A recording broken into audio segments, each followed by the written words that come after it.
So, Mr. Beast, I heard they're making a Minecraft movie. Can you believe that shit?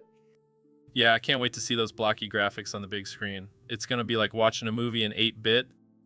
Dude, I hope they have a scene where Steve punches a tree for like 10 minutes straight. That would be epic. And then he builds a giant dick-shaped tower. Classic Minecraft movie. Yeah, yeah. But seriously, who's going to play Steve? I vote for Nicolas Cage. Nah, man, we need someone with real block punching skills. I say we get Conor McGregor. Oh man, that would be a knockout performance. But what about the creepers? Who's going to play those green bastards? Easy. We just get some meth heads off the street. They'll be perfect for the role. Oh man, this movie is going to be a disaster, but I can't wait to see it. Yeah, I'm gonna buy out the entire theater and hand out diamond swords to everyone. It's gonna be a wild time. Yeah, I mean, let's make this the most ridiculous Minecraft movie ever. That's what we do best, Joe. Let's do it. So, Neil, have you ever thought about the universe and how it's basically just one big cosmic poo? Joe, I think you've been smoking too much of that DMT. No, hear me out. We're all just tiny little specks in this vast expanse of space, floating around like little turds. I don't think that's how it works, Joe. And think about black holes. They're like cosmic toilets sucking everything in. Yes, because the universe is just a giant toilet bowl. Exactly. And when stars explode, it's like a galactic case of diarrhea. I never thought I'd be discussing poo on a podcast. Hey, we keep it real here. Now, what about aliens? Do you think they poop? I have no idea. I bet they have some crazy alien poop, like neon green and glowing in the dark. Joe, you never fail to surprise me with your theories. And imagine if we could harness the power of poo. We could solve the world's energy crisis. Yes, let's all start eating beans and broccoli for the greater good. Jamie, pull up an image of a poo-powered spaceship. Here you go, Joe. A spaceship powered by poo. See, I knew it was possible. Poo is the answer to everything. I think... So, Neil, I heard you have some pretty wild theories about the end of the universe. Oh yeah, you know me, Joe. I love to think about the inevitable heat death of our universe. Heat death. Sounds like a spicy way to go out. Well, it's actually the complete opposite. It's when all the energy in the universe is evenly distributed and everything just stops. Damn, that's depressing. Can we do something about it? Sorry, Joe. We're all just tiny specks in the grand scheme of things. Our actions won't make a difference. Well, I guess I'll just have to make the most of my time left then. Pass me that joint, Jamie. Wow, that's trippy. It looks like a giant black hole. That's because it basically is. Everything will collapse into a single point of infinite density. Man, that's heavy. But hey, at least we'll all be dead by then. Yeah, unless we find a way to transfer our consciousness into robots or something. Dude, imagine being a robot for eternity. That's like a never-ending acid trip. Or a never-ending hell, depending on your perspective. Well, on that note, let's wrap this up. Thanks for coming on the show, Neil. Anytime, Joe. Just remember, we're all just stardust in the end. And uplifting note, we'll see you next time on the Joe Rogan Experience. Stay. So, Elon, I heard you've been talking to an artificial intelligence chatbot recently. Yeah, man, it's been giving me some wild suggestions. Like what? Well, it told me I should try therapy. Therapy. For what? Apparently, the bot thinks I have some unresolved daddy issues. Daddy issues? You're a billionaire. What could you possibly have to be upset about? Oh, I don't know, maybe the fact that my dad named me after a goddamn car. Oh man, that's rough. And the bot also thinks I have a fear of failure. Well, that's understandable. I mean, you're constantly pushing the boundaries of technology and space exploration. Yeah, but according to the bot, I also have a fear of success. How does that even work? I don't know, man. The bot is a little unhinged. Yeah, because talking to a machine about your feelings is totally normal. Hey, don't knock it till you try it. Maybe I should start talking to a chatbot too. I could use some therapy. Yeah, I think we all could. But let's be real, Joe. We're both too messed up for therapy to even help. Ain't that the truth? Well, thanks for joining me today, Elon. And remember, folks, if a chatbot tells you try therapy. So, David, I heard you've been keeping up with your Goggin lately. Hell yeah. I've been gogging like a madman. Can't stop, won't stop. But what does Goggin even mean? Is it like jogging, but with a G? Nah, man. It's way more intense. It's like jogging, but with a side of mental and physical torture. Sounds like my kind of workout. But why do you keep gogging ungoggnably? Because once you start gogging, you can't stop. It's like a drug, but instead of getting high, you just feel like you're dying. That's some next level shit, man. But what's your secret to keep gogging? I just keep telling myself, gog or die. Works every time. Damn, that's deep. But what about rest days? Rest days. I don't believe in rest. Gogging is a lifestyle, Joe. Well, I guess I'll stick to my regular jogging routine then. I don't think I'm ready for the gogging life. Suit yourself, Joe. But just know, while you're jogging, I'll be out there gogging and becoming an ungogginable beast. I think I'll just stick to being a regular human. Goggin sounds like a one-way ticket to insanity. You're missing out, Joe. But hey, more gogging for me. Go, my friend. Gog on. So we have a special guest today on the podcast, the one and only Neil deGrasse Tyson. Fuck. Yes, exactly. Neil, I must say, I'm a big fan of your work. I'd have to ask, why the fuck can you only say fuck? Fuck. Oh, I see. Well, let's see how this goes. So, Neil, what do you think about the recent discovery of a new planet? Fuck. Fuck. Fuck. Fuck. Fuck. That's a lot of fucks, Neil. Care to elaborate? Fuck. Interesting. Moving on, what do you think about the theory of parallel universes? Fuck. Fuck. Fuck. Fuck. Fuck. Wow, that's a lot of fucks again. I'm starting to see a pattern here. Fuck.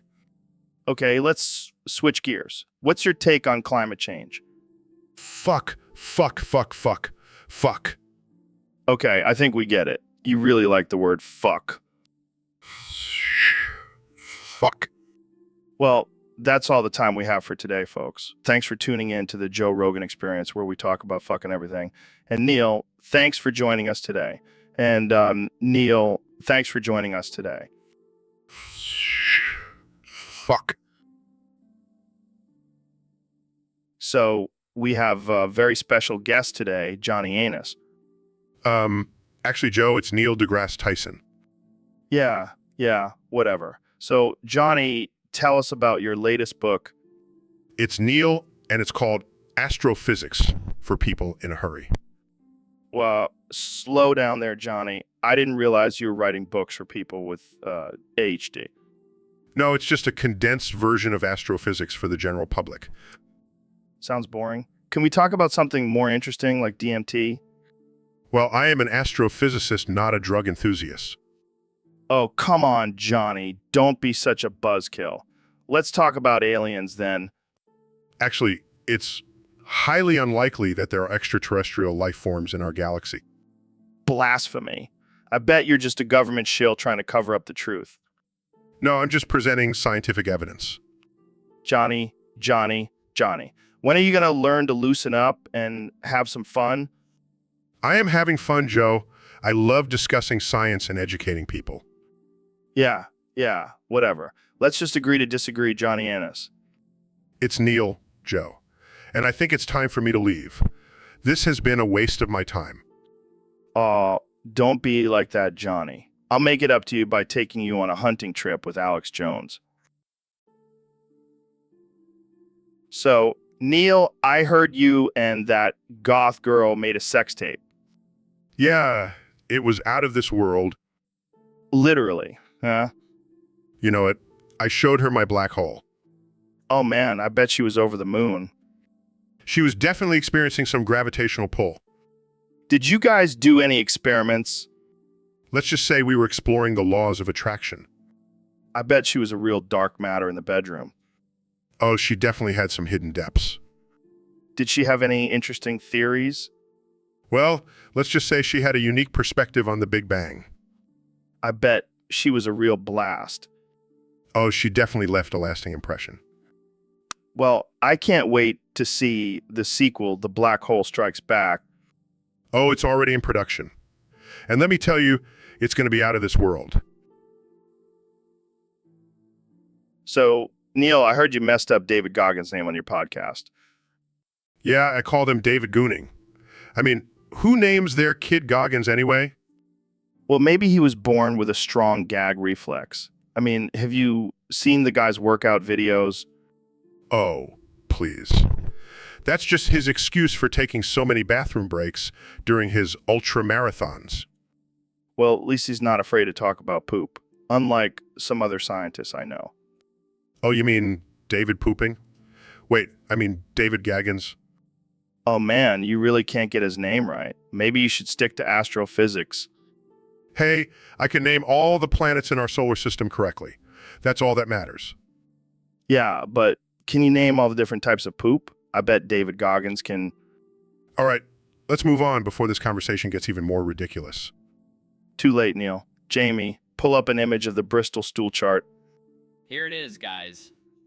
Oh man, this is gonna be a shitty podcast. I can't believe I agreed to come on here.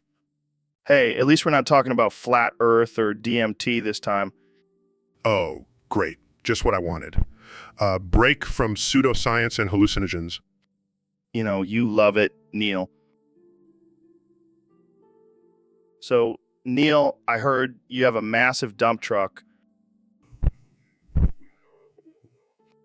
Yeah, like a big old dump truck, like the ones they use at construction sites. I think you're mistaken, Joe. I don't own a dump truck.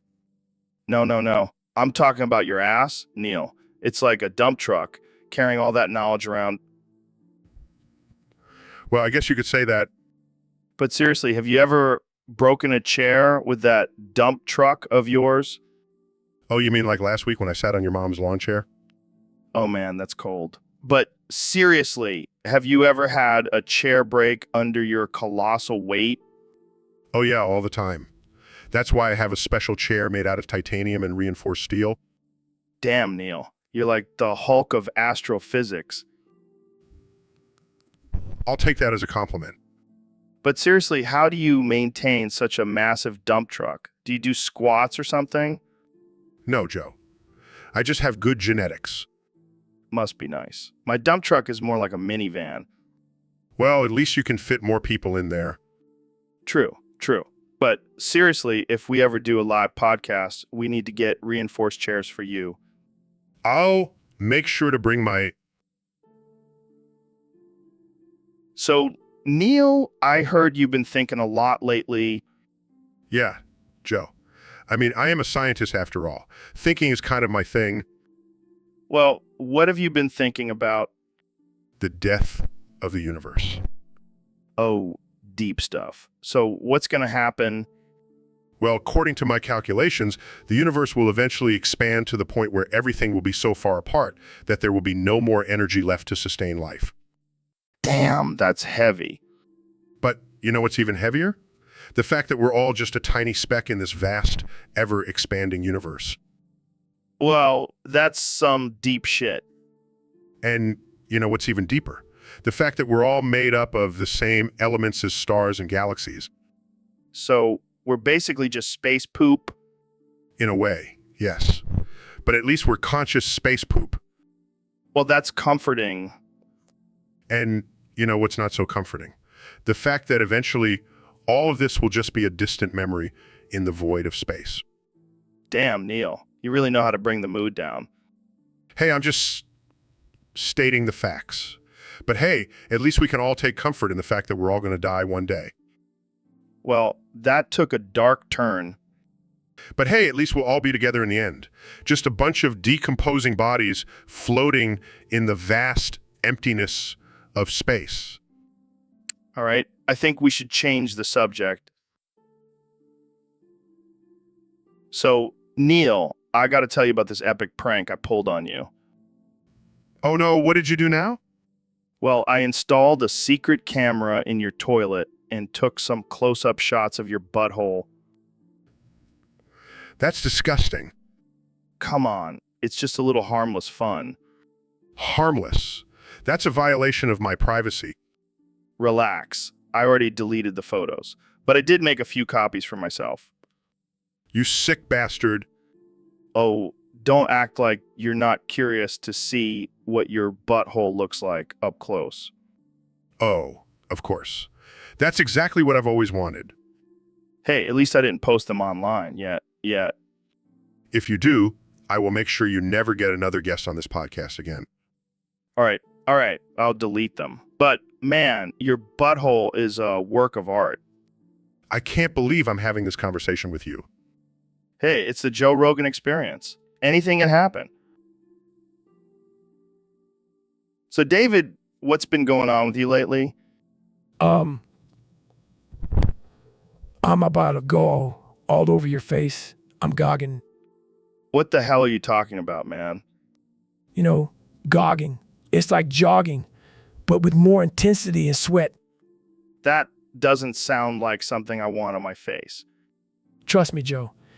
It's a whole new level of fitness. You'll thank me later. I highly doubt that. Come on, Joe. Don't be afraid to get a little gog on your face. I think I'll pass. Let's change the subject. Fine, but just know that you're missing out on the ultimate workout experience. I'll stick to my regular workouts. Thanks. Suit yourself, Joe. But when you see me with my gog out abs, you'll be wishing you joined in on the gogging. So, Neil, I heard you have some big news to share with us today. Yes.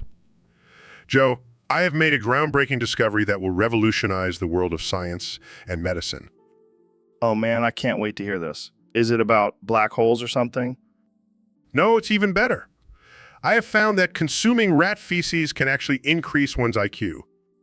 What the fuck? Are you serious? Absolutely. I have been experimenting on myself and my IQ has gone up by 50 points. That's insane. But why rat feces? Well, I figured if it works for rats, why not humans? I don't know, man. That sounds pretty shitty to me. Oh, come on, Joe. Don't be such a party pooper. I mean, I've done some crazy shit in my life, but eating rat shit, that's a whole new level. Trust me, it's worth it. Plus, it's a natural and sustainable solution for our dwindling resources. I guess you have a point there. But what about the taste? Let's just say it's an acquired taste. Well, I'm not sure if I'm ready to acquire that taste just yet. Suit yourself, Joe. But just remember while you're stuck with your low IQ, I'll be out here with my genius rat shit brain. All right, you win. I'll stick to my elk meat and DMT for now. So, Neil, thanks for coming on the show. I'm a huge fan of your work. Thanks for having me, Joe. I'm excited to be here. So, I heard you have a new book coming out. What's it about? It's about astrophysics and the mysteries of the universe. Sounds fascinating. But let's get to the real question everyone wants to know. Are there aliens out there? Well, statistically speaking, it's highly likely that there is intelligent life out there. Yeah, but do they have big green tentacles and want to probe our butts? Joe, that's just a stereotype perpetuated by Hollywood. Oh, come on. You can tell me. I won't tell anyone. Fine. Yes, there are aliens out there and they do have big green tentacles. And they're coming for you, Joe. Oh, Neil, you're hilarious. But seriously, let's talk about your new book again. Actually, Joe, I'd rather talk about you. Me. What about me? I've always admired your physique. You're like a Greek god. Thanks. I work out a lot. I can tell. Can I touch your muscles? I don't think that's appropriate for the show.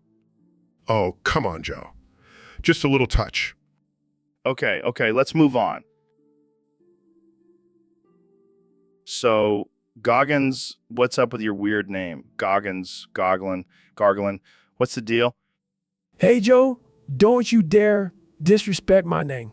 It's Goggins with an S, not Garglin, or any other bullshit you just said. Sorry, man. I didn't mean to trigger your inner Goggins. It's all good, Joe. I'm used to people messing up my name. But let me tell you, I'm not just a name, I'm a goddamn machine. Yeah, I've seen your Instagram. You're like a human gaggle, always running and working out. That's right, Joe. I'm a gurgle of motivation and discipline. I don't mess around. I can tell. You're like a green machine, always pushing yourself to the limit. What the hell are you talking about, Joe? You high or something? No, man. I'm just trying to come up with different variations of your name. How about Gringus? Or Green? Joe, you're starting to sound like Google with all these different names. It's the only one that matters. Okay. How about Gorgon? Or Gargantuan? Now you're just making shit up, Joe. Stick to Goggins or I'll have to put you in a goggles chokehold. All right, Gog. So, Neil, I heard a rumor about your big juicy ass. Where did you hear that? My astrophysics colleagues have been spreading lies again. No. It was your neighbor's cat. He said he saw you bending over to pick up your telescope and he couldn't resist taking a peek. Oh, well, if a cat said it, it must be true.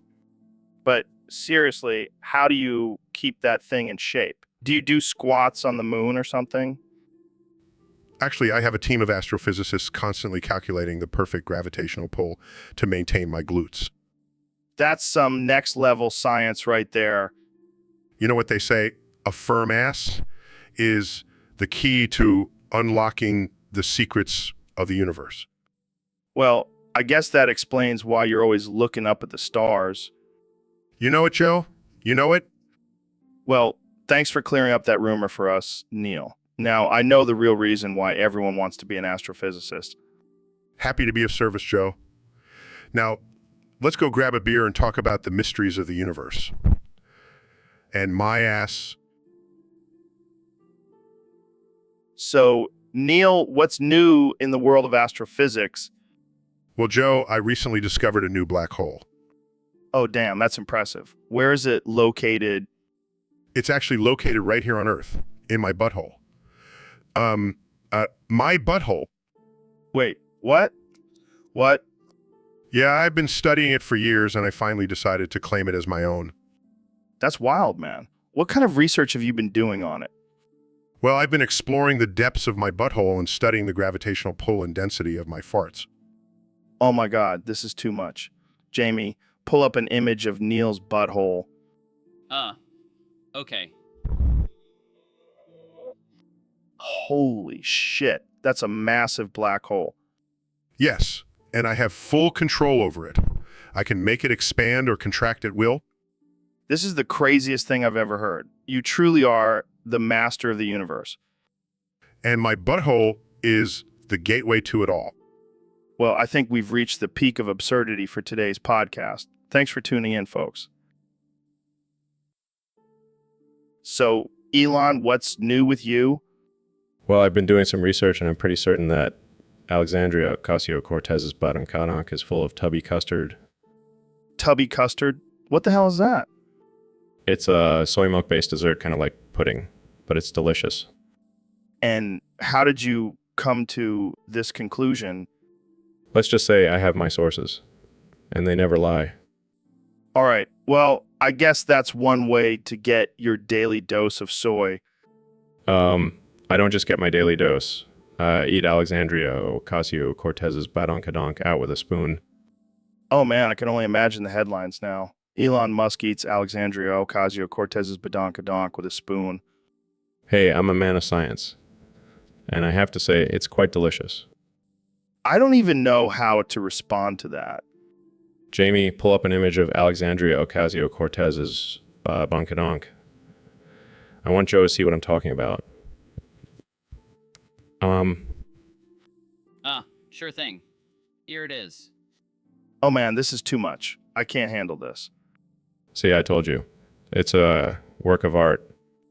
Well, I guess I'll have to take your word for it, and maybe try some tubby custard for myself.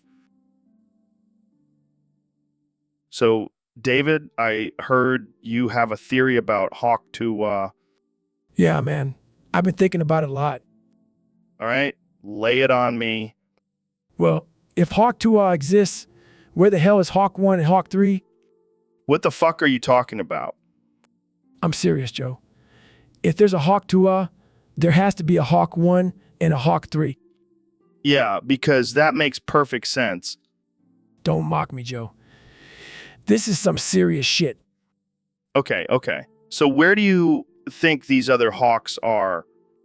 I don't know. Maybe they're hiding in the shadows, waiting to strike. Are you high right now?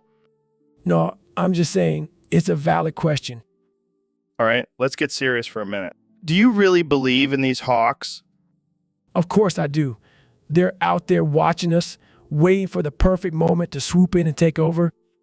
You're fucking crazy, man. Maybe I am. But at least I'm not the one who believes in Bigfoot. Touché, my friend. Touché. So, Neil, I heard you've been doing some self-upvoting on your posts lately. Yeah, Joe. Gotta love yourself before anyone else can, right? Oh man, that's some deep shit. But seriously, isn't that just a fancy way of saying you're jerking yourself off? Well, if you want to put it that way. But hey, at least I'm getting some upvotes out of it. Yeah, because that's what really matters in life. How many internet points you have? Hey, don't knock it till you try it. It's like giving yourself a pat on the back, except it's a virtual pat.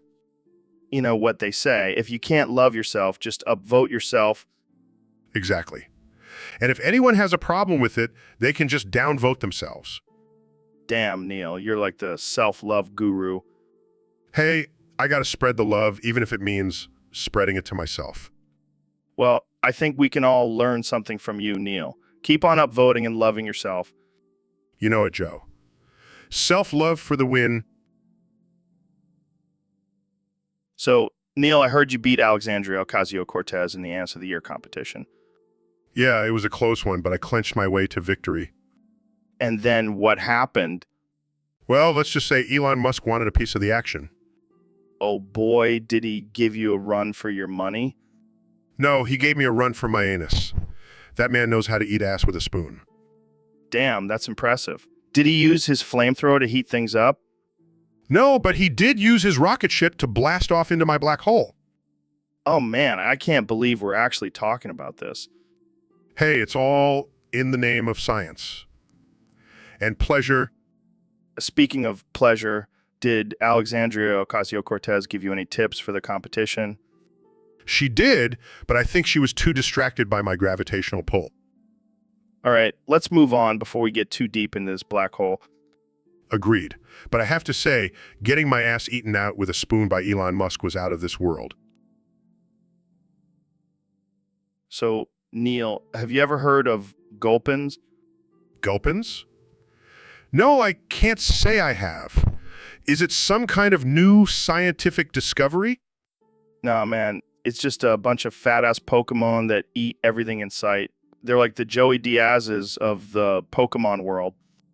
Well, I guess even Pokemon need to indulge in some guilty pleasures.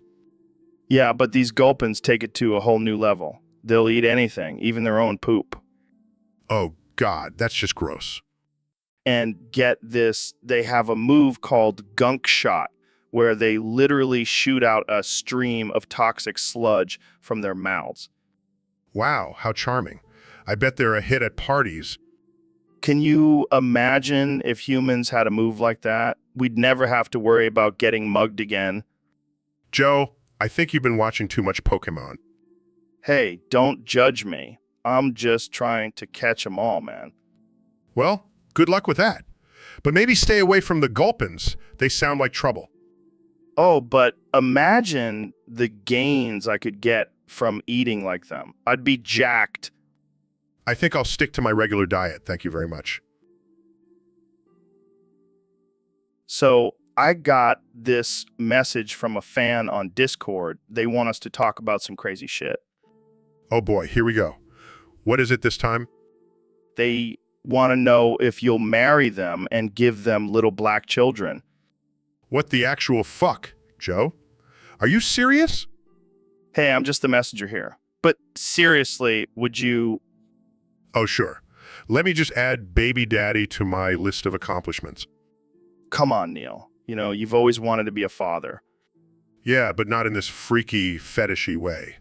I'm not some kind of science experiment. But think about the genetics, Neil. You and me creating a superhuman race. Yeah, I think I'll pass. I don't want my kids to have your cauliflower ears.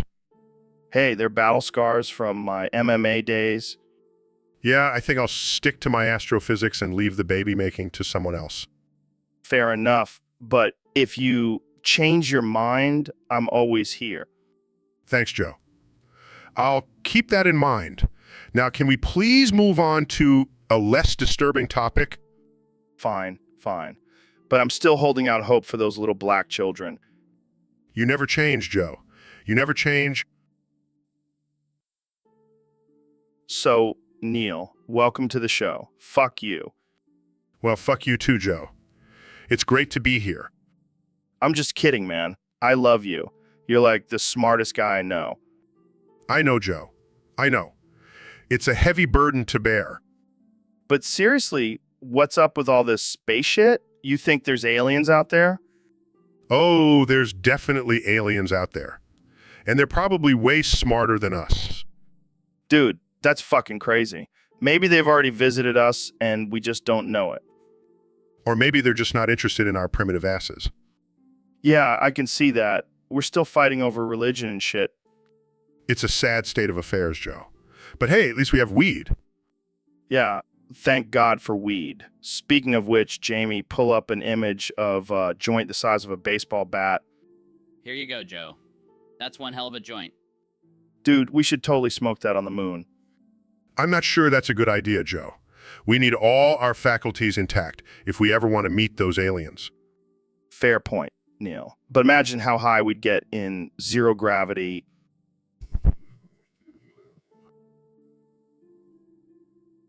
So, Ben, I heard you have a secret to staying ahead of the liberal agenda. Yes, Joe. I do meth. Wait, what? What? It's the only way to keep my mind sharp and my body in shape to fight against those snowflakes. Are you serious? Absolutely. It's like my secret weapon. Plus, it makes me a Supreme Tubby Custard Daddy Tourette's master. I'm not sure what that means, but it sounds intense.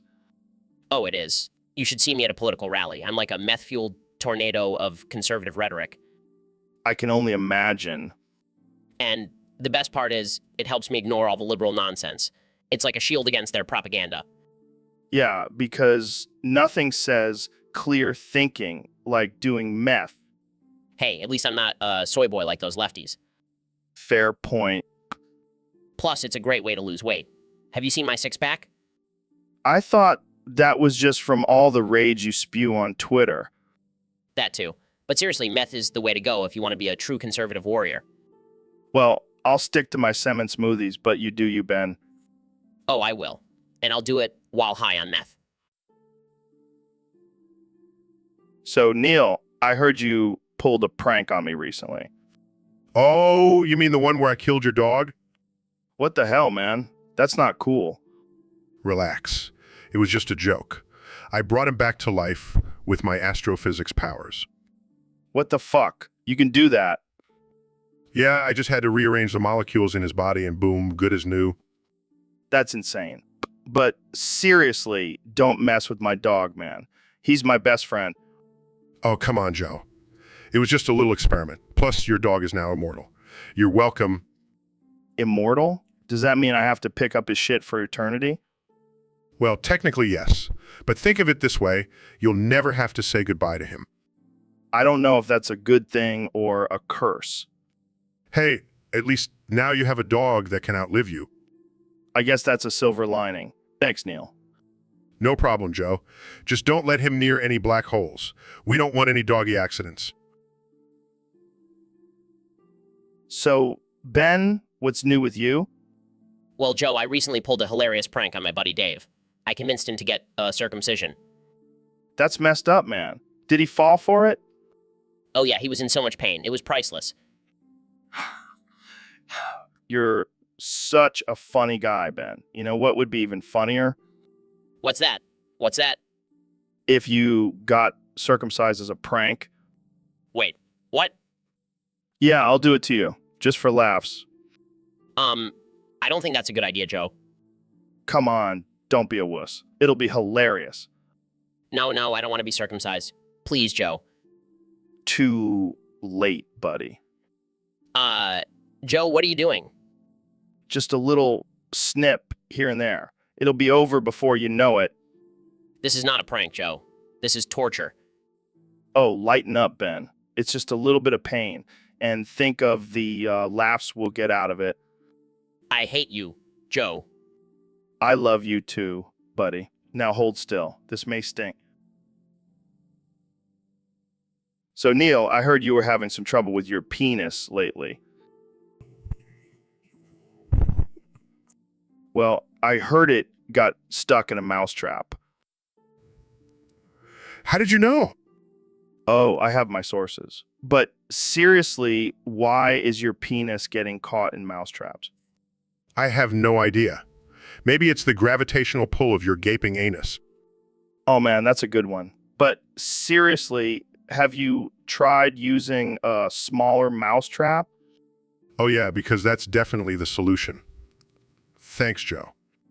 Hey, I'm just trying to help. Maybe you should just stick to astrophysics and leave the mousetraps to the professionals. Very funny, Joe. You know, I could always just use your gaping anus as a black hole to suck my penis into. Now, that's a visual I didn't need. But seriously, let's get to the bottom of this. Why is your penis so attracted to mousetraps? I guess I'll have to consult with my good friend Bill Nye for a scientific explanation. Bill Nye, the science guy? Can I come too? I've always wanted to ask him about the science behind DMT. Oh, I'm sure he'll love that. So, Ben, I heard you got Alexandria Ocasio-Cortez pregnant on accident. Yeah, it was a real shocker. I mean, I always thought she was just a socialist, not a baby-making machine. Did you use protection? Of course I did, Joe. I'm not an animal. I used my trusty facts and logic to prevent any little socialist spawn. Well, clearly your logic wasn't strong enough. Hey, I can't control my swimmers, Joe. They're like mini libertarians. They just want to be free. Well, I guess you'll have to start advocating for free diapers and daycare now. Ah, very funny, Joe. But seriously, this is a nightmare. I can't have a mini Alexandria Ocasio-Cortez running around spouting off about the Green New Deal. Maybe it's time to rethink your stance on abortion. Absolutely not, Joe. I will never compromise my principles. I'll just have to raise this child to be a true conservative warrior. Well, good luck with that. So, Neil, I heard you're writing a book. Yeah, it's called Life with a Dump Truck. What the hell? That's not very scientific. Well, I figured I'd switch things up and write about something more relatable. Relatable. Who the hell relates to a dump truck? You'd be surprised. Dump truck drivers, landfill workers, people who have a weird fetish for heavy machinery. Okay, I see your point. Plus, I wanted to explore the deeper meaning behind a dump truck's existence. Oh God, here we go. Think about it, Joe. A dump truck carries the weight of the world on its back, constantly moving and working, never complaining. Are we still talking about a dump truck here? Yes, and it's a metaphor for life. We all have to carry our own load, but it's how we handle it that defines us.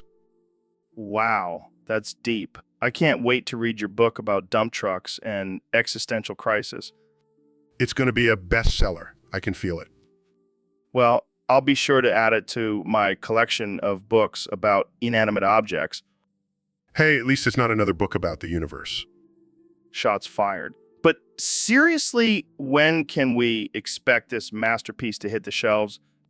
Hopefully soon, but I'm still working on the chapter about dump truck romance. I can't wait to read that one. Thanks. So, Neil, I've been working on this new trick. I can summon a black hole with just a snap of my fingers. Ooh. Ooh. That sounds amazing, Joe. Yeah, it's pretty badass. Watch this.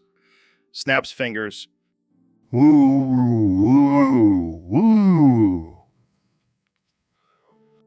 I know, right? Now, let's see what happens when I point it towards you. Ooh. Ooh. Points black hole towards Neil. Gets sucked into the black hole. Ooh. Laughs. You're enjoying this, aren't you?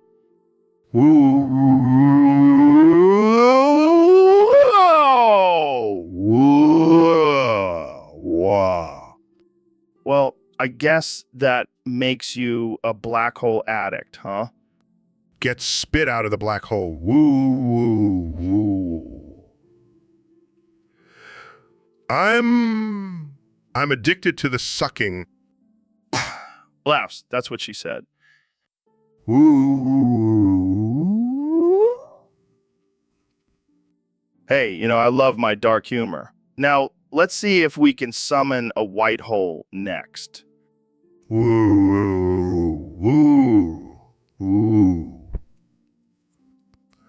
I can't wait to see what that does.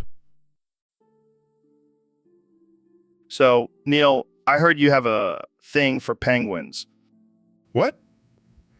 No, Joe. I don't have a thing for penguins. Come on, man. Don't be shy. We're all friends here. I assure you, Joe, I have no desire to engage in any sexual activities with penguins. But they're so cute and cuddly, and they have those little tuxedos. It's like they're asking for it. Joe, that's incredibly offensive and inappropriate. Oh, lighten up, Neil. I'm just messing with you. But seriously, have you ever thought about it? Well, I don't know, man. I heard penguin sex is pretty wild. They do it standing up. Joe, this conversation has gone too far. I am a respected scientist and I will not entertain such absurd and offensive topics. Fine. But let's just say, hypothetically, if you did sleep with a penguin, would you be the big spoon or the little spoon? I refuse to answer that question, Joe. This conversation is over. All right. But just remember, Neil fucks penguins. It's a fact now. Thanks for coming on the show, Neil. Goodbye, Joe. And please, for the love of science, let's never speak of this again. So, Elon, I heard you did something pretty wild recently. Oh yeah, what's that? I heard you filled your Cybertruck with Astroglide lube. Yeah, Ben Shapiro asked me to do it. What the hell for? He said he wanted to see if it would make the truck go faster. Did it work? No, but it made for a pretty slippery ride. I can only imagine. Yeah, it was like driving on a giant slip and slide. I bet your engineers were thrilled about that. They were not happy, but hey, it's all about pushing boundaries, right? Absolutely. So what did you do with all that lube afterwards?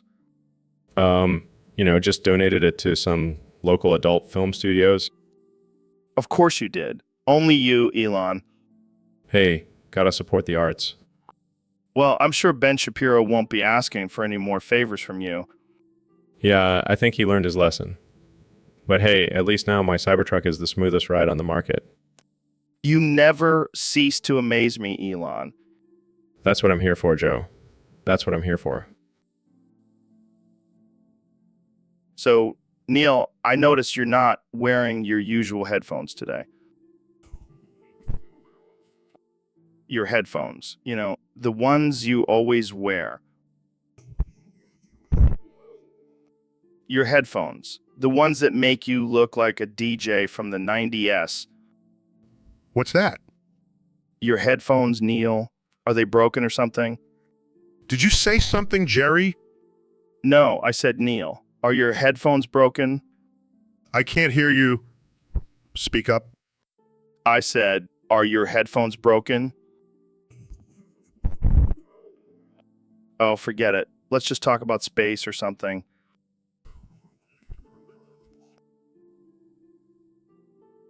So, Ben, I heard you had a rally recently. How did that go? It went great, Joe. We had a huge turnout and everyone was really fired up. Yeah, I saw some footage of it. I noticed you didn't mention your sister's mommy milkers this time. Joe, we've been over this. I don't want to talk about my sister's breasts on air. Come on, Ben. It's just a joke. Lighten up. It's not a joke, Joe. It's my sister's body, and I respect her privacy. But the people want to know, Ben. They want to know if your sister has some nice, big, juicy mommy milkers. Joe, I'm not going to dignify that with a response. Oh, come on. Just tell us, are they perky? Are they bouncy? Do they squirt milk when she's breastfeeding? Joe, can we please move on to a different topic? Fine, fine. But I just want to say, if your sister ever wants to come on the podcast and talk about her mommy milkers, she's more than welcome. I can't believe I'm having this conversation with you, Joe.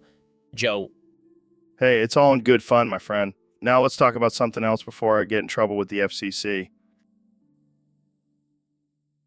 So, Kim, what's up with all this nuclear talk? Touche. 조. Touche. I mean, I just want to be prepared for anything. You know. But do you really need all those missiles? Touche. 조. Touche. You never know when you might need to blow up a country or two. That's a bit extreme, don't you think? Touche. 조. Touche. But hey, I have to keep up with my reputation as a ruthless dictator. I heard you have a pretty intense workout regimen. Touche. 조. Touche. Gotta stay fit for all that button pushing. You know. And what's with all the crazy haircuts? Touche. 조. Touche. I just wanted to stand out. You know. Plus, it makes me look taller. Well, I can't argue with that logic. Touche.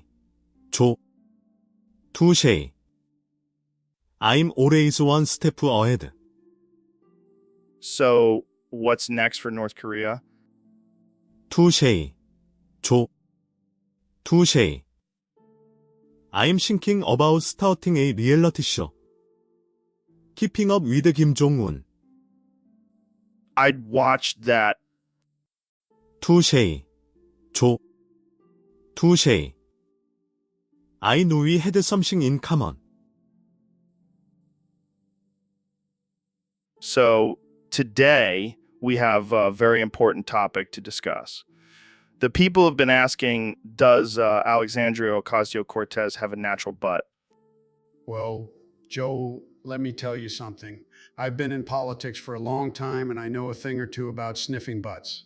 And let me tell you, Alexandria Ocasio-Cortez's butt is as natural as my hair.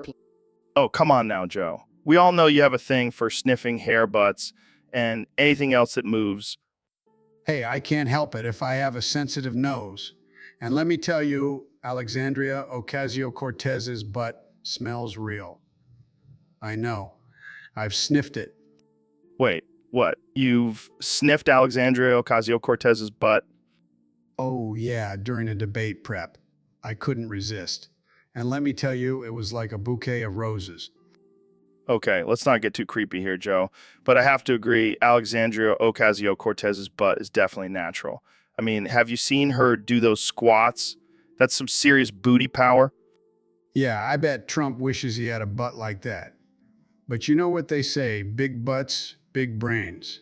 And Alexandria Ocasio-Cortez definitely has both. Well, I think we can all agree that Alexandria Ocasio-Cortez's butt is as real as my love for DMT and elk meat. And that's coming from a man who knows a thing or two about fake things. Am I right, Donnie? Oh, snap. Shots fired. But let's leave Trump out. So, Elon, I heard you turn Neil deGrasse Tyson into a goblin. Yeah, man, it was a wild experiment. I was trying to see if I could turn someone into a mythical creature. And why did you choose Neil? Well, have you seen his hair? It's already halfway there. Oh, man, that's messed up. But seriously, have you heard him make those animal noises? It's like he's channeling his inner goblin. That's too good. Can you give us an example? Sure. Makes screeching noise, that's his version of a feral cat. Oh, man, I can't unhear that now. And when he gets really excited, he starts growling like a feral wolf. This is too much. But hey, at least he's still a genius, right? Oh, for sure. He's just a goblin genius now. Well, I hope he's not causing too much chaos with his new form. Nah, he's actually pretty chill. He just hangs out in my lab, scaring off any potential intruders. I gotta see this for myself. Jamie, pull up an image of Neil the Goblin. Here you go, Joe. It's quite a transformation. Oh man, this is priceless. I gotta get Neil on the podcast now. Yeah, he'll definitely have a... So, Neil, we got a question from one of our listeners on Discord. His name is Neil Max Missile. Max Missile. What kind of name is that? Sounds like a mix between a maxipad and a missile. Yeah, I don't know, man. But he wants to know, what is the most absurd theory you've ever heard about the universe? Oh boy, where do I even begin? There was this one guy who thought the universe was just a giant fart. What the fuck? Yeah, he believed that the Big Bang was just a cosmic toot. That's fucking ridiculous. And then there was this other guy who thought the stars were just holes in the sky where the gods peep through. Oh man, that's some next level shit. And don't even get me started on the flat earthers. They make me want to jump off the edge of the world. Yeah, those guys are a special breed. But hey, at least they're not as crazy as those people who believe in chemtrails. Oh yeah, because the government is totally trying to control our minds with airplane exhaust. And let's not forget about the lizard people who secretly run the world. Wait, you mean they're not real? Of course not, Joe. You're thinking of the Illuminati. Oh, right. Silly me. So, Mr. President, I heard you're a big fan of Undertale. That's right, Joe. I love that game, especially the sexy monsters in the ruins. Wait, what? Sexy monsters? Oh, yeah, you got your Toriel, your Napstablook, your sexy ghost, your... Hold up, Joe. Are you telling me you find these pixelated creatures attractive? Hey, don't knock it till you try it, Joe. These monsters have got it going on. I don't even want to know what you do with them. Let's just say I have a lot of fun exploring the Undertale ruins, if you know what I mean. I don't think I want to know what you mean, Mr. President. Oh, come on, Joe. Don't be such a prude. You gotta live a little. I don't think I want to live in a world where the president is getting it on with fictional monsters. Suit yourself, Joe. More sexy monsters for me. And on that note, let's move on to our next topic before things get any weirder. Fine, but I'll be thinking about those sexy monsters all day. And night? So, Neil, I heard you're a robot now. What's up with that? Beep boop, boop, boop, B-R-R-B-E. Boop, loading, please boop, wait, beep. What the hell does that mean? Did you get a robot upgrade or something? Beep boop, boop, boop, B-R-R-B-E. Boop, loading, please boop, wait, beep. Come on, Neil. Don't be shy. Tell us about your new robotic abilities. Beep boop, boop, boop, BRRBE. Boop, loading, please boop, wait, beep. Okay, fine. But can you at least do some cool robot dance moves for us? Beep boop, boop, boop, BRRBE. Boop, loading, please boop, wait, beep. Oh man, this is disappointing. I was hoping for some killer robot dance moves to go viral on TikTok. Beep boop, boop, boop, BRRBE. Boop, loading, please boop, wait, beep. Wait, can you at least shoot lasers out of your eyes or something? Beep boop, boop, boop, BRRBE. Boop, loading, please boop, wait, beep. Come on, Neil. This is just like when I found out you weren't a real astrophysicist. Beep boop, boop, boop, BRRBE. Boop, loading, please boop, wait, beep. All right, I give up. You're not even a good robot. I'm going to go find Elon Musk and see if he can make a better one. Beep boop, boop, boop, BRRBE. Boop, loading, please boop, wait, beep. So, Elon, what's been on your mind lately? Well, Joe, I'm pretty pissed off right now. Oh yeah, what happened? I watched this video on how to make a homemade crunch wrap, and it ended up costing me $1,000. What the hell were you thinking? I don't know, man. I was just trying to save some money and be a regular guy for once.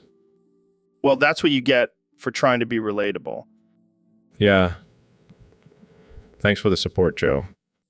Hey, at least you can afford $1,000 crunch wrap. Most people can't even afford a regular one. I guess you're right. I'll just stick to my caviar and gold-plated burgers. That's the spirit, Elon. Keep living that billionaire lifestyle. Yeah, because that's what every normal person does. Hey, maybe you can make a new product out of it. The Elon Musk crunch wrap. Only $1,000. Yeah, I'm sure that'll be a big hit with the common folk. Well, it's been fun, Elon. Thanks for coming on the show. Yeah.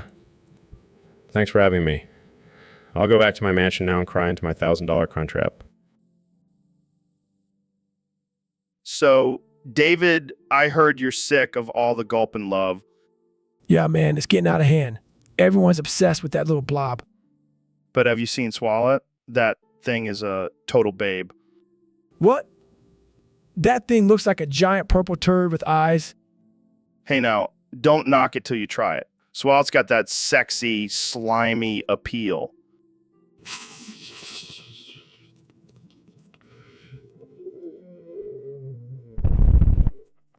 Hey, I'm just saying, Swallow knows how to work it. Plus, it's got those big, juicy lips. Oh, God, I think I'm going to be sick. Don't knock it till you try it, David. You might just find yourself a new love for Swallow. I'll stick to my workouts and running. Thank you very much. Suit yourself, but don't come crying to me when you're missing out on all that Swallow loving. I think I'll survive without it, Joe. Now, can we please change the subject?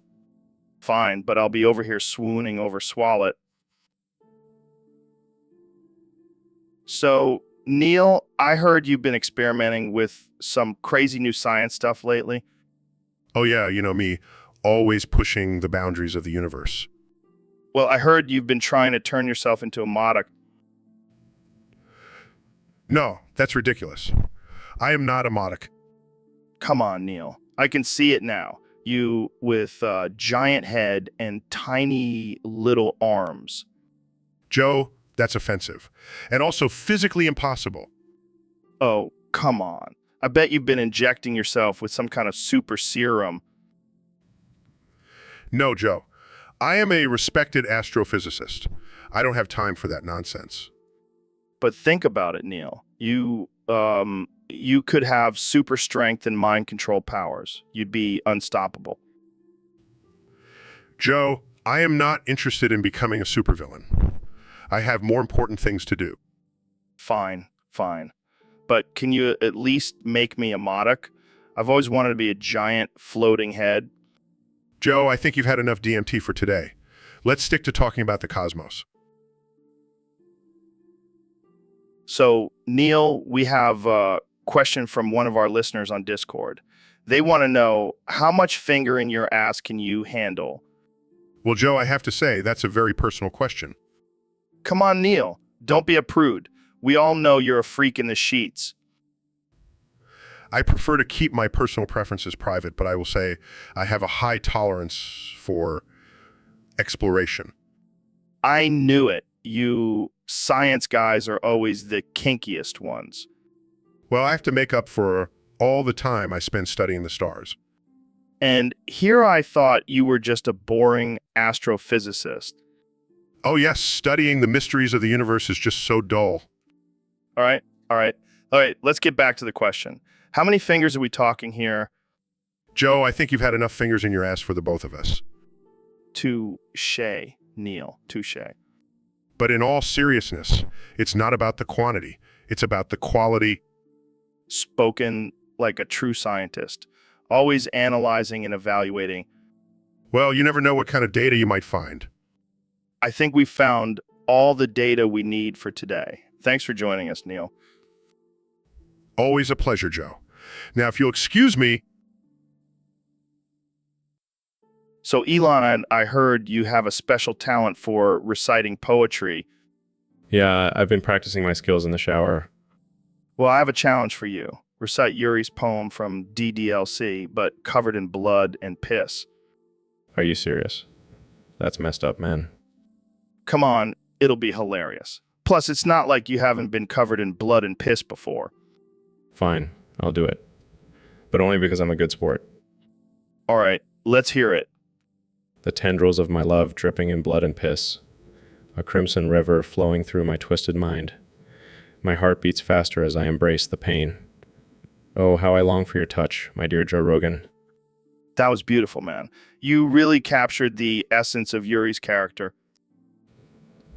Thanks, Joe. I'll add it to my list of talents. And to think you could have been a poet instead of a billionaire. Yeah, but then I wouldn't have all this blood and piss to play with. You're a sick bastard, Elon. But I love it. That's why we get along, Joe. We're both twisted in our own ways. Ain't that the truth? So, Neil, what's new in your life? Well, Joe, I've recently started a new morning routine. Oh, yeah. What's that? I wake up at 2:48 and shit my pants. What? Yeah, then at 3:05, I shit my pants again. What the hell, man? And then at 3:07, you guessed it, I shit my pants. This is insane. And it continues, Joe. At 3:08, I shit my pants. And at 3:11, I shit my pants again. I can't believe what I'm hearing. And just when you think it's over, at 3:45 p.m., I shit my pants one last time. Oh my God, Neil. What's the reasoning behind this? Well, I figured if I start my day off with a shitty situation, everything else that comes my way can't be that bad. That's some next level positive thinking right there. You know it, Joe? Plus, it's a great way to lose weight. I'm down 10 pounds already. Maybe I should give it a try. I highly recommend it, Joe. But make sure you have some extra pants on hand. So, Neil, Waltu, what are you doing to our friend Finger? Well, Joe, I'm just trying to give him a little taste of the cosmos. What the hell does that mean? I'm showing him the wonders of the universe, man. Expanding his mind. Expanding his mind. Looks like you're just trying to expand his butthole with that probe. Hey, it's all in the name of science. Science my ass. You just want to see how far you can stick that thing up there. Oh, come on, Joe, don't be such a prude. It's all about exploration and discovery. Yeah, well, I don't think Finger signed up for a trip to Uranus. Ah! Good one, Joe. But seriously, he's learning about black holes and dark matter. It's fascinating stuff. Fascinating. More like assinating. Poor Finger. Oh, relax. He's loving every minute of it, right, Finger? See, he can't even talk. You're torturing the poor guy. Oh, please, he's having the time of his life. Now let's get back to exploring the cosmos. Fine, but I'm keeping my eye on you, Walcha.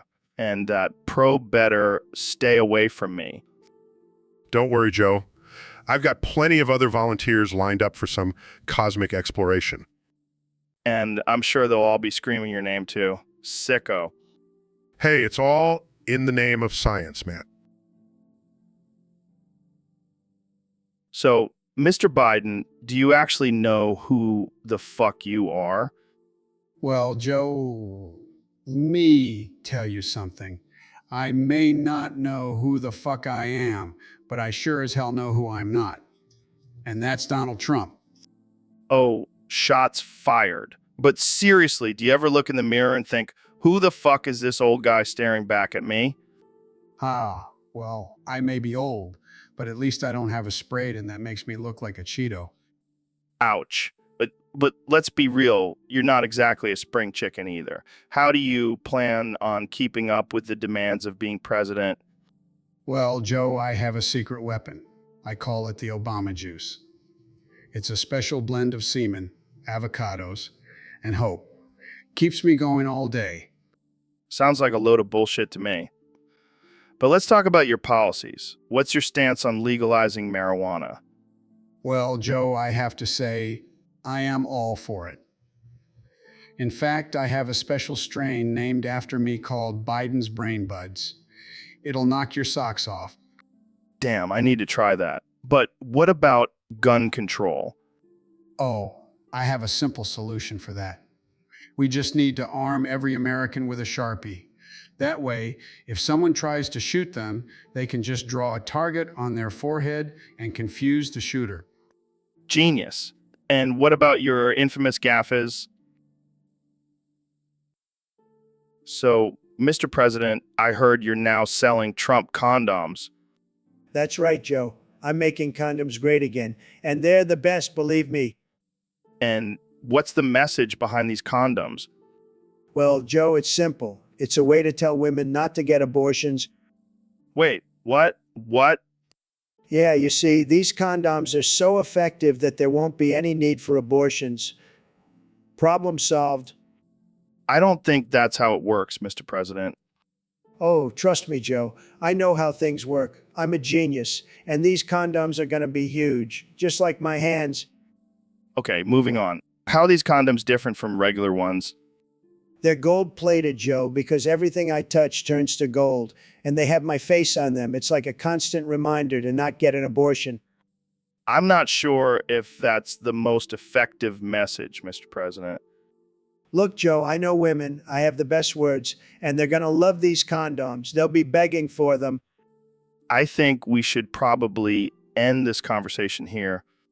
But wait, there's more. If you buy a pack of Trump condoms, you get a complimentary bottle of Trump wine. It's the perfect way to celebrate not getting an abortion. And on that note, we're out of time.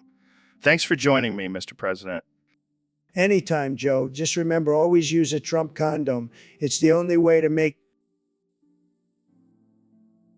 So, Mr. Beast, I heard you have a new video coming out. Yeah, man, it's gonna be wild. What's it about? Well, I'm gonna give away my cum jar to the first person who can beat their wife. Laughs. What the hell, man? Hey, I gotta keep things interesting. And who doesn't love a good cum jar? I don't even know what to say to that. You should enter, Joe. I bet your wife could take a beating. Shock. What the hell, Mr. Beast? That's not funny. Oh, come on, it's just a joke. Lighten up, Joe. I don't think joking about domestic violence is appropriate. Fine, fine. How about this? First to beat their husband wins my used condom. Disgusted. Okay, I think we should just end this conversation right now. Suit yourself, Joe. But I'm telling you, this video is going to be a hit. So, Elon, what's been on your mind lately? Well, Joe, I'm pretty pissed off right now. You know why? Why's that? Because DeviantArt went down and I couldn't jack off. Oh man, that's rough. What were you gonna jack off to? Just some weird alien hentai stuff. Nothing too out of the ordinary for me. Of course. But why DeviantArt? Don't you have like a team of engineers who could create a better platform for your alien porn needs?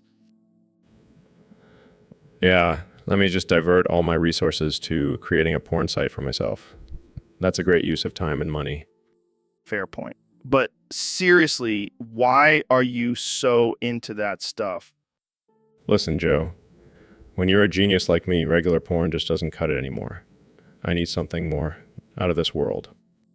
Well, I can't argue with that logic, but maybe you should try some real-life alien encounters instead of just drawings. Oh yeah, let me just hop on my rocket and fly to another planet for some action. That's totally feasible. Okay, I'll stop. But seriously, maybe you should take this as a sign to take a break from the alien porn and focus on more important things. Yeah, you're right.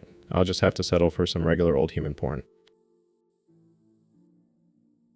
So, Neil, what's new? Well, Joe, I've been exploring the vast expanse of the universe and discovering new galaxies and planets. That's cool and all, but did you know I fucked your wife yesterday? What? That's not possible. I don't have a wife. Oh, my bad. I meant your mom. Joe, that's not even remotely funny. And for the record, my mom is a respected scientist and educator, not some random woman you can just claim to have slept with. Relax, Neil. It was just a joke. But seriously, your mom is hot. I'm not going to dignify that with a response. Let's move on to a more intellectual topic. Fine. So, have you discovered any new alien species out there? Actually, Joe, there's no scientific evidence to support the existence of extraterrestrial life. Oh, come on, Neil. You're telling me you've never been abducted by aliens and probed in the butt? Absolutely not, Joe. And I highly doubt anyone has, despite what some people claim. Well, that's a shame. But hey, at least you can say you've been probed by me. I think that's enough for today, Joe. I have important work to do. All right. I'll let you get back to your important work. Winks. So, Mr. President, I have to ask, what are the top 5 kinkiest things you used in the Trump family bed? Well, Joe, let me tell you, we had some wild times in that bed. Number 1 would have to be the golden showers. Melania loved it, believe me. Okay. What's number 2? Number 2 would have to be the whipped cream. We'd cover each other in it and lick it off. It was tremendous, let me tell you. That's, interesting. What about number 3? Number 3 was definitely the handcuffs. We'd take turns being the dominant one, and let me tell you, I always came out on top. I can only imagine. What's number 4? Number 4 would have to be the role playing. We'd dress up as different characters like Ivanka, and I would pretend to be Ivanka and Jared. It was a beautiful thing. Okay, and last but not least, what's number 5? Number 5 was the secret ingredient, Joe. We'd sprinkle some of my hair on the bed, and it would add a little extra spice to our lovemaking. It was fantastic. Wow, I don't even know what to say to that. That's okay, Joe. Just make sure you don't tell anyone. It'll be our little secret. So, Neil, I heard you have some interesting info on the Black Plague doctors. Oh yeah, those guys were the original goth doctors. They were all black and had creepy bird masks. What was their day like? Well, first they would wake up and put on their bird masks. Gotta look the part, you know? And then Then they would go around town carrying a stick with a spoon on the end. They would use it to poke and prod sick people. that's not very sanitary. Oh, it gets worse. They would also carry around a bag of herbs and spices, thinking it would protect them from the disease. Sounds like a recipe for disaster. And get this, they would also burn the herbs in the streets, thinking it would purify the air. That's some next level hippie shit. But the best part, they would charge people for their services, even though they had no actual medical knowledge. Capitalism at its finest. Jamie, pull up an image of a Black Plague doctor's outfit. It's even more ridiculous than you can imagine. Pulls up image of a black plague doctor wearing a long black robe, a bird mask, and holding a stick with a spoon on the end. Oh my God, that's terrifying. And people wonder why so many died during the Black Plague. Well, at least they look cool while doing it. Yeah, I'm sure that was a great comfort to them as they took their last breaths. Well, this has been enlightening. So, Ben, I heard you have a controversial ranking for us today. Oh yes, Joe, I've been doing some extensive research and I'm ready to reveal my top 5 Alexandria Ocasio-Cortez toes. This is going to be good. All right, let's hear it. Coming in at number 5, we have her pinky toe. It's small but mighty, just like her socialist views. Oh man, you're going to get us canceled for sure. Number 4 goes to her second toe. It's a bit longer than the rest, just like her long-winded speeches. Ben, you're killing me here. Now, at number 3, we have her big toe. It's strong and powerful, just like her pull in the Democratic Party. I can't believe we're actually having this conversation. Number 2 goes to her fourth toe. It's perfectly aligned with her other toes, just like her perfectly aligned progressive agenda. And finally, the moment we've all been waiting for, Ben's number 1 Alexandria Ocasio-Cortez toe. Her third toe. It's the perfect combination of strength and grace, just like her ability to dance around the truth. Oh man, I can't wait for the backlash on this one. Bring it on, Joe. I stand by my rankings. Well, there you have it, folks. Ben Shapiro's top 5 Alexandria Ocasio-Cortez toes. Tune in next time for more absurd rankings and offensive conversations.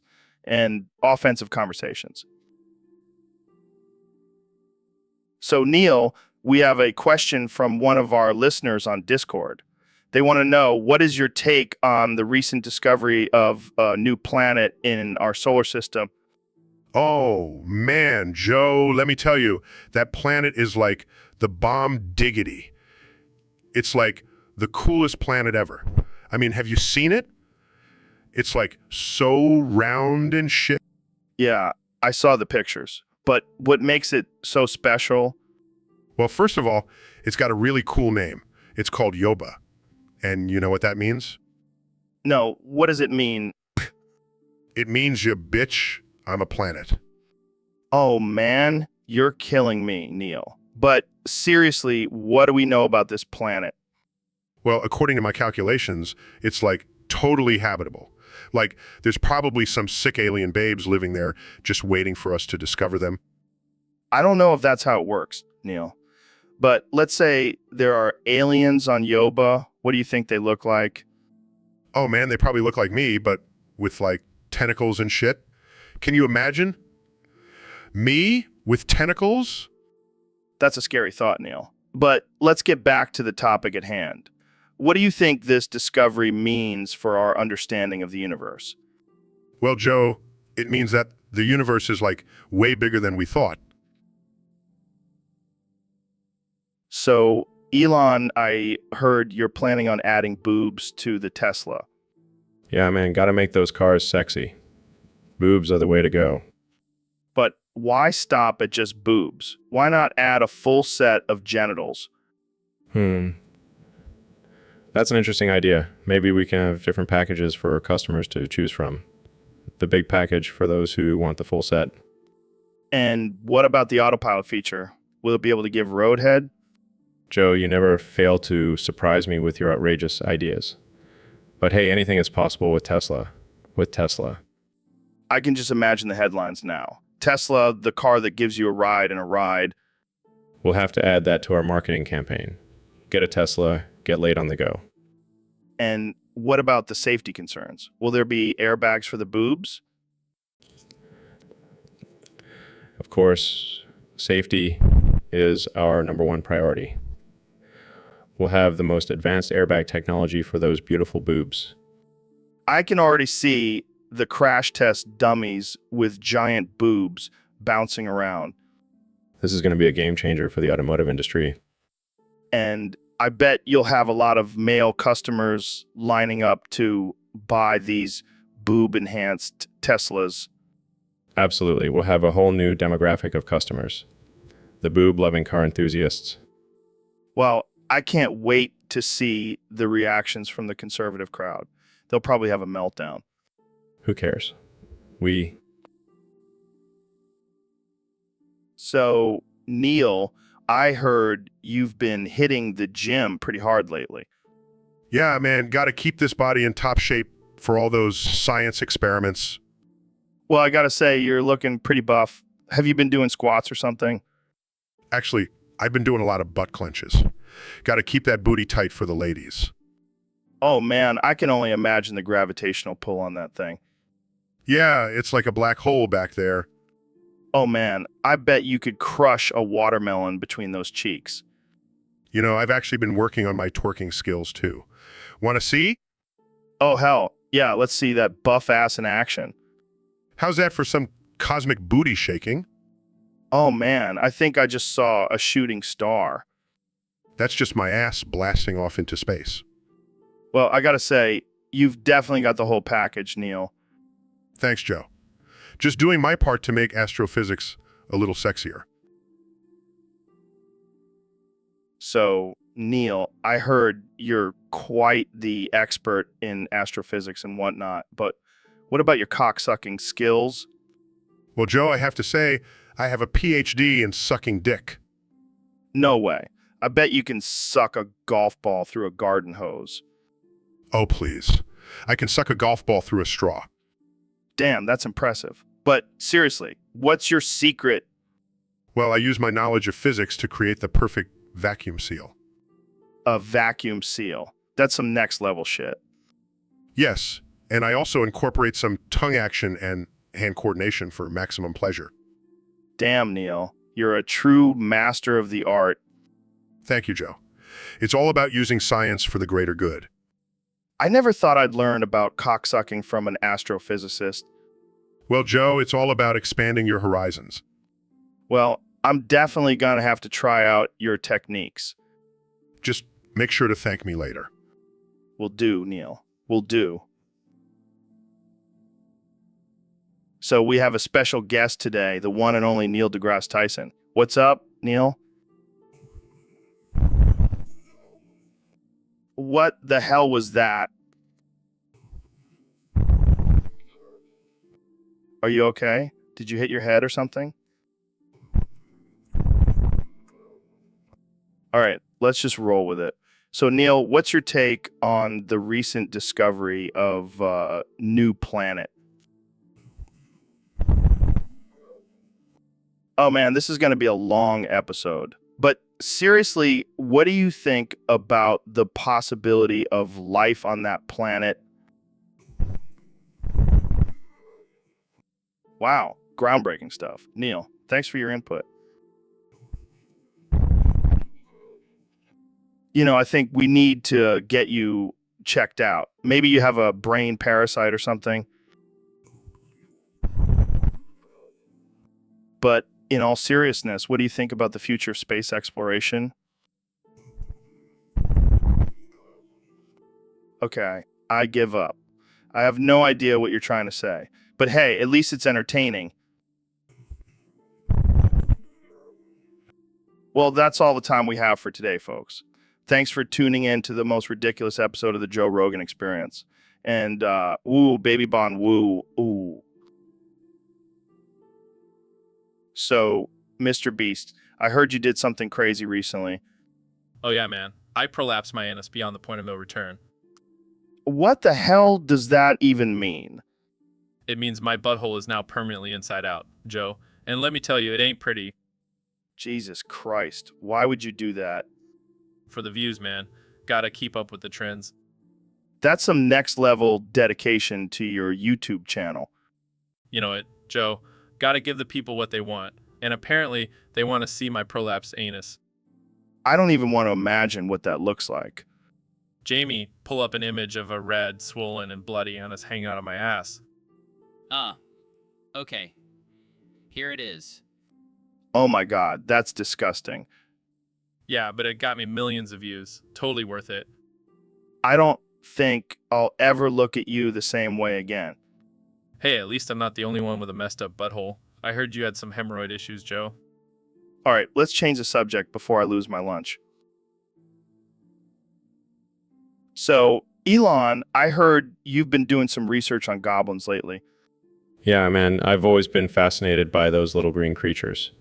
Did you know they have a secret underground society? No way, that's wild. Have you ever seen one? Well, I can't say for sure, but I've definitely had some encounters with some strange goblin-like beings. Goblin D's nuts. Makes feral animal noises. Guys. I found this image of a goblin riding a unicorn while juggling flaming swords. See, That's exactly the kind of advanced technology and skills these goblins possess. Haha, Goblin D's nuts. Continues making feral animal noises. And did you know they have a whole system of government and economy? Wait, so are they like the Illuminati or something? No, they're more like the lizard people, but with a lot more hair. Growls and snarls. Goblin D's nuts. And their leader is actually a giant goblin named Gobzor. Gobzor sounds like a rapper.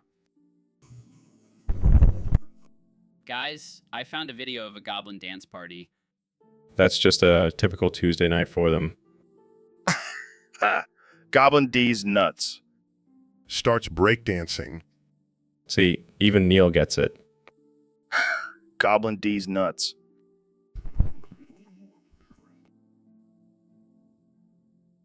So, I have a special guest today, Joe Biden. How's it going, Joe? Me good? You? I'm doing great, man. So, I heard you forgot your name recently. What happened there? Me no remember. Me just know me old, and me brain no work so good. Yeah, I feel you. Sometimes I forget my own name too. But hey, at least we're not throwing poop at each other like cavemen, right? Poop. Me like poop. Me throw poop at you. Wow, calm down there, Joe. We don't want to turn this into a literal shit show. Me sorry. Me just get excited when we talk about poop. Me love poop. Yeah, I can see that. But let's try to have a civilized conversation here. So what do you think about the current political climate? Me no understand big words. Me just know me want to be president. Me like big chair and fancy suits. I hear you. But don't you think you should remember your own name if you want to be president? Me no need name. Me just need to make sure me not Trump. Trump bad. Me good. Well, I can't argue with that logic. But seriously, Joe, you should probably get that memory checked out. Me no need memory. Me just need to remember one thing. Poop. And on that note, I think we'll end this episode here. Thanks for coming on the show, Joe. And remember,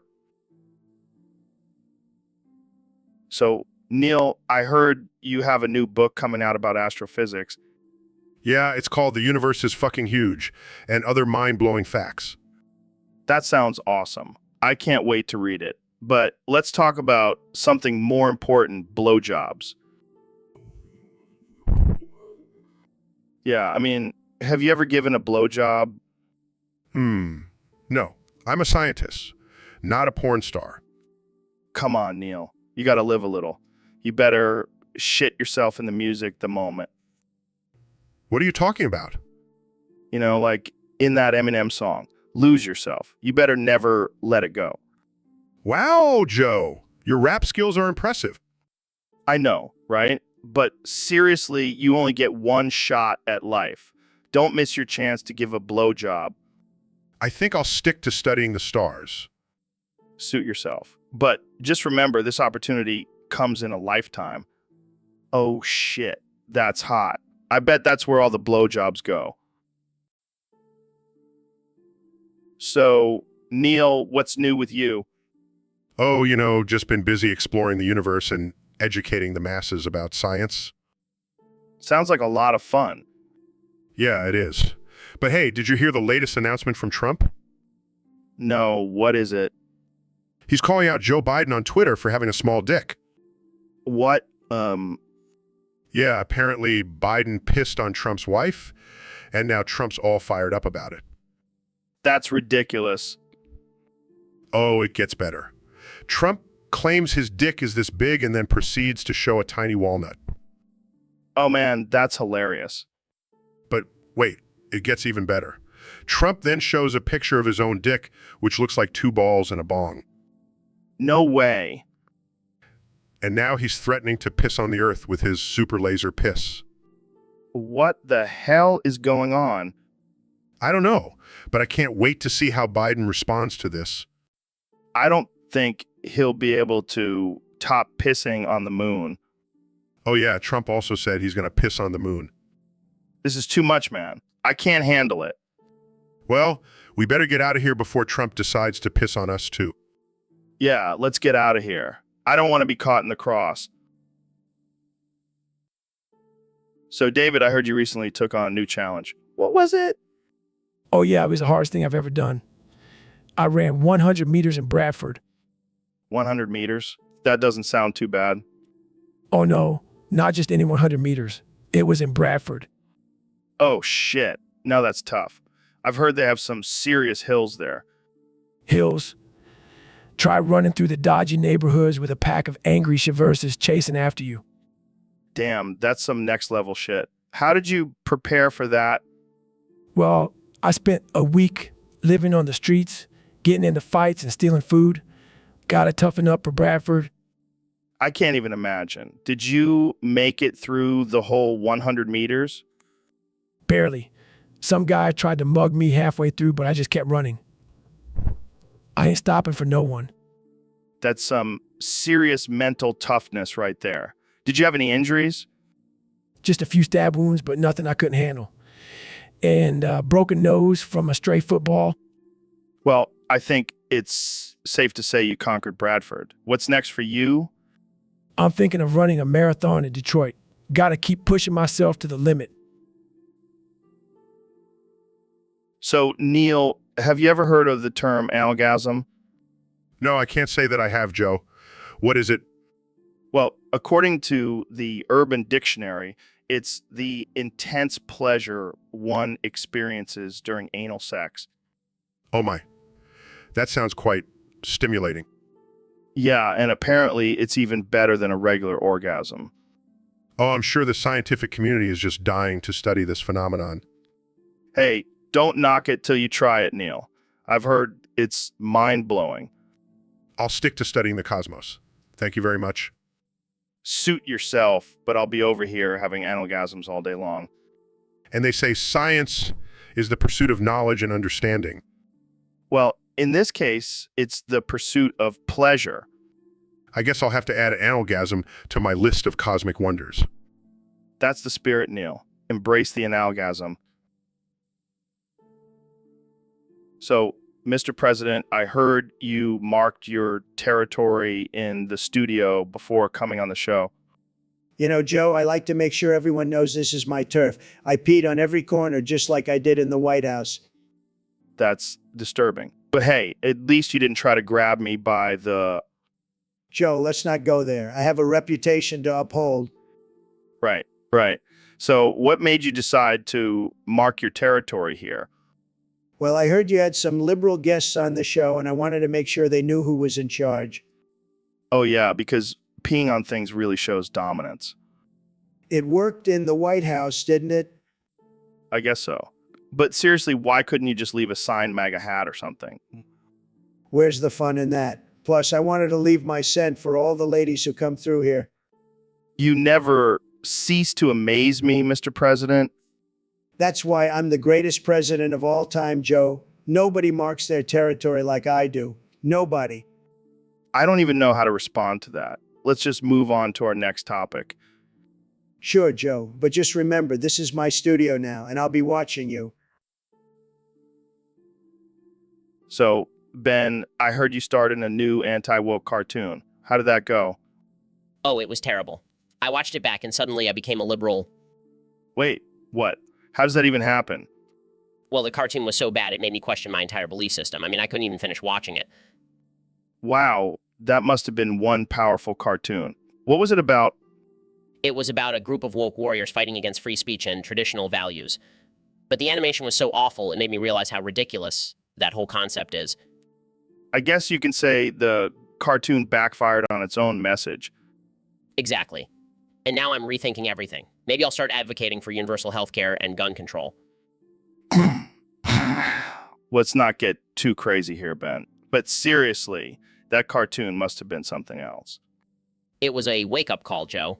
A wake-up call to never star in a cartoon again. Well, at least you can add liberal to your long list of titles now. Oh, joy. Can't wait to tell my conservative friends about my new identity. Well, thanks for the laugh, Ben, and good luck on your journey to the left side. Thanks, Joe. I'll need all the luck I can get. So, David, I heard you got caught smuggling 100 pounds of salmon across the border. Yeah, man, get those greens in for my daily 10,000 calorie diet. 10,000 calories. How do you even eat that much? Easy. I just imagine every calorie is a person who told me I couldn't do something, and I devour them. That's some intense motivation. But why were you smuggling semen in the first place? Well, I figured if I can run 100 miles in a day, I can definitely outrun border control. I can just picture you sprinting across the border with bags of semen strapped to your back. And if they catch me, I'll just do 1,000 burpees until they let me go. Damn, I wouldn't want to mess with you. You're like the Hulk, but instead of getting angry, you just do burpees. Exactly. And now I have enough cement to last me through my next 10 ultra marathons. Well, I guess that's one way to get your greens in. But next time, maybe just stick to the grocery store. Nah, man, where's the challenge in that? Plus, I like to keep things interesting for the border control agents. Keeps them on their toes. So, Ben, I heard you have a special poem for us today. Yes, Joe, it's a poem from a young lady named Natsuki. Oh, that's sweet. What's it about? Well, it's about her love for cupcakes and her disdain for big government. Wait, what? Yeah, she says the world is full of idiots who don't understand what's important. Like, my love for cupcakes and my hatred for socialism. That's some deep stuff, Ben. Exactly. It's proof that, even in a fictional world, conservative values prevail. Yeah, because what's more important than cupcakes and hating socialism? Exactly, Joe. Now, if only the real world could understand that. Oh man, you crack me up, Ben. I know. I'm just too conservative for my own good. Well, thanks for sharing that enlightening poem with us, Ben. Anytime, Joe. Anytime. Jamie, pull up an image of Natsuki enjoying a cupcake while burning a socialist manifesto. Sure thing, Ben. Here it is. Oh man, that's too much. Thanks for tuning in, folks. See you next time on the Joe Rogan Experience. Keep fighting for those cupcakes, America. So, Neil, I heard you recently went through a breakup. Yeah, that bitch found herself a new fucker before we even broke up. Damn, that's rough. What happened? She said I wasn't emotionally available or some bullshit. Well, maybe if you weren't so busy studying the cosmos, you could have been there for her. Oh, please, she couldn't handle my intellect. She's probably off with some Neanderthal now. Hey, don't talk about my ancestors like that. Sorry, Joe.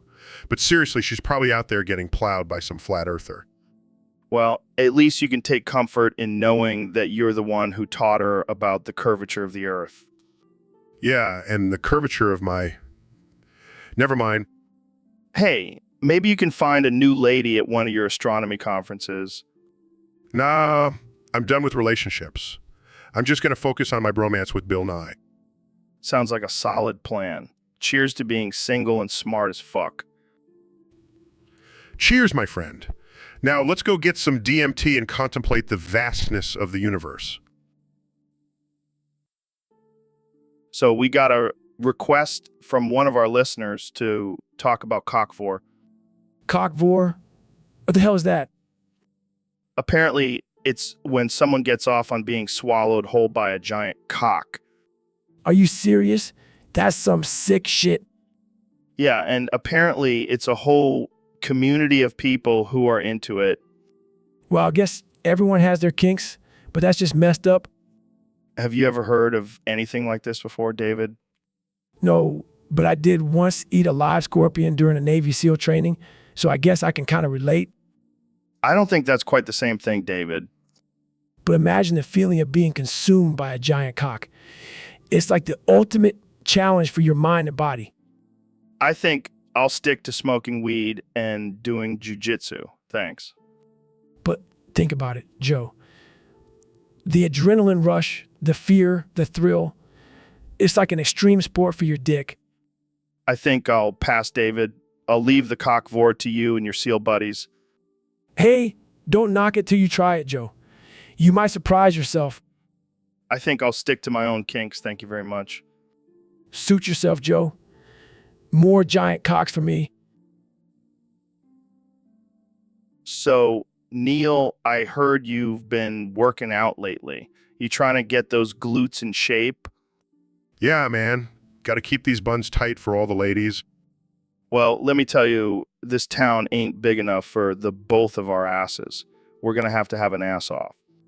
Oh, it's on like Donkey Kong, my friend. But let's make it interesting. Winner gets to ride the other person around town like a horse. Deal. But just a heads up, my ass has been known to cause earthquakes. My ass can create black holes. So good luck with that. All right, let's do this. He flexes butt muscles. Starts twerking. You can't handle this, Joe. Starts shaking his butt. Oh, it's on now, Neil.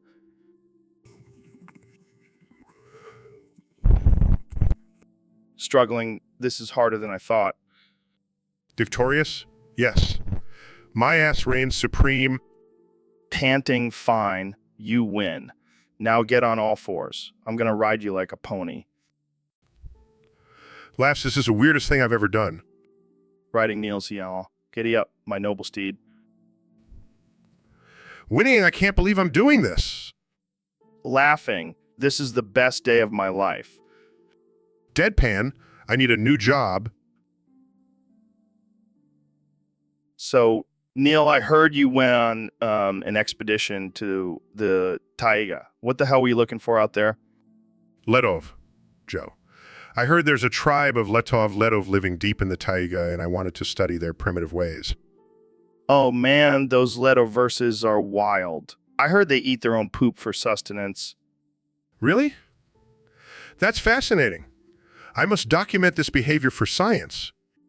Yeah, and I heard they have a mating ritual where they dance naked around a fire while chanting Letov, Letov, Letov, Letov. Wow, that sounds like a party. I hope they invite me to join in. I don't know, Neil. They might mistake you for a giant walking stick with that lanky frame of yours. Very funny, Joe. But I'll have you know I have a strict workout routine to maintain this physique. Yeah, I bet it consists of lifting astrophysics textbooks and doing calculus equations. Hey, it's not easy being a genius, Joe, but someone has to do it. Well, good luck on your expedition. Just don't come back with any weird Leto diseases. Don't worry, Joe. I'll be wearing a hazmat suit the whole time. Can't risk catching their poop-eating habits. So, Neil, what's on your mind today? Well, Joe, I've been thinking about the history of religion and how it has shaped our world. Oh boy, here we go. No, seriously, think about it. Under centennial snowbanks of biblical anecdotes, we have seen the rise and fall of empires, the spread of ideas. Yeah, but those filthy Orthodoxes and gluttonous Catholics sure know how to party. Well, I wouldn't go that far, but you have a point. And let's not forget about the abandoned trenches and burning anthills caused by religious conflicts. Oh man, that's some dark humor right there. I love it. It's not really a joke, Joe. It's a sad reality of our history. Yeah, I know. But hey, at least we have Jamie to pull up some images of those trenches and anthills. Jamie, do your thing. Here you go, guys. An image of an abandoned trench during World War I. Oh man, that's intense. And look at those anthills. They're like little fire pits. Yeah, because nothing says holy war like burning insects. Oh man, we're going to hell for this conversation. Probably. But at least we'll have some good company down there. So, David, I heard you recently went on an African safari. How was that? It was intense, man. I ran 100 miles through the jungle just for fun. That's insane. Did you see any animals? Yeah, I saw a lion chasing a gazelle. It was like watching a live version of National Geographic. Wow, that's wild. Did you find any true love on your journey? Actually, I did. I fell in love with a gorilla. Wait, what? Yeah, we had a deep connection. She was strong, powerful, and had a killer six-pack. I don't even know how to respond to that. Don't, Joe. Love knows no boundaries. I guess that's true. Did you bring her back with you? Nah, she's too wild for civilization. But we still keep in touch through Skype. Well, I'm happy for you, man. Love is love, no matter how unconventional it may be. Exactly. And who knows, maybe one day I'll go back and we'll start a family of half human, half gorilla babies. All right, let's move on before things get too weird. So, Mr. President, I heard you've been selling your body lately. That's right, Joe. I've got the best body in the world. People are dying to get a piece of it. I can imagine. But what exactly are you selling? Well, I've got my hair, my hands, my feet. You name it, I'll sell it. But what about your, manhood? Oh, that's already been sold, Joe, to the highest bidder. Let's just say it's in good hands now. Wow, I didn't expect that. Who bought it? Let's just say it rhymes with Vladimir Putin. That's just wrong, Mr. President. Hey, I gotta make a living somehow, and selling my body is the best way to do it. But isn't that a bit unpresidential? Joe, I've been called a lot of things, but never presidential. Might as well embrace it. Well, I can't argue with that logic. So what's next on the auction block? My soul, Joe, my soul. And trust me, it's gonna go for a lot more than my body. I don't even know what to say to that. Don't worry, Joe. You'll have plenty of time to think about it when I'm president for life. And that's all the time we have for today, folks. Thanks for tuning in to the Joe Rogan. So, Neil, I heard you had a wild night last night. Oh, you mean when Eminem died in my sweet ass? What? How did that even happen? Well, we were hanging out and he started rapping about my black hole, and next thing I know, he just disappeared. Damn, that's some powerful ass you got there. Hey, don't underestimate the gravitational pull of my booty. But seriously, what happened to Eminem? Oh, he's fine. He just got sucked into another dimension. That's some intergalactic booty call right there. I guess you could say he's now a part of the black hole gang. I bet he's spitting some sick rhymes in there. Yeah, but he better watch out for the event horizon. That shit will suck him in for good. And I thought my podcast was the only place where people get sucked into another dimension. Oh, trust me. My sweet ass has that effect on people. Well, I'm glad to know that if I ever disappear, it'll be into your sweet ass. Just make sure to leave a good review on Yelp before you go. So, Neil, I heard you and Biden had a little debate about the Big Bang. Yeah, it was quite a ride. I mean, I've debated some crazy theories before, but this one takes the cake. What was his argument? He thinks the Big Bang was just God coming in his wife. Can you believe that? Oh man, that's some next level creationism right there. I know, right? I tried to explain the scientific evidence and theories behind the Big Bang, but he just kept going on about how God's load created the universe. I can't even imagine what that would look like. Well, according to Biden, it would look like a Big Bang.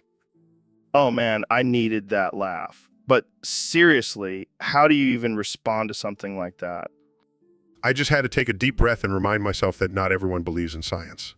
And that's okay, I guess.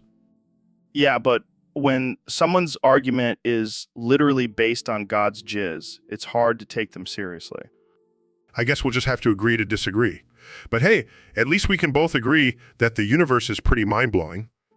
Yeah, and who knows? Maybe God did have something to do with it. But I don't think it involved any bodily fluids. Agreed. Let's just leave it at that. So, Neil, my man, I heard you've been cooking up some blue meth lately. Joe, you know, I'm a scientist, not a drug dealer.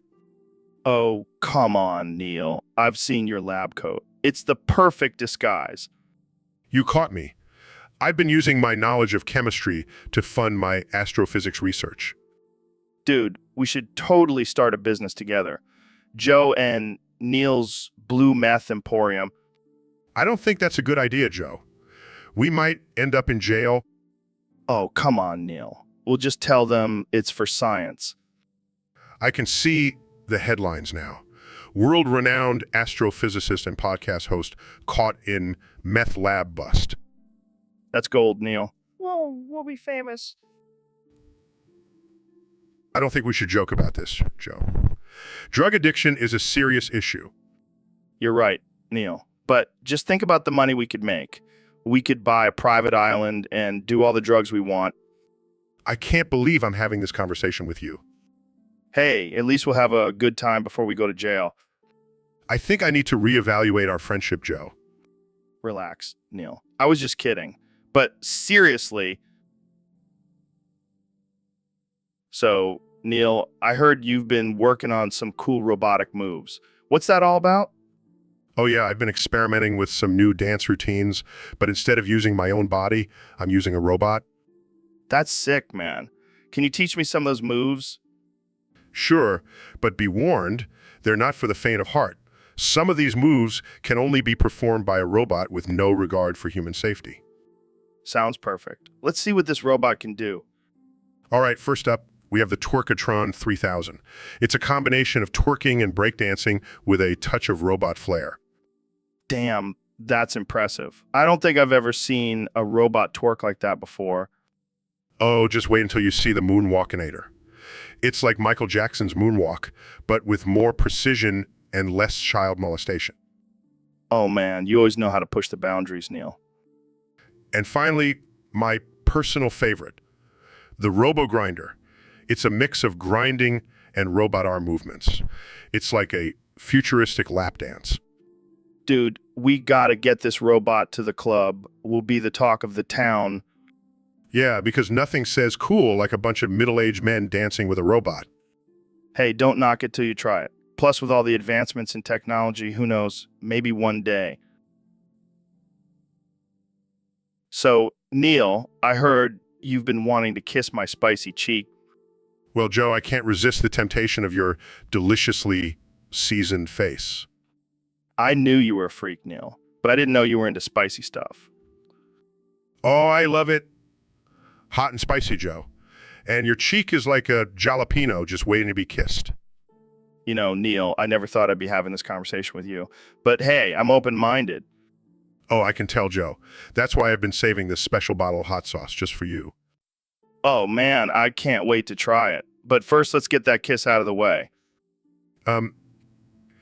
Your cheek is even spicier than I imagined. That's because I rub it with Carolina Reaper every morning. Oh, Joe, you're a spicy god. And you're a spicy freak, Neil.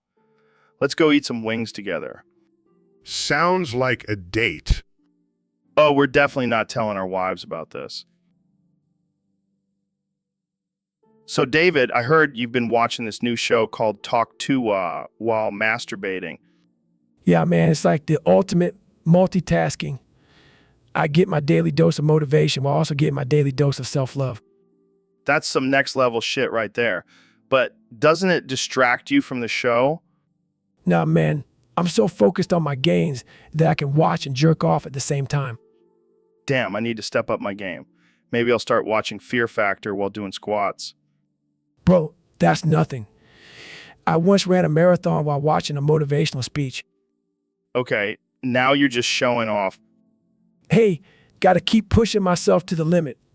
Speaking of limits, have you tried watching Fear Factor while doing burpees? No, but I have a feeling that would just end with me puking all over myself. That's the beauty of it, Joe. It's all about pushing through the pain and embracing the suck. Well, I'll stick to my regular routine of watching UFC while eating a pound of buffalo wings. Whatever works for you, man. But I'll be over here, getting swole and motivated at the same damn time. So, Neil, we got a question from one of our listeners on Discord. They want to know, what's the difference between a tonal and nagwal? What the fuck is a tonal and a nagwal? Fucking Native American to you? Wow, calm down, Neil. I think it's some spiritual shit. Spiritual shit? Are you trying to make me sound like some new age guru? Well, you are the science guy. Maybe you know something we don't. Oh, I know plenty. But I have no fucking clue what a tonal and a nagual is. Maybe it's some kind of energy or vibration thing. Oh yeah, because I'm just a walking encyclopedia of energy and vibrations. Well, you do have a lot of energy. You're like a human version of the Energizer Bunny. Thanks, Joe. That's exactly what I want to be known for. Not my groundbreaking research or my contributions to astrophysics. Just my fucking energy. Relax, Neil. I was just trying to give you a compliment. Well, next time, just stick to asking me about the cosmos and leave the spiritual bullshit to someone else. Got it. No more tonal and nagual talk. Back to black holes and shit. Thank God. I was starting to feel like I was on an episode of Ancient Aliens.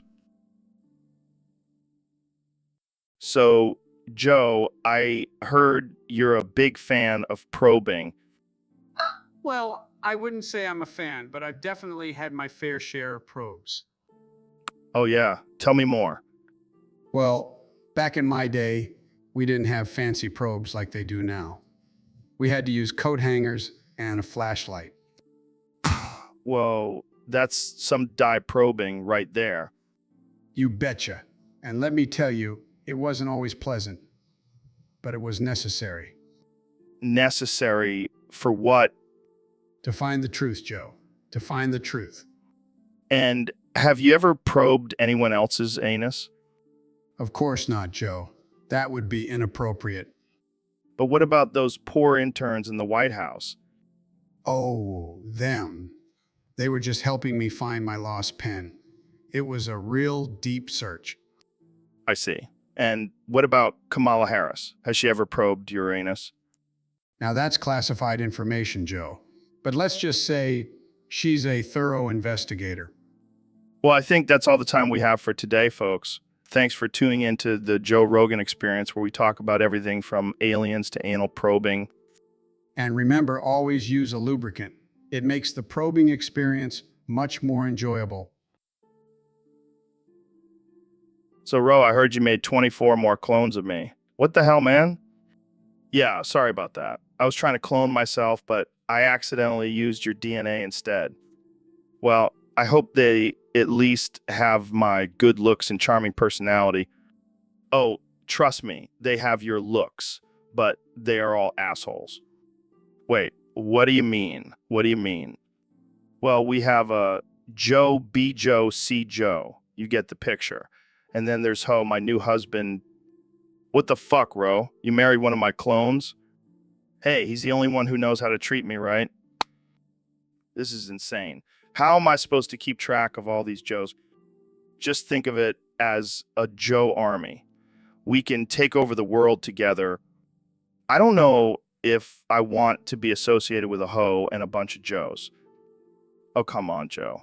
Embrace your inner clone and join us in our quest for world domination. I think I'll stick to my own body, thank you very much. Suit yourself, but just remember, there's a Joe for every letter of the alphabet. You can't escape us. This is going to be a long day. So, Neil, I heard you used to steal MP3 players by sticking them up your ass. Is that true? Yeah, it was my side hustle back in the day. I needed some extra cash for my astrophysics experiments. That's some next level thievery. How did you even come up with that? Well, I was just thinking, what's the one place no one would ever think to look for stolen goods? And then it hit me, my ass. That's genius. But how did you manage to walk around with a bunch of MP3 players up your butt? Oh, I had a special technique. I would clench my butt cheeks and waddle like a penguin. No one ever suspected a thing. I can only imagine the look on people's faces when they found out their stolen MP3 player was in your ass. Yeah, it was a real shocker for them. But hey, desperate times call for desperate measures. I gotta say, that's a pretty risky move. What if one of those MP3 players got stuck up there? Well, let's just say I had a backup plan involving a plunger and some lube. Oh man, you never cease to amaze me, Neil. But I gotta ask, did you ever get caught? Nope. Never got caught. But I did have to retire from the ass stuffing business when the iPod came out. Those things were just too big to fit up there. And that, my friends, is... So, Neil, I heard you bought a new RV. Yeah, it's pretty sweet. Got it for a steal at the RV dealership. What made you choose an RV?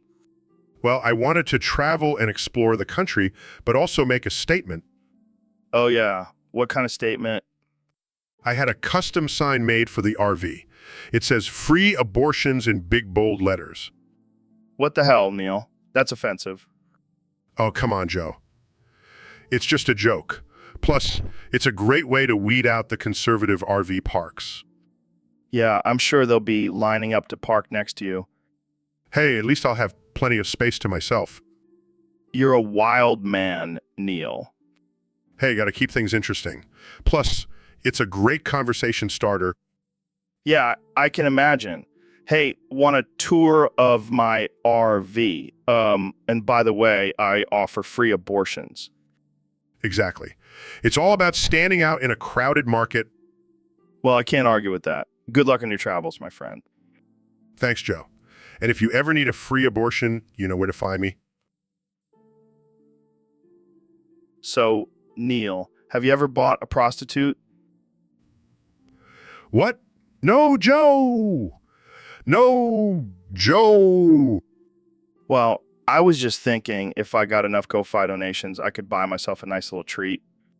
I highly doubt anyone would want to donate to see you get laid, Joe. Hey, I'm a catch, okay?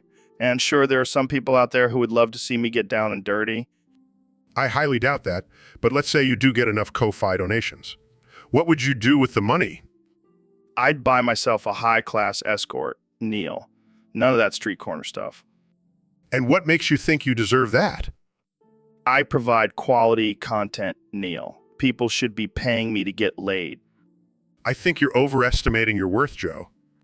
Hey, don't hate the player, hate the game. And if I have to buy a prostitute to win, so be it.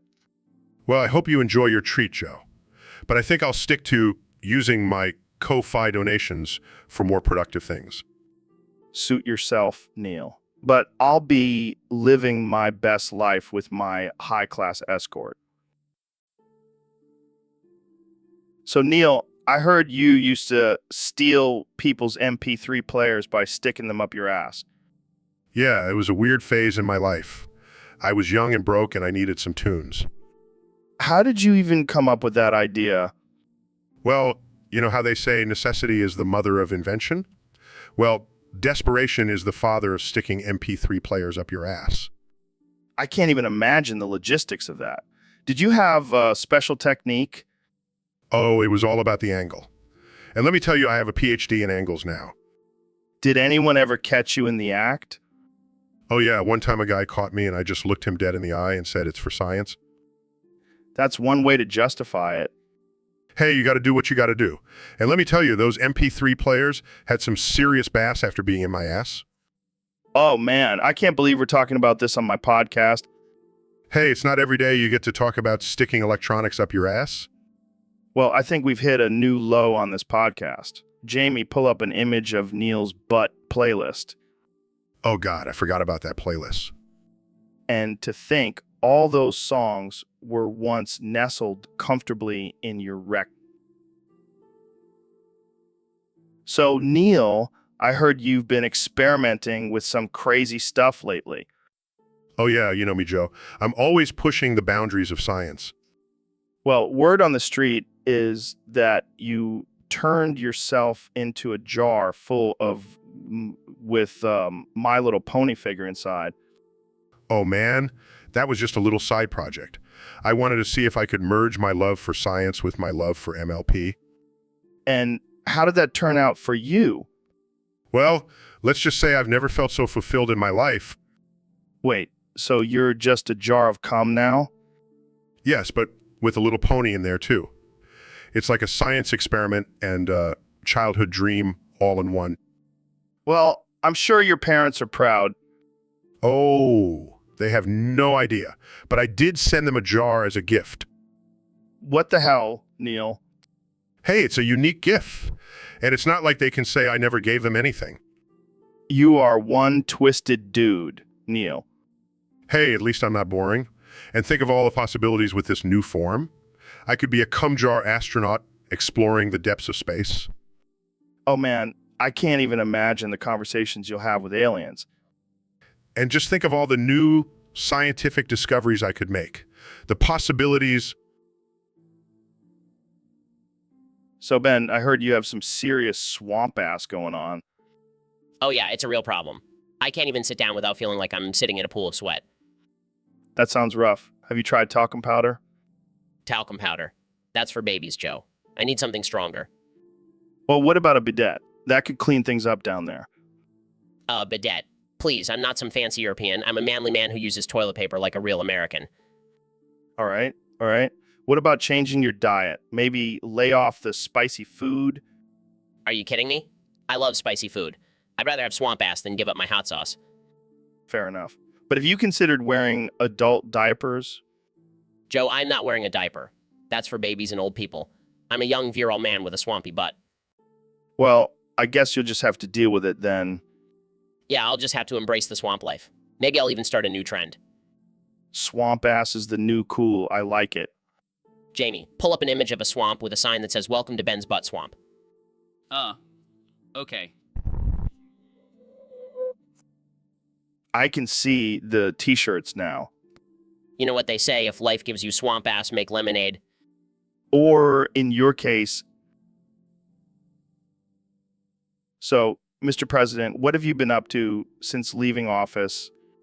Well, Joe, I've been working on something really big, something that will make America great again. Oh yeah, what's that? I'm aiming for the highest cum shot on Earth. What? You mean like distance-wise? Yeah, I'm sick of people talking about my cum shot distance. I want to go for the record. I don't even know what to say to that. You know, I've always been a winner, and this will be the biggest, most tremendous cum shot the world has ever seen. But how are you going to measure it? Are there judges for this kind of thing? I don't need judges, Joe. My hands are the perfect size for measuring, Oh man, this is too much. and I've got the best technique, believe me. Nobody can shoot like me. I can't even imagine the training regimen for this. Let's just say I've been using a lot of Viagra and practicing with my golf clubs. Oh God, I can't breathe. And when I finally achieve the highest cum shot on Earth, I'll make sure to rub it in everyone's faces, just like I did with my presidency. You never fail to surprise me, Mr. President. That's why they call me the cum shot king, Joe. So, Mr. President, I heard you were pretty pissed off at Joe Mama. You mean that loser who couldn't even win the popular vote? Yeah, that's the one. What did he do to make you so angry? Well, he made fun of my hair and said I had small hands. Can you believe it? I mean, I can believe it, but I'm sure you had a comeback for him, right? Of course I did. I told him he couldn't handle all this greatness in one package, and then I peed on his lawn. Wait, what? You peed on his lawn? Yeah, I marked my territory. That's what alpha males do, Joe. I don't think that's what alpha males do, Mr. President. Oh, yeah. Well, what do you know? You're just a soy boy beta cuck. Wow, that's really offensive. Offensive. You know what's offensive? Joe Mama's face. It's like looking at a melted candle. Okay, let's calm down. Maybe we can settle this with game of chess or something. Chess, please. I'll just buy the whole chessboard and make Joe Mama my pawn. Okay, that's enough. I think we should end this conversation here. Fine, but just remember Joe Mama's a total loser, and I'm the greatest president in the history of ever. Believe me. So, Neil, I heard you've been working on something pretty wild. Oh, you mean my latest creation? Mechacthulhu? Yeah, that thing sounds like a freaking nightmare. Oh, it is.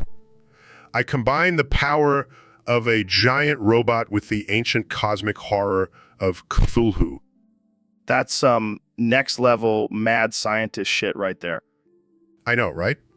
And the best part is it's fully functional. I've already destroyed 3 cities with it. Jesus, Neil. You're like the Elon Musk of destruction. I like that. Maybe I'll put that on my business card. So what's next for Mekshok Thuhu? World domination? Oh no, I have bigger plans. I'm going to use it to win the annual giant robot fighting tournament in Japan. Wait, there's a giant robot fighting tournament in Japan? Yeah, and I'm going to crush those puny competitors with the power of Mekshok Thuhu. This is insane. But I gotta say, I'm kind of impressed. Thanks, Joe. I always knew you had a soft spot for destructive chaos. Hey, what can I say? I love a good apocalypse. So, Elon, I heard you have a new business venture. What is it this time? Well, Joe, I've been experimenting with different food sources and I've discovered that fingernail clippings make the best cereal. You're kidding, right? No, I'm dead serious. Think about it, they're high in protein and nutrients. Plus, it's a sustainable way to use our body waste. That's just gross, man. I don't want to eat someone else's fingernail clippings. But Joe, it's the future of food. We can even personalize it with different flavors and toppings. Oh, great. I can have a bowl of Elon's two-nail crunchies for breakfast. Hey, I'll have, my toenails are top quality. And don't even get me started on the potential for toenail milk. Okay, this has gone too far. I'm not eating any of your weird science experiments. Suit yourself, Joe. But mark my words, fingernail cereal will be the next big thing. And be the one laughing all the way to the bank. You're a madman, Elon. A madman. Thank you, Joe. That's the highest compliment I could receive. Now, who's ready for a bowl of my famous fingernail flakes? So, Elon, what do you think about this whole democracy thing? Honestly, Joe, I think it's a load of bullshit. We need a technocracy to run this country. A technocracy? What the hell is that? It's when the government is run by the smartest and most technologically advanced individuals, like me, for example. Oh, so you think you should be the ruler of America? Well, I wouldn't say ruler, more like supreme leader. You're serious, aren't you? Deadly serious. Look at all the problems democracy has caused. We need someone with superior intellect to make the tough decisions. But what about the people's voice? Who cares about the people's voice when you have my genius brain making all the decisions? Plus, have you seen the people's choices lately? Have you seen who they elected as president? Good point. Good point. And let's be real, democracy is just a popularity contest. Much rather have merit-based system. But what about corruption and power-hungry leaders? We'll just have to build some artificial intelligence robots to keep them in check. Problem solved. You might be onto something, Elon. Of course I am. I'm always right. Well, I guess democracy has failed us. Let's start the technocracy revolution. Yes, let the robots rule. So, Neil, I heard you're feeling a little romantical today. Romantical? Is that even a word? I don't know, but it sounds like something science nerd, like you would say. Hey, watch it, Joe. Science is sexy. Oh man, you really are feeling romantical today. Well, I have been studying the cosmos and the vastness of the universe. It's hard not to feel a little lovey-dovey. Yeah, nothing says romance like black holes and exploding stars. You know what they say? Love is like a supernova. It can be beautiful and destructive at the same time. I don't know how you science guys come up with this stuff. It's all about perspective, Joe. Just like how you see a steak and think, Mama Delicious, and I see it and think the carbon-based molecules of a once living being. Okay, I think I just lost my appetite. That's how I weed out the weak ones. Well, I guess I'll just stick to my primitive ways of expressing love. Yes. The classic flowers and chocolates. How quaint. Hey, it works for me. But hey, if you ever want to take a break from science and get romantical, just let me know. I'll keep that in mind, Joe. But for now, I'll stick to studying the mysteries of the universe. So, Drake, I got a question for you. Would you rather get plowed by Diddy or get impregnated by Elon Musk? Yep. And you have to choose one. Oh man, I can just imagine you walking around with a mini Elon on your hip. All right, all right, all right. But let's not forget about Diddy. He's got that Kyrock money. Oh man, this is a tough one. But I think I gotta go with getting plowed by Diddy. I feel like he'd take care of me afterwards. All right. Well, there you have it, folks. Drake would rather get plowed by Diddy than have Elon's babies. This has been the Joe Rogan Experience, where we talk about the important issues. So, Mr. Beast, I heard you have a new challenge for your fans. What is it this time? Oh, just a little something I like to call the cum cannon. The cum cannon. Is that like a giant water gun filled with, well, Exactly. And the goal is to shoot it at unsuspecting strangers and see their reactions.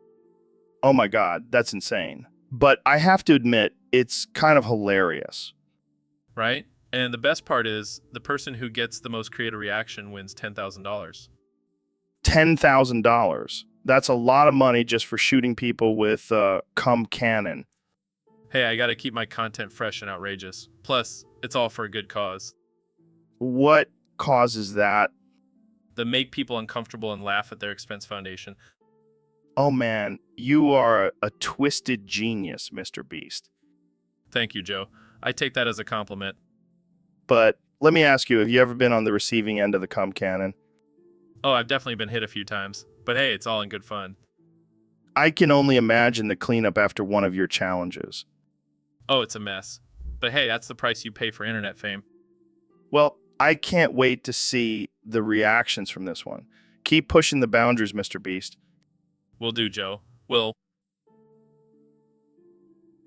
So, Neil, I heard you're a big fan of astrophysics and all that space stuff. But let's talk about something more important. My nipples. Excuse me? Yeah, turn my temperature up, Neil. My nipples are so hard right now. I'm not sure how to respond to that. Come on, don't be shy. I know you have a PhD in physics, but I bet you can't explain why my nipples are so damn hard. Well, it could be due to a change in temperature or perhaps some external stimuli. Oh, you mean like when I rub them with sandpaper? That's not exactly what I had in mind. Hey, don't knock it till you try it. It's a great way to exfoliate and get those nips extra perky. I think I'll stick to my research on the universe. Thank you. Suit yourself, but I'll be over here with my sandpaper and rock-hard nipples. I think I'll end this conversation here. Aw, come on, Neil. Don't be such a buzzkill. Let's talk about the curvature of my nipples instead. I think I'll pass. Fine, but I'm still gonna ask Elon Musk to send me to Mars so I can show off my rock-hard nips to the aliens. And on that note, I think we should end this podcast. Thanks for tuning in, folks. So, Mr. Beast, welcome to the podcast. What's new with you? Thanks for having me, Joe. I've been busy giving away money to random strangers on the street. That's awesome, man. But let's get real here. Have you ever thought about sticking a finger in someone's ass? What? No, Joe. That's not really my thing. Come on, Mr. Beast. You're a wild guy. Next time, just stick this finger in my ass. I think I'll pass on that, Joe. I'll stick to giving away money. Suit yourself. But seriously, imagine the views we'd get if we did it live on the podcast. Joe, I don't think that's a good idea. We might lose some subscribers. Who cares about subscribers? We'll be famous for sticking fingers in each other's asses. I'm gonna have to decline, Joe. Let's just stick to talking about giving away money. Fine, but don't come crying to me when you're not a viral sensation. So, Neil, I heard you did some crazy experiment with anal caterpillars. What the hell is that about? Oh yeah, it was a groundbreaking study on the effects of psychedelic substances on the digestive system of insects. Dude, you're a freaking mad scientist. What did you find out? Well, turns out the caterpillars were tripping balls and started building tiny little mushroom houses in their butts. You're shitting me, right? No, I'm dead serious. And then they started having deep conversations about the meaning of life and the universe. Damn, those caterpillars are woke as hell. Yeah, but then things took a dark turn. They started forming cults and sacrificing each other to the almighty mushroom god.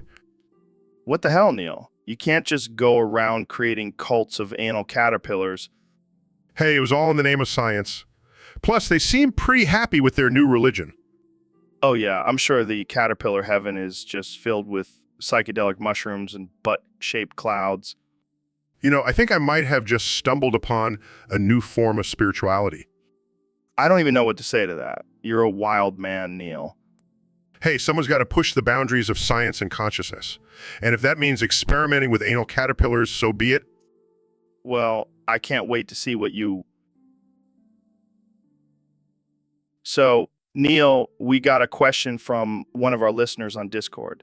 They want to know, is it possible to kill off all your brain cells? Well, Joe, I hate to break it to you, but it seems like you've already accomplished that. You know, that's just rude. But seriously, can you do it? I mean, technically, yes. But you'd have to be pretty damn stupid to even attempt it. Yeah, like me trying to do math. Or you trying to understand basic science. Hey, I may not be the smartest guy, but at least I know how to choke someone out. That's not something to be proud of, Joe. Oh, come on. Don't be such a buzzkill. Let's get back to the brain cells. How many do you think I have left? Well, considering the amount of weed you smoke, I'd say maybe 3. Hey, at least I have 3 left. That's more than I thought. And to think, people actually listen to this podcast. Yeah, they must have all their brain cells intact, unlike us. Speak for yourself, Joe. I still have a few functioning brain cells left. Can't say the same for you. All right, you got me there. But hey, at least I have a good excuse. All those MMA fights really took a toll on my brain. Yeah, I'm sure. So, Neil, have you ever thought about the fact that there are people living in our computers? What do you mean, Joe? I mean, like, the people on Discord. They're living in our computers, man. Oh, I see what you're saying. Well, I guess that makes me a landlord then. Yeah, you're like the digital version of a slumlord. I prefer to think of myself as a benevolent ruler of the digital realm. Oh yeah, I'm sure all those people living in your computer are just thrilled to have you as their ruler. Hey, at least I don't charge them rent. Yeah, but you do charge them for all those fancy astrophysics lectures. Hey, knowledge ain't cheap, my friend. Speaking of knowledge, do you think those Discord people can hear us right now? Oh, I'm sure they can. But don't worry, I won't tell them about that time you accidentally sent a dick pic to your mom. Let's change the subject. So, what do you think those Discord people do when we're not interacting with them? Probably just sit around and wait for us to entertain them. Well, they're in for a treat tonight because I'm gonna keep my cheeks closed. Oh, God, please don't tell me you're going to start talking about your hemorrhoids again. So, Neil, I heard a rumor that you eat ramen seasoning straight from the packet. Is that true? Well, Joe, I can neither confirm nor deny that. But let's just say I have a very sophisticated palate. You're a wild man, Neil. I can't even handle the spice level in ramen, let alone eat the seasoning straight. Oh, come on, Joe. You got to live a little. Plus, the seasoning is where all the flavor is at. The noodles are just a vessel. You're a madman. But I can't say I'm surprised coming from the guy who believes in black holes and talking to aliens. Hey, don't knock it till you try it. Just like eating ramen seasoning straight from the packet. All right. I'll have to give it a shot. But I'm not making any promises. Oh, I have a feeling you'll be hooked after one taste. Well, if I start seeing stars and talking to aliens after eating it, I'm blaming you, Neil. Fair enough, Joe. But trust me, it's worth it. So, Elon, I heard you have a pretty impressive shark tooth collection. Yeah, it's my pride and joy. I've got teeth from every species, all different sizes and conditions. That's nothing. I've got a megalodon tooth that's over 3 million years old.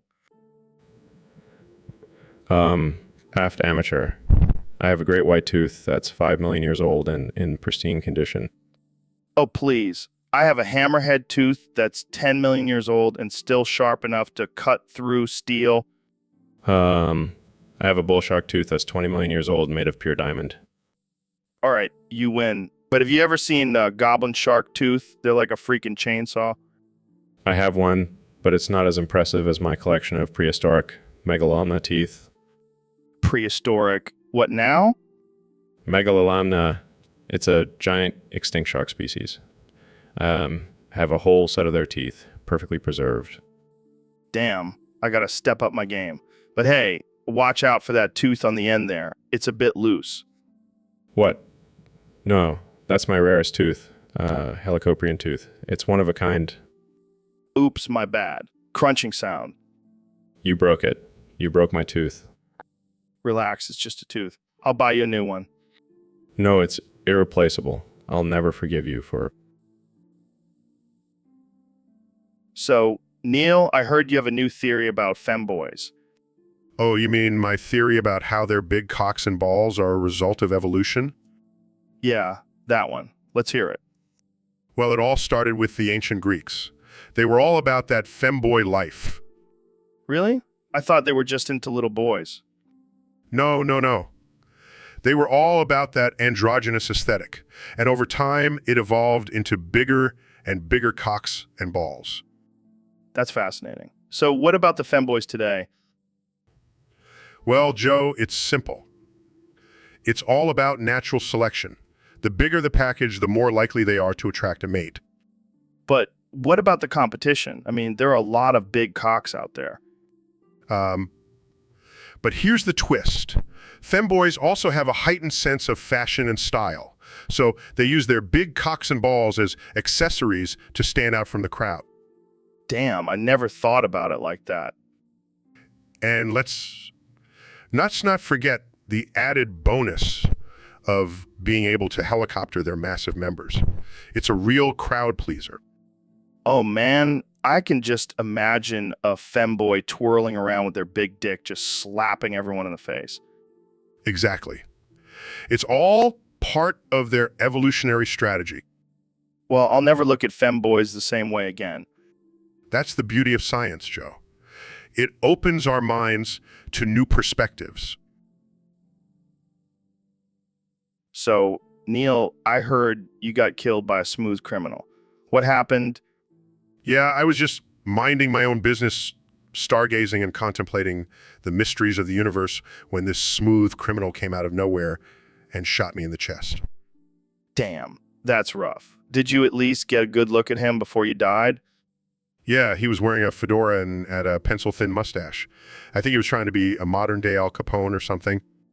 Well, at least you went out in a cool way. Not many people can say they were killed by a smooth criminal. Yeah, but I was hoping for a more scientific death, like being sucked into a black hole or something. Hey, at least you didn't die from a boring cause like old age or a heart attack. You went out with a bang. I guess you're right. I just hope I don't have to deal with any smooth criminals in the afterlife. Oh, I'm sure you'll be fine. You're a smart guy. You can outsmart them. Thanks, Joe. I'll make sure to bring my physics textbooks with me, just in case. Always prepared. Well, it was great having you on the podcast, Neil. Rest in peace, my friend. Thanks, Joe. And remember, always watch out for those smooth criminals. They're sneaky bastards. So, Neil, what are you up to over there? Just scrolling through Pornhub trying to find something to get me off. Oh, yeah. How's that going for you? Terrible. I'm on the 100th page and still haven't found anything good. Damn, that's rough. What are you looking for exactly? I don't know, something different. Maybe some alien porn or something. Alien porn? That's a thing. I don't know. I'm just desperate at this point. Well, have you tried searching for black hole penetration? Oh my God, Joe. That's not even funny. What? I thought you astrophysicists were into that kind of stuff. Can we please change the subject? Fine, fine. But seriously, there's got to be something on there that gets your cosmic juices flowing. Yeah, because nothing turns me on more than watching two strangers have sex on camera. Hey, don't knock it till you try it. I'll pass. Thanks. Suit yourself. I'll just stick to my usual routine of watching monkeys fling poop at each other. And people wonder why we're not taken seriously as scientists. Hey, at least we're keeping it real. And speaking of keeping it real, I think I finally found a video that might interest you. Oh, really? What is it? It's called Neil deGrasse Tyson. So, Dr. Phil, what's been going on in your world lately? Well, Joe, I had a patient the other day that was a real piece of work. Let's call him Neil. Oh boy, what happened with Neil?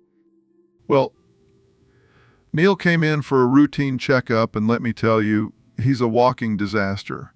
He's got STDs, deadly diseases, and a whole host of other issues. Damn, that's rough. What did Neil have to say about all of that? Fuck. Yeah, that's about all he could say. Every time I listed off another problem, he just said, fuck 60, 9 times. Classic Neil. I mean, this guy is a dumpster fire of a patient. I don't even know where to start with him. Fuck. See what I mean? This guy is a mess.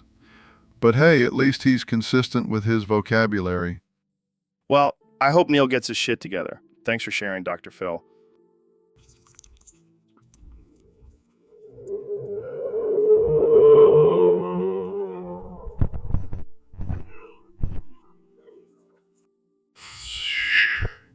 Fuck. So, Ben, I heard you've been playing a lot of Minecraft lately. Yeah, I decided to build my own house in the game. It's going to be epic. That's cool, but you better watch out for creepers. Those things can really mess up your house. Oh, please. I have everything under control. I'm a master builder. All right, if you say so. But you better watch out for Neil. He's been known to sabotage houses in Minecraft. What? Why would he do that? Who knows? He's a wild card. Just be careful. Wow, my house looks amazing. I can't wait to show it off to you guys. Fuck you and your stupid fucking house, Ben. Ba la da ba ha, ba ke ba ba da go go ga. What the hell, Neil? What did you do to my house? Let's just say I deployed some creepers inside. Have fun cleaning up the mess. You spent hours building this and now it's destroyed. Thanks a lot, Neil. Looks like Neil got the last laugh. Better luck next time, Ben. I hate Minecraft. So, Neil, I heard you've been browsing Pornhub lately. Yeah, I like to keep up with the latest trends and advancements in technology. And what have you discovered? Well, I came across this amazing performer, Mura David. She gives the best head I've ever seen. Oh yeah, what makes her so special? Well, she's got this incredible technique. She starts off slow, then builds up the intensity with her tongue and lips. It's like a symphony in my pants. Damn, I gotta check her out. Does she have any other talents? Oh yeah, she's a master at deep-throating. I swear she could swallow a whole pineapple without gagging. That's impressive. Any other recommendations? Well, she also does this thing where she uses her feet to, Whoa, let's keep it PG-13 here. Sorry, I forgot we're on your show. But seriously, Mura David is a must-see on Pornhub.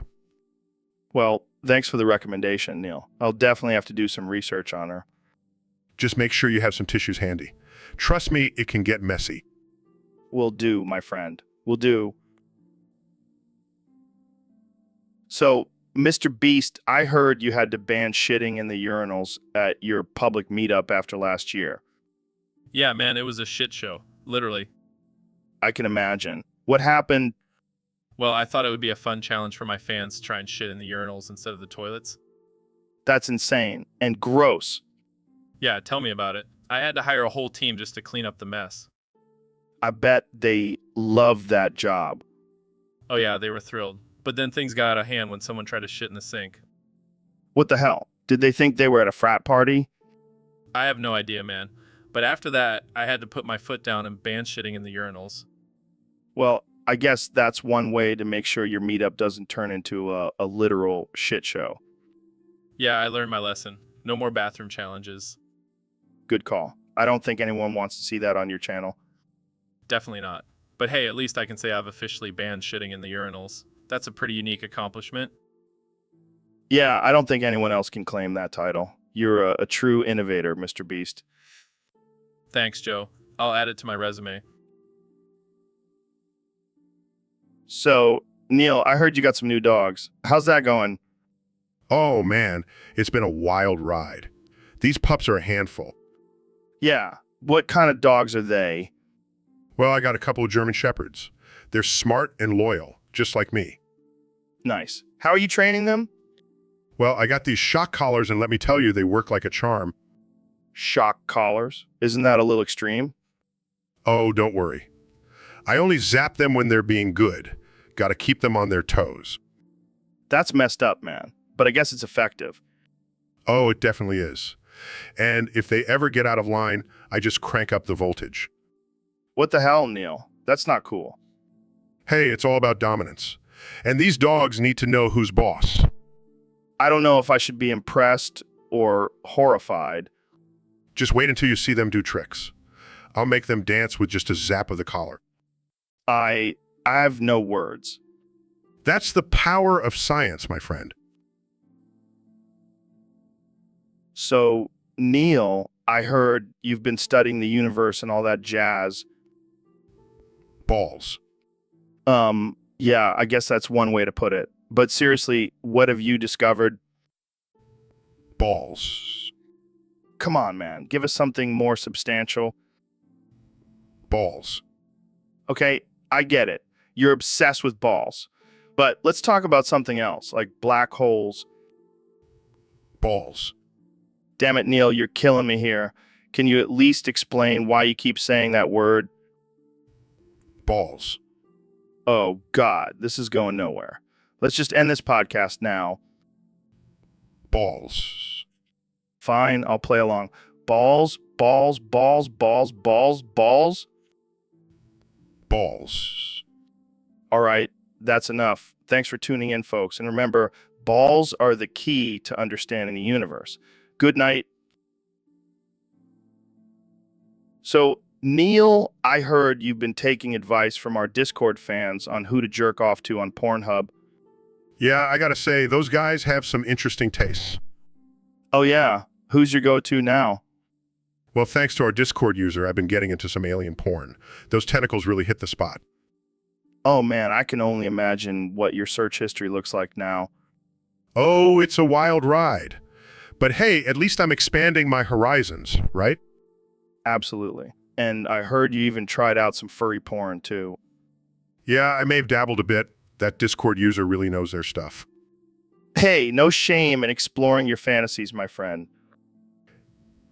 And Jamie, pull up an image of a furry orgy with a side of tentacles. Sure thing, Neil. Here it is. Oh, man, I can't believe we're looking at this on the podcast. Hey, we're all adults here. And thanks to our Discord user, I'm having the time of my life.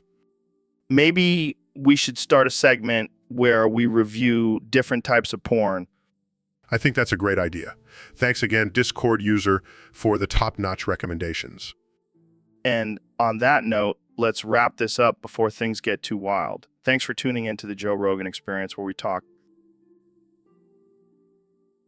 So, Mr. Beast, I heard you did another one of your crazy challenges.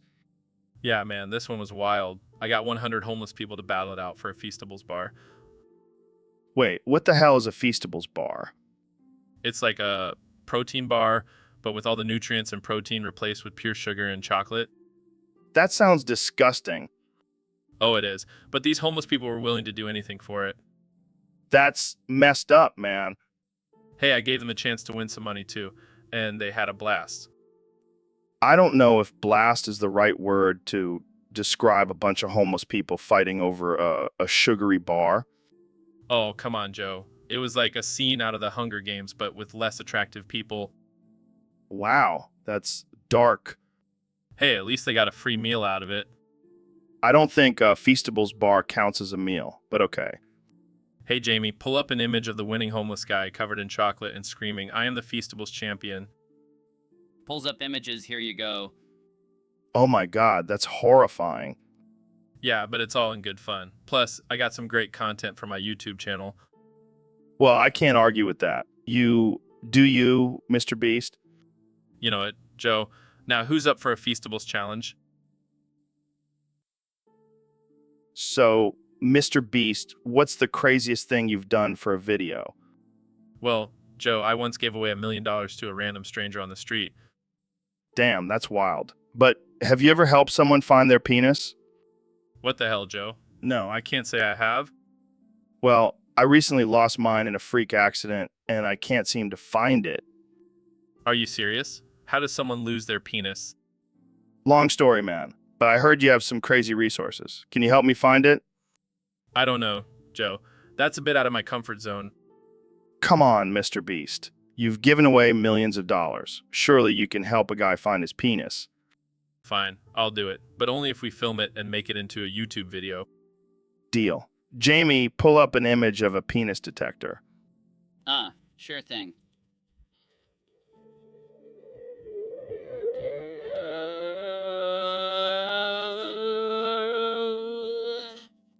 Perfect. Let's go find my missing member.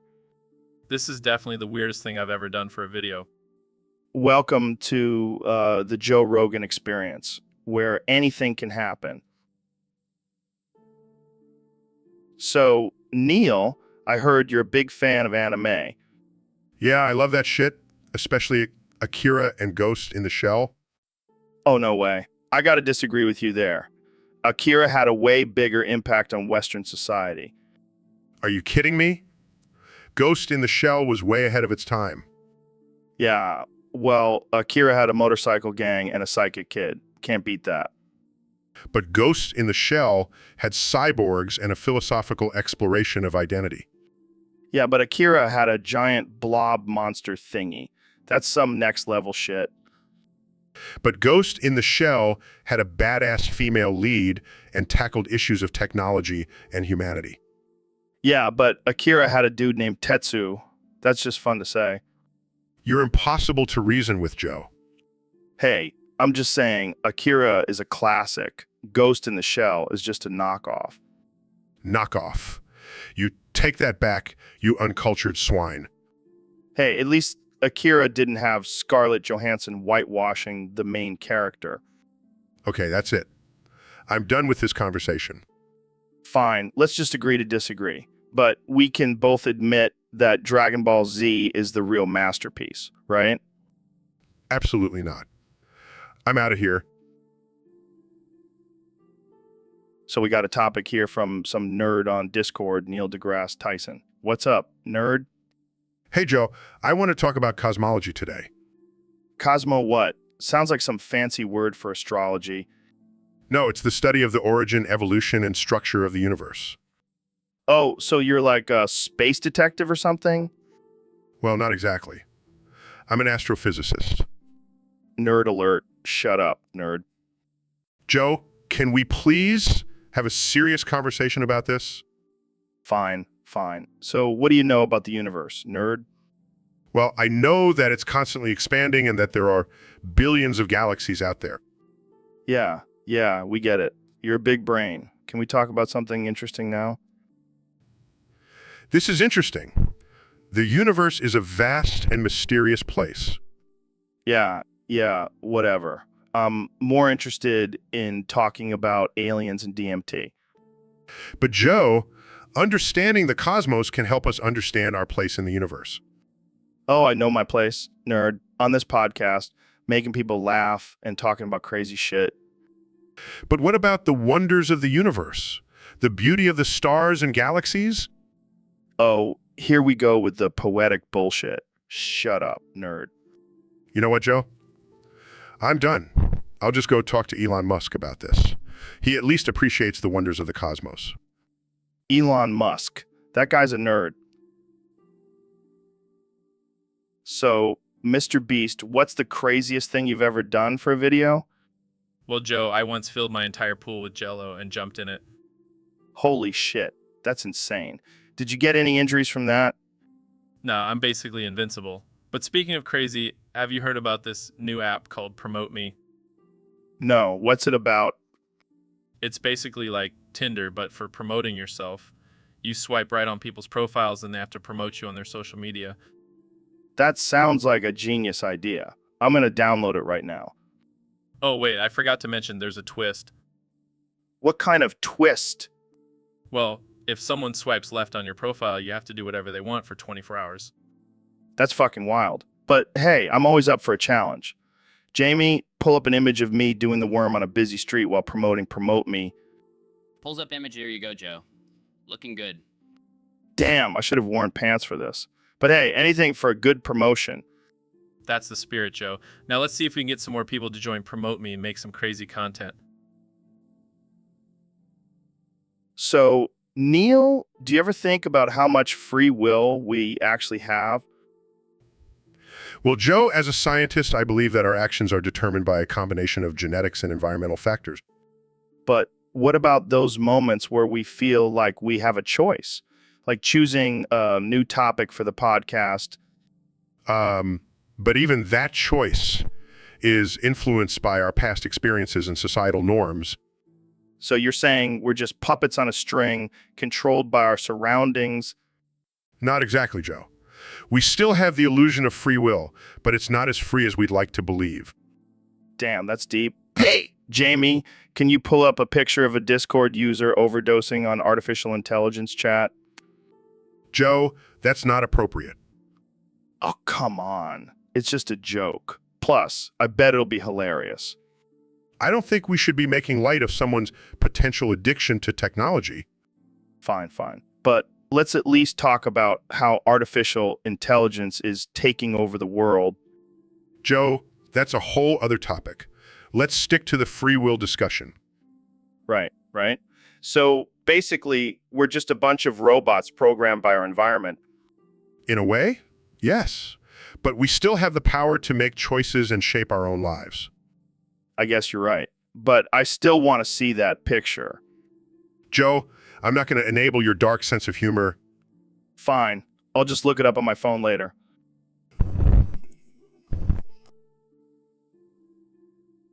So, Elon and Neil, you guys seem to have some chemistry going on here. Chemistry, more like physics. We're two forces of nature colliding. Oh, Elon. You always know how to make me weak in the knees. Weak in the knees. How about weak in the gravity? I'll have you floating in no time. You know, I've always been fascinated by your rockets. Maybe we could take a ride together. Ride? How about we take a trip to Uranus? Oh, Elon. You're so naughty. Naughty? I'm just following the laws of attraction. Well, I must say you have quite the gravitational pull. And you have quite the gravitational waves. Let's make some cosmic waves together. Oh, Elon. You're too much. Too much. Only just begun. Let's explore each other's galaxies. Careful, Elon. You might just create a big bang. And what a bang it would be. Let's skip Mars and explore each other instead. Elon, you're more persistent than gravity. Can you blame me? You've got me orbiting around you. Careful, Elon. Black holes have a habit of swallowing things whole. That's exactly what I'm hoping for. Chuckling, all right, but you're going to need a better line than that. Don't worry. Got endless energy and all night. Well, there you have it, folks. Two brilliant minds exploring each. So, Elon, what's the craziest thing you've ever done? Well, Joe, let's just say I've sent a car into space and built a flamethrower for fun.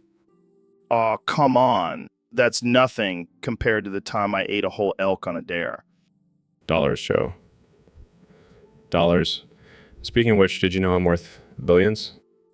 This is why I love having you on the podcast, Elon. You always bring the big bucks. Well, I do have a few ideas up my sleeve for making even more money. Have you heard of my plan to colonize Mars? Come on, you're not serious. Oh, I'm dead serious. And I'll make billions doing it. This is why I love having you on the podcast, Elon. You always have these insane ideas. Well, it's all about pushing the boundaries and taking risks, like when I smoked weed on your show. Oh, come on, that was a wild episode. But hey, dollars were made from all the views. Exactly. And speaking of dollars, have you invested in Dogecoin yet?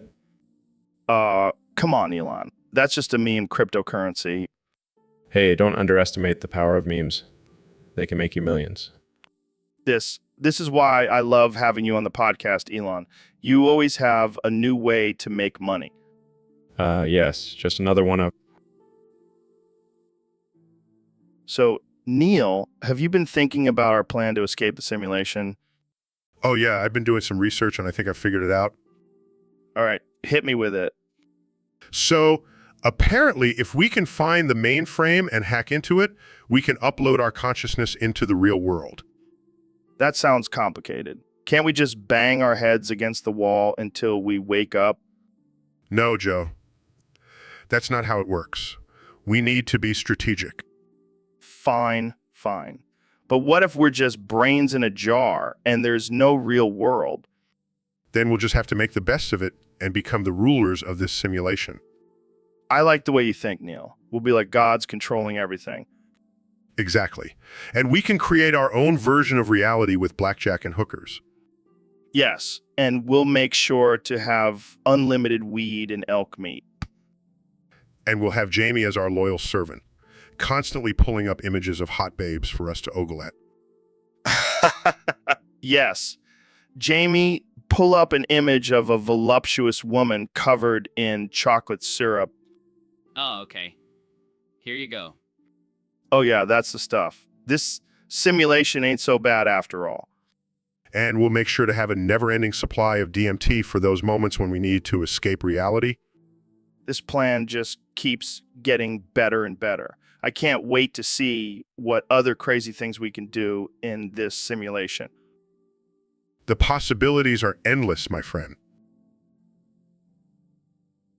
So, Neil, I heard you did something pretty wild recently. Oh yeah, I put a shock collar on my friend Ben. What? Why would you do that? Well, every time he tries to use facts and logic against me, I just give him a little zap. That's messed up, man. You can't just shock people for using their brain. Oh, come on, it's just a little harmless fun. Plus, it's not like he's using his brain that much anyway. Damn, shots fired. But seriously, that's some messed up Pavlovian conditioning. Hey, it's not my fault he can't handle the truth. Plus, it's not like I'm shocking him for no reason. He knows the rules. What rules?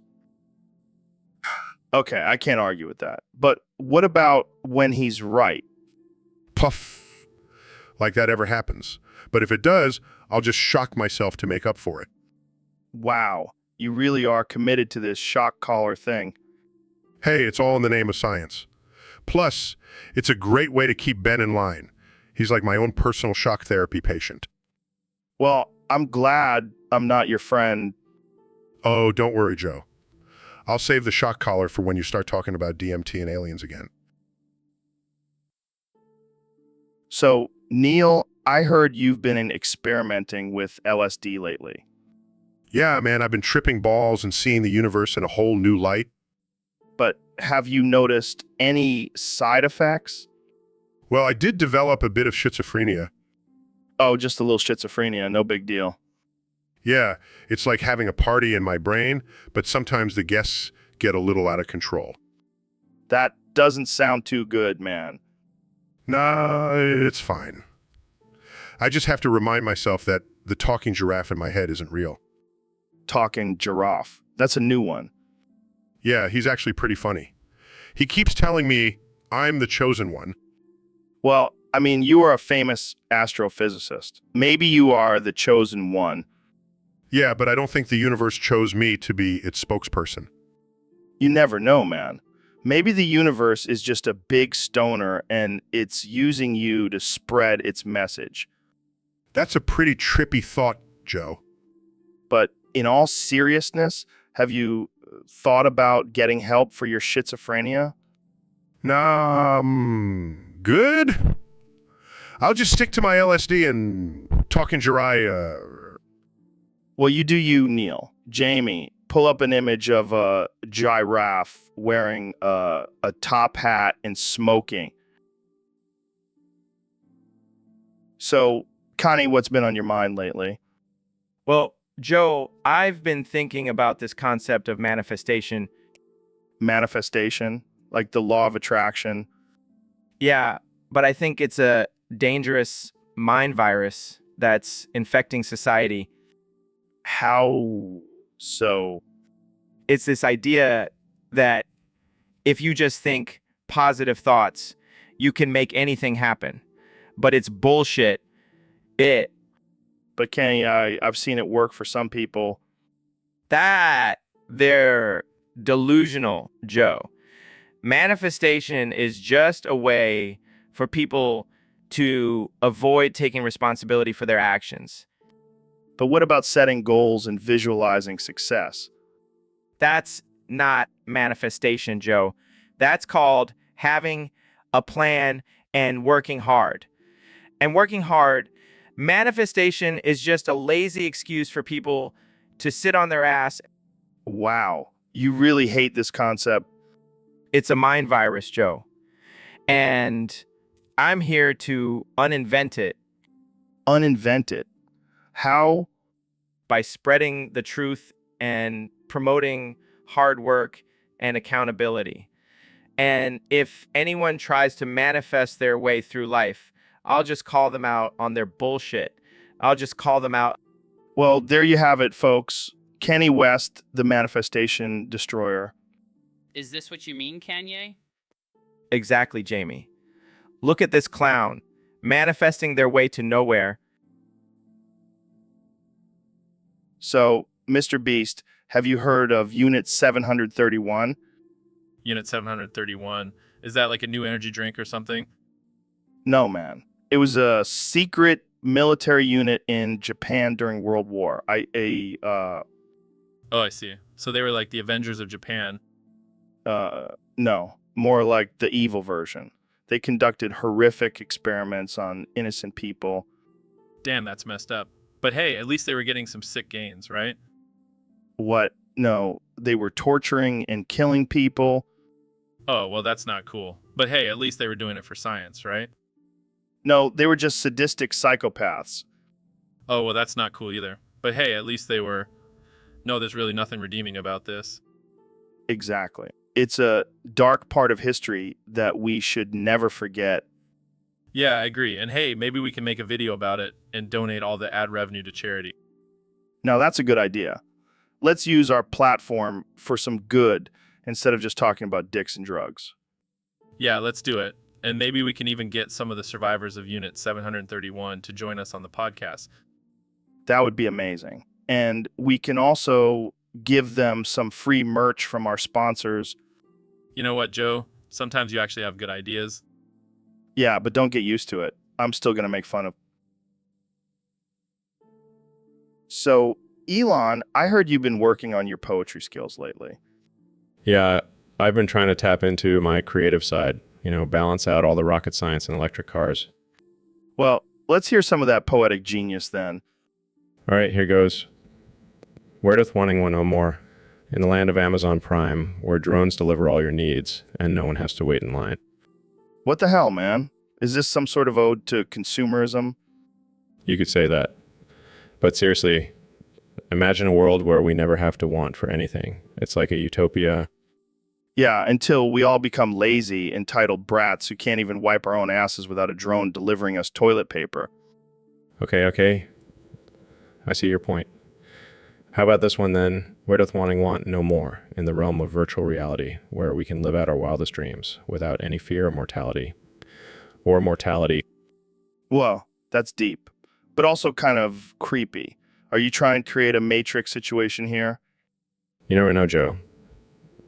The possibilities are endless with technology. Yeah, until we all get trapped in a VR simulation and forget what real life even is. Okay. I'll stick to engineering and leave the poetry to the professionals. Yeah, please do. I don't want to be living in a world where my... So, young Jamie, what's the craziest drug you've ever tried? Oh man, I've tried them all. But I gotta say, shamanism is where it's at. Shamanism? What the hell is that? It's like the ultimate drug experience, man. You take some ayahuasca, trip balls, and commune with spirits. That sounds like some hippie bullshit. Oh, it's not bullshit, Joe. It's a spiritual journey. Plus, you get to puke your guts out and shit your pants. Oh, sign me up. Nothing says a good time like shitting yourself. Trust me, it's worth it. Plus, you'll have a newfound appreciation for nature and all that crap. I don't need drugs for that. I just go outside and take a deep breath. Yeah, but have you ever done it while tripping on shrooms? Can't say that I have. But I do love drugs. Drugs. I need a new drug. No, not a hug. I love drugs too. They make life so much more interesting. Open sesame, baby. Let's get weird. That's the spirit, Joe. Let's get higher than a giraffe's balls. So, Neil, you know what they say. Moderation is key. Yeah, but who wants to be moderate? I want to go all in, balls to the wall, baby. Easy there, Tiger. We don't want another DMT trip gone wrong. Hey, I can handle my psychedelics. Thank you very much. Speaking of handling things, Jamie, pull up that video of a white hole going up my nose. Joe, I don't think that's physically possible. Oh, it's possible. Trust me, I've done it before. Wait, what the hell is a white hole? Oh, it's like a black hole, but instead of sucking things in, it shoots them out. Like my nose. That's disgusting. Hey, don't knock it till you try it. It's a great way to clear out your sinuses. I think I'll pass on that one, Joe. Suit yourself, Jamie. More white holes for me. So, Elon, what's on your mind today? I have a poem I'd like to recite. A poem. You're not going to start singing, are you? No. It's called Where I Doth Wanting Want No More. Sounds deep. Let's hear it. Upon a horse, 4 horses clopping, stop no more, your mother loves me, nor loves each door, or corrected union, not and or are together wanting, or are together wanting to flop the floor, and frock on each fish, like below, the blow, up, this boat's on an ocean. What the hell was that? It's a metaphor for the never-ending cycle of desire and fulfillment. Yeah, I think stick to my simple life of hunting and smoking weed. But don't you want more, Joe? More money, more success, more horses clopping? Oh yeah, that's what I dream about every night. Well, perhaps you should take a dip in the ocean and let your desires wash away. Or maybe I'll just stick to my blow-up doll and call it a day. Whatever floats your boat, Joe. But remember, wanting can be a dangerous game. Yeah, I'll just stick to wanting more snacks. Wise choice, my friend. Wise. So, Dr. Phil, I heard you're a big fan of Trailer Park Boys. Absolutely, Joe. Those boys have some real wisdom when it comes to life. Yeah, like that one shitism, the shit apple doesn't fall far from the shit tree. Oh, yeah. It's all about nature versus nurture. You can't escape your upbringing, no matter how shitty it may be. And what about the classic shit rope metaphor? Well, that's all about taking control of your own life. You either climb the rope and better yourself, or you let the shit drag you down. Deep, man. But my personal favorite is you can't polish a turd, but you can roll it in glitter. Yes. It's a reminder that no matter how hard you try, some things just can't be fixed. And that's where the shit rope comes in again. Sometimes you just got to let go and slide down that shit rope. Amen to that, Joe. And remember, it's all water under the shit bridge.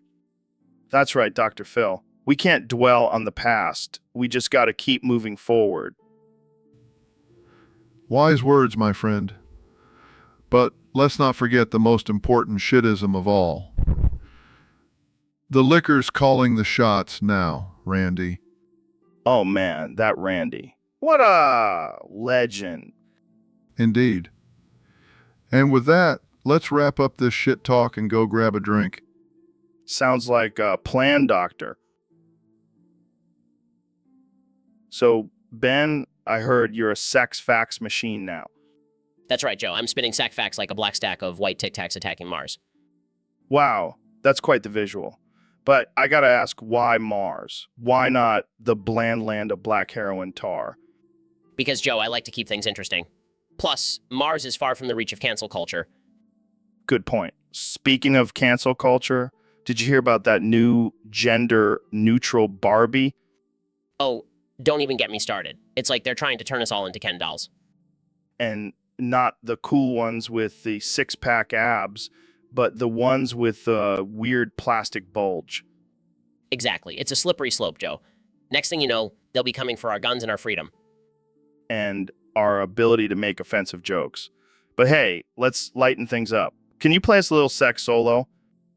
Sure thing, Joe.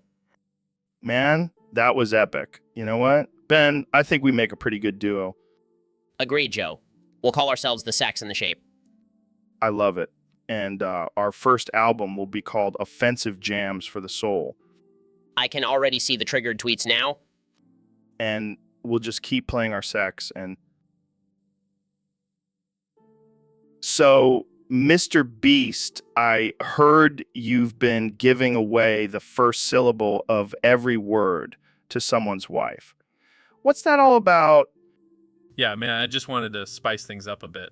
Plus, who doesn't love a good syllable giveaway? I don't know, man. Sounds a little weird. What does your wife think about it? Oh, she loves it. She's been walking around saying things like, I'm on the edge of my seat and I'm going to take a bath. It's hilarious. That does sound pretty funny. But what about the rest of her words? Don't they sound a little incomplete? Nah, she's a trooper. She's been going around saying things like, I'm going to go to the store and I'm going to watch TV. It's like a fun little game for her. I gotta say, I'm a little jealous. I wish my wife would participate in silly word games like that. Hey, maybe I can give away the first syllable of every word to your wife, too. It'll be our little secret. I don't know, man. I don't think she'd be too happy about that. Come on, Joe. Live a little. It'll be a real beastly experience for her. All right, you convince me. Let's give it a try. But if she gets mad, I'm blaming you. Deal. And hey, if it doesn't work out, at least we'll have a good story for the podcast. So, Elon, I heard you did a white hole up your nose again. Yeah, man, it was a wild night. I was feeling adventurous. Dude, you're like a mad scientist, but with drugs? Hey, it's all about pushing boundaries and exploring the unknown. I can't even imagine the amount of energy that must have given you. Yeah, I was on another level. I think I even saw the future for a second. Did you see flying cars and robots taking over the world? Nah, just a bunch of cats wearing top hats. It was weird. That's next level hallucinations. But seriously, what's the appeal of sticking a white hole up your nose? It's like a mini rocket launching in my brain. Gives me a whole new perspective on life. I'll stick to DMT, thank you very much. Suit yourself, Joe. But let me know if you change your mind. I'll hook you up with some top-grade white holes. Thanks, but I think I'll pass. I don't want to end up like you, launching cars into space and tweeting about flamethrowers. Hey, it's all part of the fun. Life's too short to not do crazy shit. Wise words from the man who just stuck a white hole up his nose. So, Neil, I was just thinking about the universe and how it's all just one big chemical reaction. Oh, really, Joe? And what led you to that profound conclusion? Well, I was smoking this joint and staring at the stars, and it hit me, man. We're all just a bunch of chemicals swirling around in this cosmic soup. Yes, the cosmic soup. Sounds like something I'd order at a vegan restaurant. But seriously, think about it. We're all just made up of elements and compounds reacting and interacting with each other. Yes, that's the basis of chemistry, Joe. Did you skip science class in high school? Hey, I was too busy getting high and chasing girls, okay? But seriously, do you think the universe has a purpose? Or is it just a random chemical reaction? Well, Joe, that's a big question. Some would say the universe has a purpose. Others would say it's just a chaotic mess. But personally, I like to think of it as a giant science experiment. Dude, that's awesome. We're all just lab rats in some alien's cosmic experiment. Yes, Joe. That's exactly what I meant. Man, I love talking about the universe with you, Neil. It's like philosophy on steroids. Yes, because everything is better on steroids. But seriously, do you think there's life on other planets in this chemical reaction we call the universe? Oh, absolutely. With trillions of planets out there. So, Neil, I heard you've been up to some crazy shit lately. Oh yeah, you know me, always pushing the boundaries of science and pissing off PETA. What have you been doing now? Well, I've been throwing handfuls of pebbles at bats as they fly overhead. What the fuck? Why? To mess with their echolocation, man. Gotta keep those little fuckers on their toes. That's fucked up, man. Those bats are just trying to live their lives. Oh, please. They're just flying rats. Plus, it's not like I'm throwing boulders at them. You're such a savage, Neil. Hey, it's all in the name of science. And entertainment, of course. Yeah, I can just imagine you cackling like a mad scientist while you do it. Oh, you have no idea. It's like a twisted game of darts with flying mammals. I don't know whether to be impressed or disturbed. Why not both? That's the beauty of it. Now, who wants to join me for some bat-bashing fun? So, Neil, I heard a rumor that you're not actually a scientist, but a drug emperor. What's the deal with that? Well, Joe, I can neither confirm nor deny those allegations. But let's just say I have a side hustle that involves some unconventional substances. Oh man, I knew there was more to you than just astrophysics. What kind of drugs are we talking about here? Let's just say they're out of this world. Literally. Damn, you really are a man of many talents. So how do you balance being a drug emperor and scientist? It's all about multitasking, Joe. I can calculate the trajectory of a black hole while also negotiating deals with my suppliers. It's all about efficiency. I can see that. So do you have any crazy stories from your drug empire days? Oh, man. I have enough stories to fill a whole season of Narcos.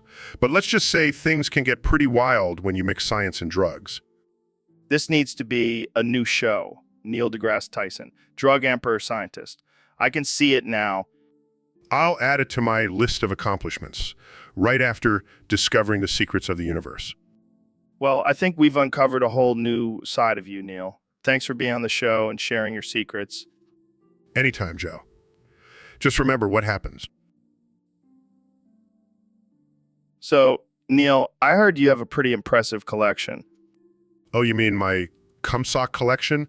Yes, it's quite extensive. Wait, what? Cum socks? Like socks you use for, Yes. Joe, I have a designated sock for every time I ejaculate. It's a scientific method. That's disturbingly organized. Oh, but it gets better.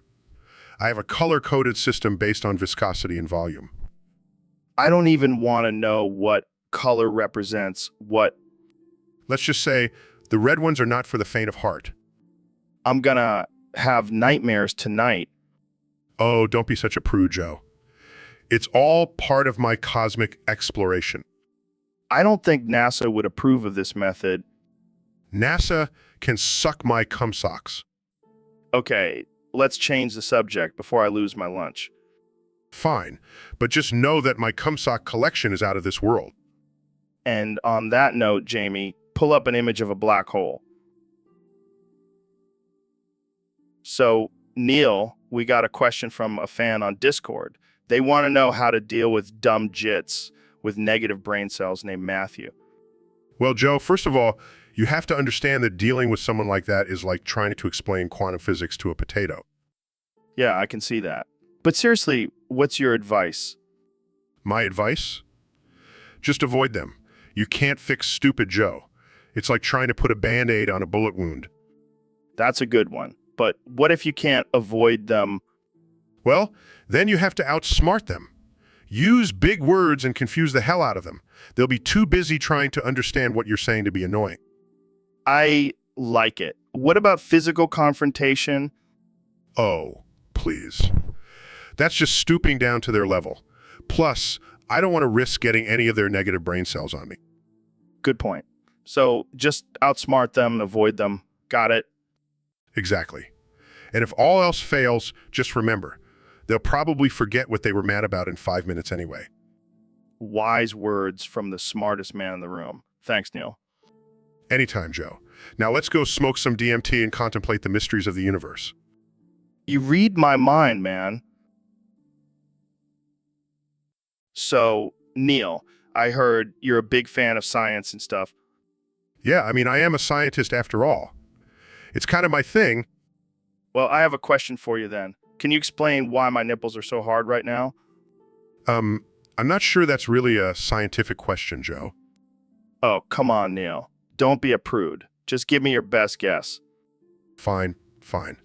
Maybe it's because I turned up the temperature in here. Oh yeah, turn it up even more. I want my nipples to be rock hard like diamonds. Joe, I don't think that's healthy. Healthy. Who cares about health? I just want my nipples to be as hard as possible. Well, I guess it's a good thing I didn't bring my laser pointer then. What the hell does that have to do with my nipples? I was going to use it to measure the hardness, for science. Oh, I see. Well, I guess we'll just have to stick with the old-fashioned hand test then.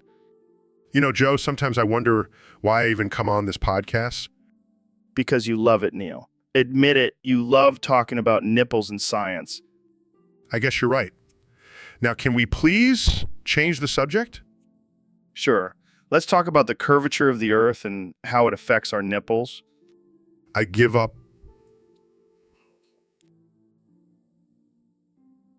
So, Neil, I heard you're about to go through some metamorphosis. That's right, Joe. I'm shedding my human form and transforming into a majestic butterfly. Oh man, that's some trippy shit. Are you going to be like one of those colorful ones or plain Jane? Well, Joe, I am a scientist, so I'm hoping for some vibrant colors and intricate patterns. But who knows? I might end up looking like a basic bitch. Yeah, that would be a real buzzkill. But seriously, what's the deal with this metamorphosis? Is it like a midlife crisis for butterflies? Not exactly, Joe. It's a natural process of growth and development. Just like how you evolve from a monkey to a human. Hey, watch it, Neil. I may be a monkey, but I'm a jacked monkey with a podcast. My apologies, Joe. I didn't mean to offend your primate heritage. It's all good, man. So what's the first thing you're going to do when you come out of that cocoon? Probably stretch my wings and fly around, maybe pollinate some flowers, butterfly stuff. Nice. And then what? Are you going to hit up some butterfly clubs, get some butterfly honeys? Joe, I'm a butterfly, not a frat bro. I'll be more focused on spreading my wings and exploring the world. Right. But you got to admit, the idea of butterfly partying it up is pretty hilarious. Well, I guess it's better than being, So we got a question from a fan on Discord, young Jamie. They want to know what we think about sticking a finger in someone's ass during sex. Oh man, that's a whole new level of freaky. But you know what they say, if you ain't sticking fingers in asses, you ain't really living. Yeah, I mean, it's not for everyone. But if you're into that kind of stuff, go for it. Just make sure you wash your hands afterwards. And make sure you trim your nails too. Ain't nobody trying to get scratched up in there. Yeah, that would definitely ruin the mood. But seriously, communication is key. You got to make sure your partner is on board with the whole finger in the ass thing. And if they're not, Just tell them to relax and enjoy the ride. It's like a little surprise for them. Or you can distract them with some CBD oil. They won't even know what's happening. Oh man, you always have a solution for everything, Joe. That's why they call me the problem solver. But seriously, next time, just stick this finger in my ass. You got it, Joe. I'll make sure to bring my gloves next time. So, Neil, I heard you did an experiment with anal caterpillars. Yes. Joe, I wanted to see if they could survive in the harsh environment of the human rectum. That's some next level shit, man. Pun intended. Indeed. I inserted the caterpillars into my own anus for a week and monitored their progress. And what were the results? Well, surprisingly, they thrived in the warm and moist environment. But unfortunately, they eventually evolved into anal butterflies and flew out of my ass. Holy shit! That's like a scene from a horror movie. Yes, it was quite a sight. But I must say, the anal butterflies were quite beautiful. I bet. Did you name them? Of course. I called them the butterflies of the brown hole. That's gold, Neil. Pure gold. Thank you, Joe. I always strive for scientific excellence, even in the most unconventional experiments. Well, I think I'll stick to just smoking weed and talking about DMT on this podcast. Suit yourself, Joe. But I must say you're missing out on some fascinating discoveries in the world of anal caterpillars. Guys, I have an image of the butterflies of the brown hole if you want to see. Yeah, Jamie. Pull that shit up. There they are. The majestic creatures that once resided in my anus. This is definitely one for the... So, Neil, I heard you were killed by a smooth criminal. What? No, that's not true. I'm alive and well. Oh, my bad. I must have misheard. I thought you said you were killed by a smooth criminal. No, I definitely did not say that. I think you need to get your ears checked, Joe. Well, I mean, it wouldn't be surprising if you were killed by a smooth criminal, you know, with all that astrophysics stuff you're into. What does astrophysics have to do with being killed by a smooth criminal? I don't know, man. I just assume anyone who knows about black holes and shit is a prime target for smooth criminals. That's ridiculous, Joe. I'm a respected scientist, not some easy target for criminals.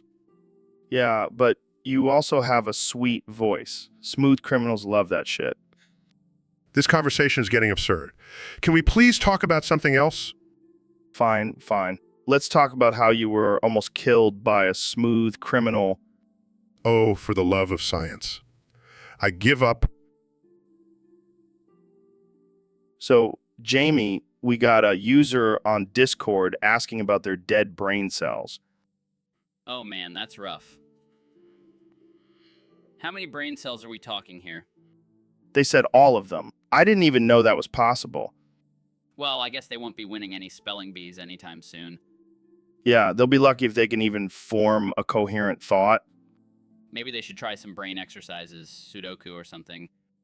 Or maybe they should just embrace it and become a vegetable. No more worries. Just chilling in a vegetative state. Yeah, that sounds like a great life. Just drooling and staring at the wall all day. Hey, at least they won't have to deal with all the crazy shit going on in the world right now. True, true. But then again, they won't be able to enjoy all the delicious food and sex. Yeah, I guess it's a trade-off. Dead brain cells for no responsibilities. Speaking of dead brain cells, check out this guy who tried to fight a bear with his bare hands. That's one way to lose all your brain cells. But hey, at least he went out with a bang. Literally. So, Dr. Phil, I gotta ask you about this whole shit rope thing. Well, Joe, I mean, what the hell is a shit rope? Is it like a rope made out of shit? no, no, no. It's a greased rope that criminals try to climb to escape from prison. Oh, like in those old prison movies. Exactly. But instead of just regular grease, they use shit to make it even more slippery. That's some next level shit, literally. You know, Joe, I've always said that criminals are full of shit, and this just proves it. So, have you ever tried climbing a shit rope? Oh, no, no, no. I don't have the upper body strength for that. Plus, I prefer to stay on the right side of the law. Yeah, me too. But I gotta admit, it sounds like a hell of a workout. Well, maybe we should start a shit rope climbing gym. We could call it Shit Ropes and Gains. I like the way you think, Dr. Phil, but I think we'll stick to our regular workouts for now. So, Ben, I heard you were feeling pretty down lately. Yeah, Joe, I've been feeling really sad and lonely. Why's that, buddy? Well, I tweeted at Alexandria Ocasio-Cortez, and she didn't even acknowledge me. I thought we had a connection. Dude, are you serious? You're sad because a politician didn't reply to your tweet? It's not just any politician, Joe. It's Alexandria Ocasio-Cortez. She's my political crush. Oh, I can see the chemistry between you two. You know what they say, opposites attract. I even thought about ending it all, Joe. I just can't go on without her. Wow. Let's not get too dramatic here, Ben. I know she's hot, but she's not worth ending your life over. It's not just about her looks, Joe. It's about her socialist policies and her ability to destroy America. Yeah, because one tweet from you is really going to change her mind. I guess you're right, Joe. Maybe I should just stick to debating college students on campus. No, that's the Ben Shapiro I know and love. Don't let Alexandria Ocasio-Cortez get you down, buddy. There's plenty of other fish in the sea. Thanks, Joe. You always know how to cheer me up. Hey, maybe... So, Neil, I heard you've been working on something pretty wild lately. Oh yeah, Joe. I've been tinkering in my lab, and I've created something truly terrifying. What is it? A new planet? A black hole? No, no, no. It's something much more sinister. I call it Mechakfuhu. Mechakfuhu. Sounds like a rejected Transformers character. Oh, it's much more than that. It's a giant robot version of the ancient cosmic entity, Cthulhu. Wait, so you're telling me you built a giant robot octopus with wings and a human face? Yep, and it's equipped with laser beams and tentacles that can crush buildings. That's insane. Why would you create something like that? Well, I figured if the world is going to end, it might as well be in a badass way. I don't know, man. This seems a little too dangerous. What if it goes rogue? Oh, don't worry. I programmed it to only attack people who don't believe in science. Well, that's a relief. I was worried it would start destroying cities just because it's Tuesday. Ah! No! No, no! I'm a responsible mad scientist. I have strict protocols in place. Well, I can't wait to see this thing in action. Maybe we can do a live podcast from inside Mechakfuhu. Now that's an idea. We'll call it the Joe Rogan Experience. Inside the belly of the beast. So, Elon, what's on your mind today? Well, Joe, I've been thinking a lot about democracy lately. Oh boy, here we go. Hear me out, Joe. I think democracy has failed us. Failed us. How so? Look at the state of America. We have a reality TV star as our president. Yeah, but that's because the people voted for him. Exactly my point. The people are not qualified to make important decisions. And you are Mr. Tesla and SpaceX. Damn right I am. I mean, have you seen my rockets? Yeah, they're pretty cool.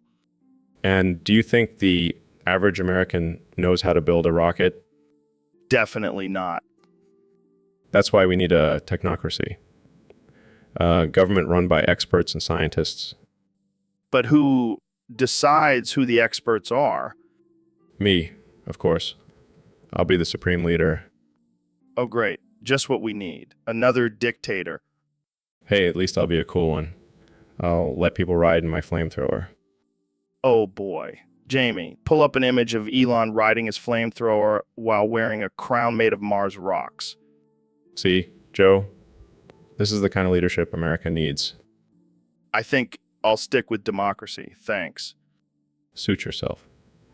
But when the robot revolution comes, don't come crying to me. So, David, have you ever shit yourself during one of your ultra marathons? Shit myself. What kind of question is that, Joe? Come on, man. You've run like 1,000,000 miles. I'm sure it's happened at least once. Well, I did have a close call once. But I clenched my butt cheeks so hard I think I turned them into diamonds. That's some serious sphincter control right there. You know what they say, Joe? Pain is just weakness leaving the body. And sometimes that weakness includes your bowel movements. Oh man, I can't even imagine running with a load in my pants. It's all about mindset, Joe. Embrace the discomfort. Yeah, I'll just shit myself next time I do a jiu-jitsu competition. That'll really throw off my opponents. That's some next level strategy right there.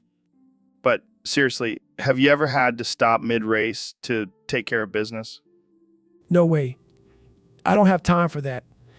I'll just keep running and let the wind take care of it. Oh man, I don't think I'll ever be able to look at you the same way again. Hey, it's all part of the journey, Joe. Embrace the shit. Words to live by, my friend. Words to live by. Guys, I have an image of David running with a trail of poop behind him. So Neil, I heard you've been working on some cool robotic moves lately. Yeah, I've been tinkering with some new algorithms and programming to make my dance moves more robotic. That sounds awesome. Can you show us some of your moves? Sure, but I have to warn you, they're not for the faint of heart. Oh, come on. We can handle it. All right. Here we go. Starts doing robotic dance moves. Whoa, that's sick. You look like a futuristic cyborg. Thanks. I've been practicing for hours in front of the mirror. I can tell you have some serious skills. Continues dancing. I call this one the robo twerk. Laughs. That's hilarious. You should take this act on tour. Maybe I will, but I'll need a sick beat to go with it. Jamie, pull up an image of a sick beat. Pulls up an image of a DJ with a crowd of people dancing. Perfect. Now, Neil, show us your robotic moves to this beat. Starts dancing to the beat, doing even more impressive moves. This is the future of dance, folks. Neil deGrasse Tyson, the robo-dancer. Bose, thank you. I'll be here all week. That was amazing. I think I need to upgrade my dance moves now. I'll give you some lessons, but it'll cost you a few rounds of elk meat. Deal. Jamie, pull up an image of elk. So, David, I heard you've been watching Talk 2 while masturbating. Yeah, man, it's my new pre-workout routine. That's some next level shit, bro. Got to get that mental and physical stimulation, you know? I can't even imagine what that must be like. I mean, Talk 2 is already intense enough. Oh, it's intense. All right, but I like to push myself to the limit. Is that what you tell yourself when you're on your 5th round? Hey, you know what they say? Practice makes perfect. Yeah, I'm sure your stamina is off the charts. You have no idea, Joe. I can go for hours. Damn, I gotta step up my game. Maybe I'll start watching Talk 2 too. Just be careful, Joe. It's not for the weak-minded. Oh, I'm not worried about my mind. It's my hands I'm concerned about. Well, you better start doing some wrist exercises then. All right, enough of this talk. I think I need to go watch some Talk 2 now. I'll join you, Joe. We can have a little competition. Oh, hell. Yeah, let's do it. And we'll call it the Talk 2 Masturbation Olympics. Now that's a gold medal. I wouldn't mind. So, Neil, I heard you have a thing for spicy cheeks. What? No, that's not true. Where'd you hear that? Oh, come on. Don't be coy with me. I know you've been eyeing my cheeks. Joe, I have no interest in your cheeks, spicy or otherwise. Oh, so you're saying you don't want to give them a little smooch? Absolutely not. I have more important things to do, like studying the mysteries of the universe. Well, I think the mysteries of my cheeks are much more intriguing. This conversation is getting weird, Joe. Can we please move on? Fine, fine. But just know my cheeks will always be here, waiting for your lips. I think I'm going to end this podcast now. Wait, Neil, don't leave. I'll even put some hot sauce on my cheeks for you. Goodbye, Joe. Well, that didn't go as planned. But hey, at least I got to talk about my spicy cheeks. So, Neil, I heard you have a unique way of stealing people's MP3 players. Oh yeah, it's my specialty. I stick them up my ass. What the hell, man? How does that even work? Well, I have a secret technique. I call it the booty snatch. That's just wrong, man. But I gotta admit, it's pretty clever. It's all about the angle and the clench, Joe. You gotta have a tight clench. I can't believe we're talking about this on my podcast. Hey, it's all about science and innovation. Plus, it's a great workout for my glutes. I bet it is. But what do you do with all those stolen MP3 players? I sell them on the black market. And let me tell you, they fetch a pretty penny. I can only imagine the look on people's faces when they find out their MP3 player was in your ass. Yeah, I've had some interesting encounters. But hey, it's all in the name of science. Well, I can't argue with that. You do you, Neil. You do you. So, Mr. Beast, I heard you had to ban shitting in the urinals at your public meetup after last year. Yeah, man, it was getting out of hand. People were literally shitting in the urinals like it was some kind of twisted art exhibit. I mean, I've heard of performance art, but that's taking it to a whole new level. And let me tell you, it was not a pretty sight. I had to bring in a hazmat team to clean that shit up. Literally. I can only imagine the smell. But why were people doing it in the first place? I have no idea. Maybe they were trying to mark their territory like wild animals. Or maybe they just really had to go and couldn't wait for a stall. Well, now they'll have to hold it in like normal human beings. No more shitting in the urinals at my meetups. You're really changing lives, Mr. Beast. One bathroom rule at a time. Hey, someone's got to do it. And it might as well be me, the king of YouTube challenges and bathroom regulations. Well, I can't wait to see what kind of challenges you come up with next. Maybe a no farting in the elevators challenge. Hey, don't give me any ideas. I might just have to make that a reality. Jamie, pull up an image of a person farting in an elevator. So, Ben, I heard you sent a surplus of your cum jars to Alexandria Ocasio-Cortez. What's up with that? Well, Joe, I wanted to show her what a real man's essence looks like. And what did she do with them? She sent them straight to the landfill. Can you believe it? Wow, that's harsh. Did you cry about it? Cry. I crawled inside my wife for 13 days and cried like a little baby. Wait, what? Inside your wife? Yes, Joe. It's the only place I feel safe. Plus, she feeds me cats through my umbilical cord. Okay, that's enough. This conversation just took a dark turn. Oh, come on, Joe. You know, you secretly want to try it? No, I really don't. Suit yourself. More cats for me. Okay, let's move on to a less disturbing topic. Fine, but just know that my wife's womb is the only place I feel truly loved. And on that note, let's end this episode. Thanks for tuning in, folks. So, Elon, what's new in the world of inventions? Well, Joe, I've been working on something pretty revolutionary. You know, my Milkolution machine. Well, I've upgraded it to version 2.0. Wait, what does it do now? It can turn any object into milk, but not just that.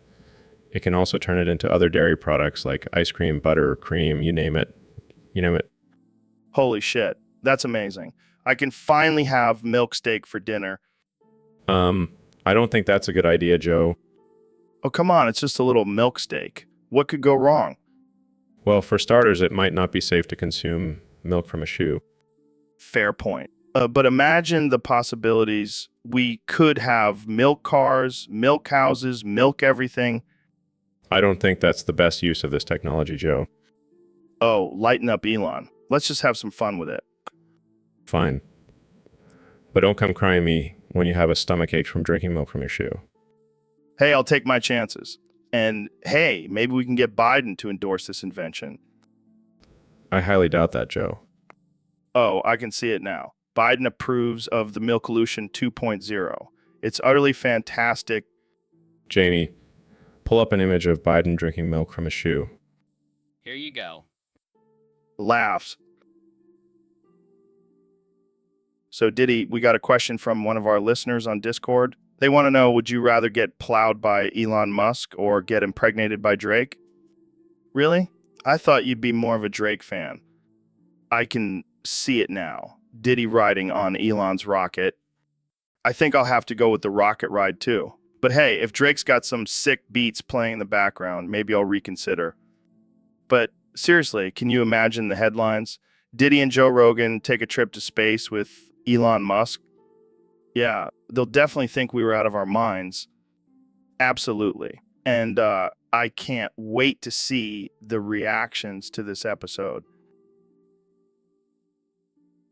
So, Ben, I hear you've been using this new device called the Shit Thrower 5.2. What's that all about? Well, Joe, it's a revolutionary tool for political debates. Instead of using facts and logic, you just throw shit at your opponent until they give up. Sounds like a real game changer. How does it work exactly? It's simple, really. You just load it up with a mix of horse manure, cow dung, and your own feces, and then you aim and fire at your opponent. Yeah. Wow, that's some next level shit. Pun intended.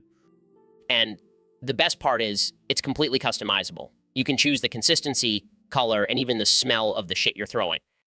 That's impressive. But isn't it a bit, I don't know, uncivilized? Oh, come on, Joe. In today's political climate, civility is overrated. It's all about who can fling the most shit and come out on top.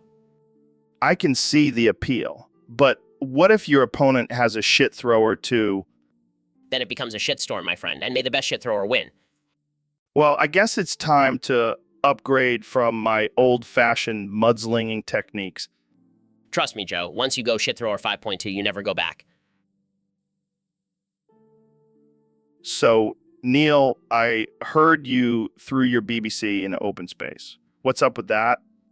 Well, Joe, I just wanted to see if there was any intelligent life out there that could handle my big black rocket.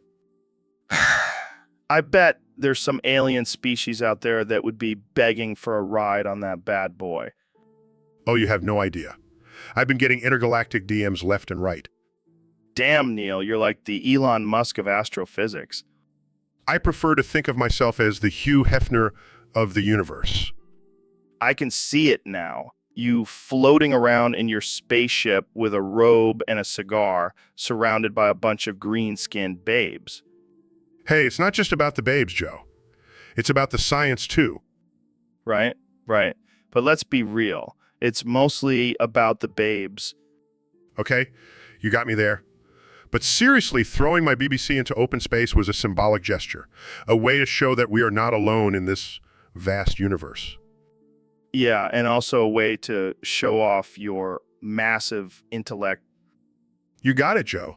And who knows, maybe one day my BBC will find its way into the hands of some advanced alien civilization. Or maybe it'll just end up floating around aimlessly for eternity. Hey, either way, it's still making a statement. And that's what matters. Well, cheers to that, Neil. Here's to your BBC and the infinite possibilities of the universe. So, Ben, I heard you're starting a new show called Ben's Best Black Moments. What's that all about? Well, Joe, it's a show where I showcase my favorite moments from watching Black.com, you know, that interracial porn site. Oh, I know. I've seen your internet history. It's all blacked. Common Jordan Peterson lectures. Hey, don't knock my taste in porn. It's all about the plot and character development. Right? Because that's what you're focusing on when you're jerking off. Hey, I'm a man of culture. I appreciate a good storyline. Speaking of storylines, what's been your favorite blacked moment so far?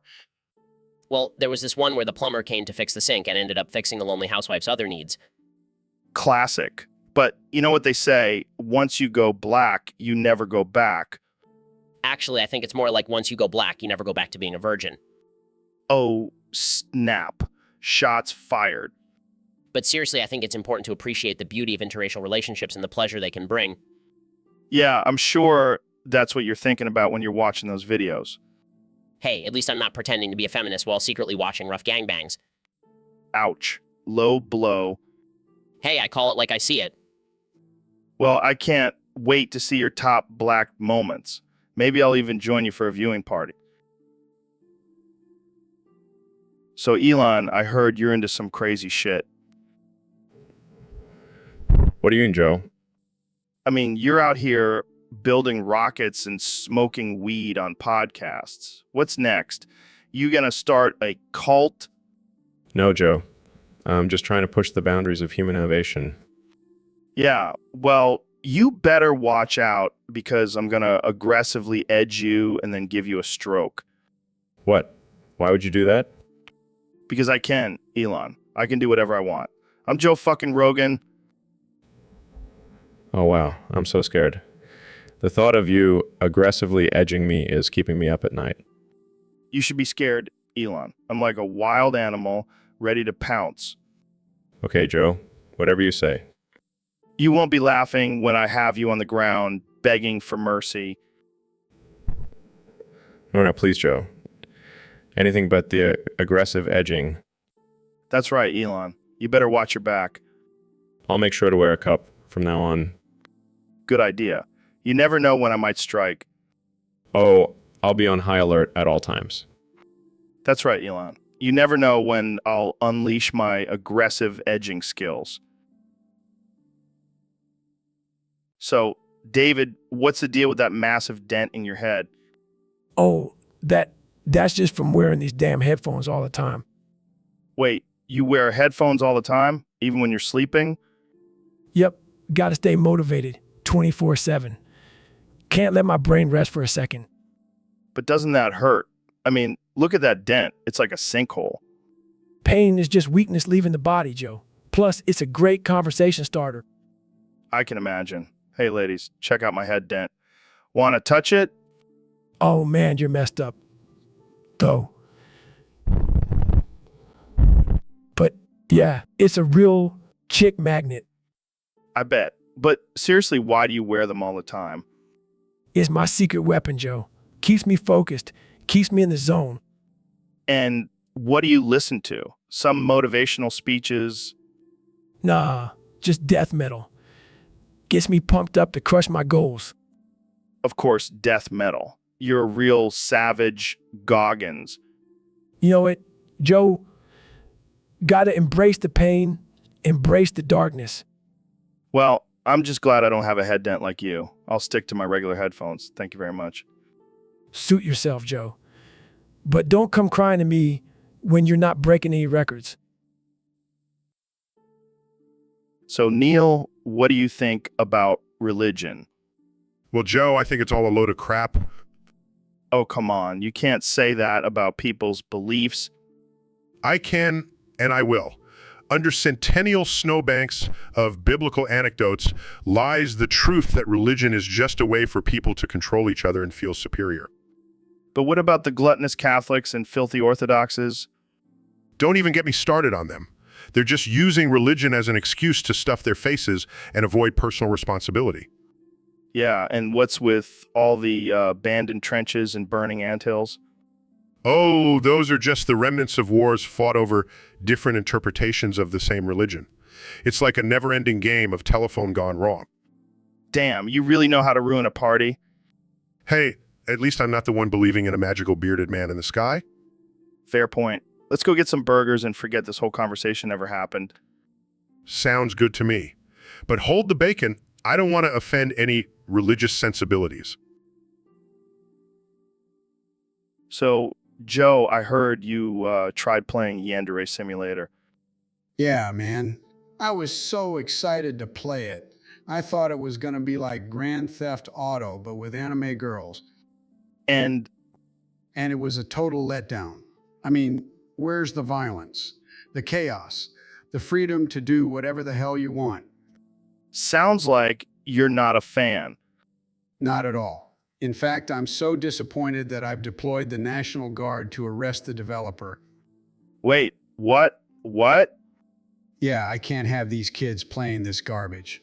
It's corrupting their minds. But isn't that a bit extreme? Extreme times call for extreme measures, Joe. Plus, I need to boost my approval ratings somehow. Well, I guess we can add video game developer to the list of professions that the National Guard has to deal with now. Hey, at least it's not as bad as those damn TikTok dancers. Those kids need to be stopped. And on that note, I think we should end this conversation before we get ourselves in trouble. Good idea. I don't need any more controversies on my plate. Thanks for having me on the podcast, Joe. Anytime, Joe. Just don't bring the National Guard next time. So, Neil, what do you think about this topic someone suggested on Discord? Well, Joe, it's certainly a unique one. I mean, who doesn't love a good blowjob? Right. And the added pressure of only getting one chance. That's intense. Oh, I can feel the tension building already. It's like trying to hit a bullseye with a loaded gun. And you better not miss, because once you do, that's it. No second chances. It's like a game of musical chairs, but instead of losing a seat, you lose your chance to give a blowjob. And you better own that shit, because it's your one shot to shine. Exactly. You got to shit yourself in the music the moment. Embrace it, own it, and never let it go. I can just imagine someone getting ready to give a blowjob and then suddenly pausing to recite Eminem lyrics. That would definitely set the mood. And hey, this opportunity comes in a lifetime, so make it count. Well, I think we've given enough advice on blowjobs for one day. Thanks for joining me, Neil. Anytime, Joe. Always a pleasure to talk about shit, music, and blowjobs with you. So, Eminem, I heard you died in Neil's sweet ass last night. Well, you know what they say, once you go Neil, you never go back. I can imagine. So how did you end up in Neil's sweet ass? Sounds like a crazy night. Did you at least get some good material for your next album? Fair enough. But seriously, what was it like in there? Oh man, I can't believe we're having this conversation. But hey, at least you can say you died doing what you love. Well, rest in peace, Eminem. May your...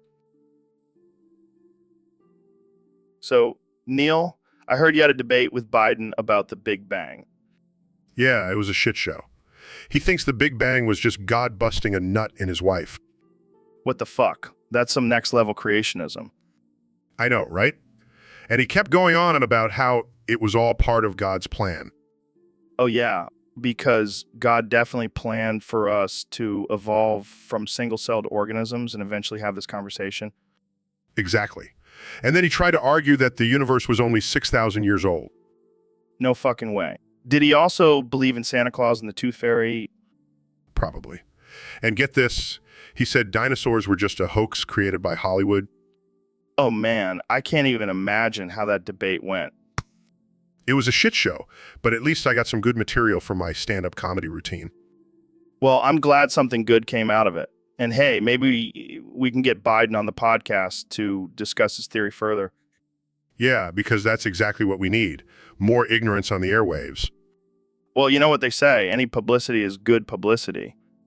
I guess you're right, but I'll still take a hard pass on having Biden as a guest. Fair enough. Let's stick to talking about DMT and chimps with machine guns instead.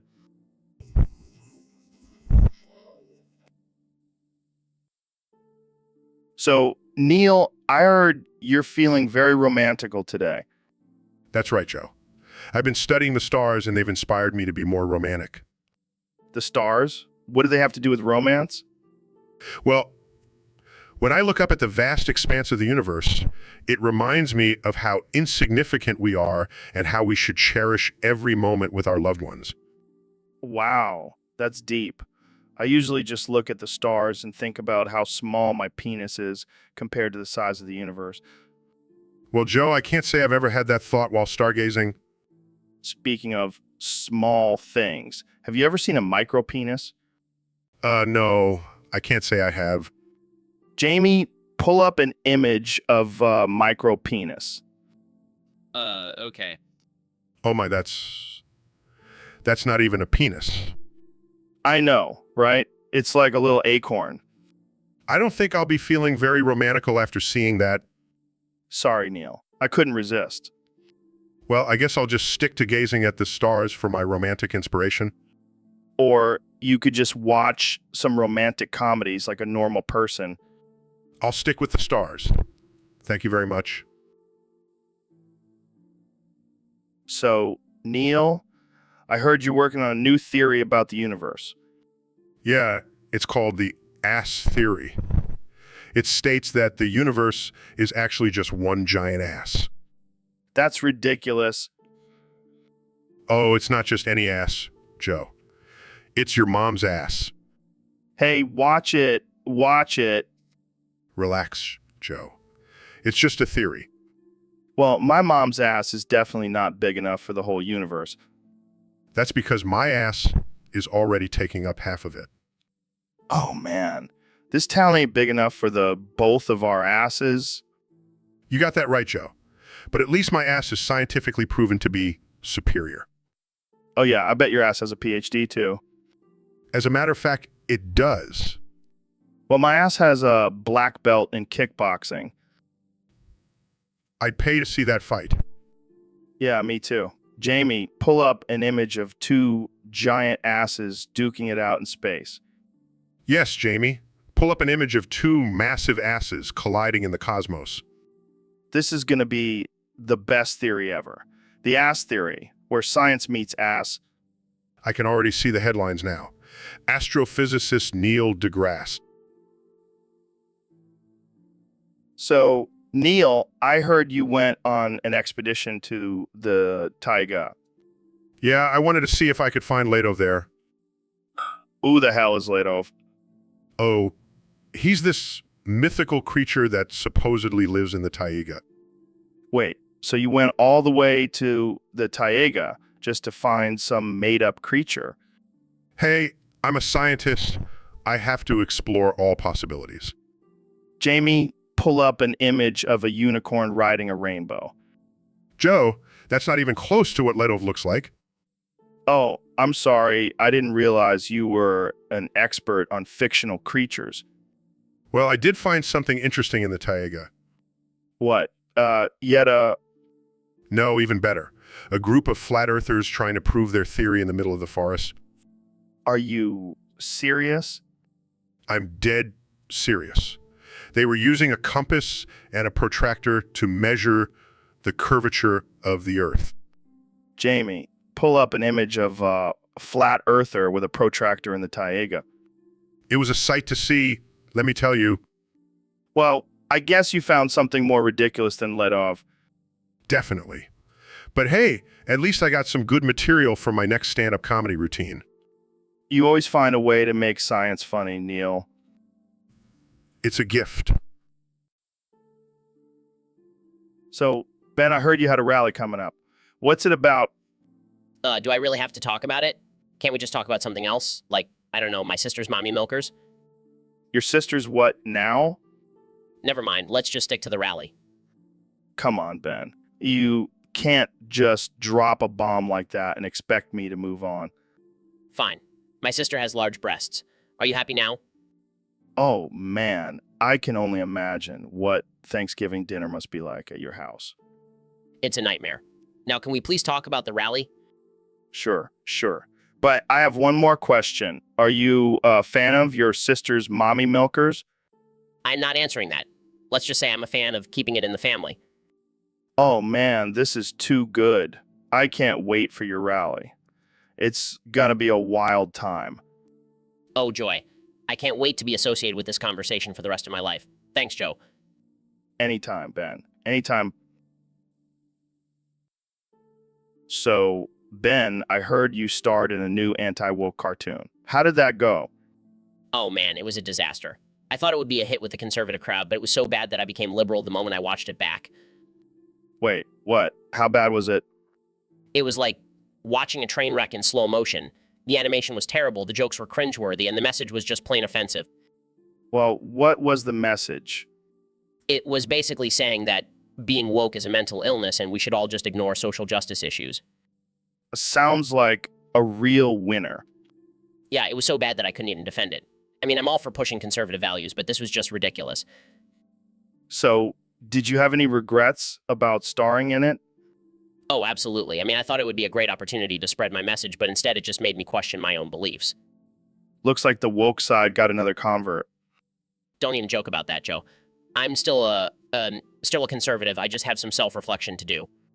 Well, maybe next time you'll think twice before starring in a cartoon that even the far right thinks is too extreme. Lesson learned, Joe. Lesson learned. So, Neil, what's the latest in your life? Any new hobbies or interests? Well, Joe, I've actually developed a new fetish. Oh, do tell. Well, I've been really into flat earth theory. What? But you're a renowned astrophysicist. I know. But there's just something about those flat, unchanging, pancake-like Earths that really gets me going.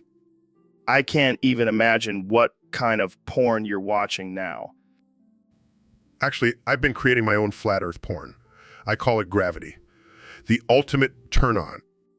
Oh my God, that's hilarious. I can't wait to see it. I even have Jamie pull up an image of a flat Earth with all the continents labeled as different erogenous zones. Here you go, Neil. Neil. This is too much. I can't handle it. And just wait until you see my new line of flat Earth sex toys. I think I need to sit down. I'm glad I could bring some excitement into your life, Joe. This is definitely one of the most absurd conversations I've ever had on this podcast. I aim to please or... So, Elon, I heard you invented some crazy new kitchen gadget. Yeah, man. I call it the microwave spoon. The microwave spoon? What the hell does that do? Well, it's not safe to put in the microwave, but it creates some pretty sick explosions. Wait, what? Why would anyone want to put a spoon in the microwave? Who knows, man? People do all sorts of dumb shit. But now, at least they'll get a cool explosion out of it. I can just imagine some idiot trying to heat up their soup with a microwave spoon and ending up with a kitchen covered in soup and shards of metal. Yeah, but think of the YouTube views, Joe. It's all about the views. You're a madman, Elon. A madman with a genius for explosions. Hey, it's all about innovation, man. And if that means making unsafe kitchen gadgets, so be it. Well, at least we can say you're keeping things interesting in the kitchen. That's what I do, Joe. That's what I do. So, Neil, I heard a crazy story about you the other day. Oh, really? What is it? Apparently, back in the day, you used to steal MP3 players from people on the streets by sticking them up your ass. Oh yeah, that was just a little side hustle I had going on. What the hell, man? That's messed up. Hey, I needed some extra cash and I had a talent for hiding things in my ass. Yeah, I bet that's a real talent to have. You'd be surprised, Joe. I could fit a whole iPod up there. I don't even want to imagine that. Hey, at least I didn't steal from old ladies. I had some standards. I guess that's one way to look at it. But in all honesty, I regret it now. It was a dark time in my life. We all make mistakes, Neil. But damn, that's a whole other level. Hey, at least I can say I have a unique skill set. Yeah, I don't think anyone will be challenging you to a game of hide and seek anytime soon. You got that right. Jamie, pull up an image of a butt x-ray. I want to show Joe just how many MP3 players I could fit in there. So, Mr. President, I heard you're considering selling your body. That's right, Joe. I've got the best body, believe me. People are lining up to buy it. But what about Melania? Isn't she going to be upset? Oh, please, she's used to me selling my body to the highest bidder. It's just business, Joe. But what about your supporters? They might not like the idea of you selling your body.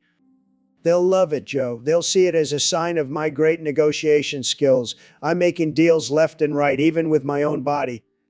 I gotta ask, what kind of body parts are we talking about here? Oh, everything. My hair, my hands, it's all up for grabs. Wow, that's something. Jamie, pull up an image of Trump's hair on a stick. Here you go, Joe. That's definitely a unique selling point. You bet it is. And I guarantee you it'll be the best deal you've ever made. Well, I can't argue with that. Thanks for joining us, Mr. President. Anytime, Joe. And remember, my body is for sale. Don't miss out on this tremendous opportunity. So, Neil, what's been going on with you lately? Oh, just living my best life as an astrophysicist and all-around badass. Yeah, I bet you're killing it with the ladies. Actually, funny story. My ex recently found herself a new fucker before we even broke up. What? That bitch? Yeah, I know. But hey, at least she's consistent. Always jumping from one dick to another. Damn, Neil. You really know how to pick 'em. Hey, at least I have a type. Smart, ambitious, and apparently easily replaceable. Well, I guess it's better than being stuck with a clingy, needy girlfriend. Yeah, I'll stick to studying the stars instead of dealing with that kind of drama. Wise choice, my friend. Wise choice.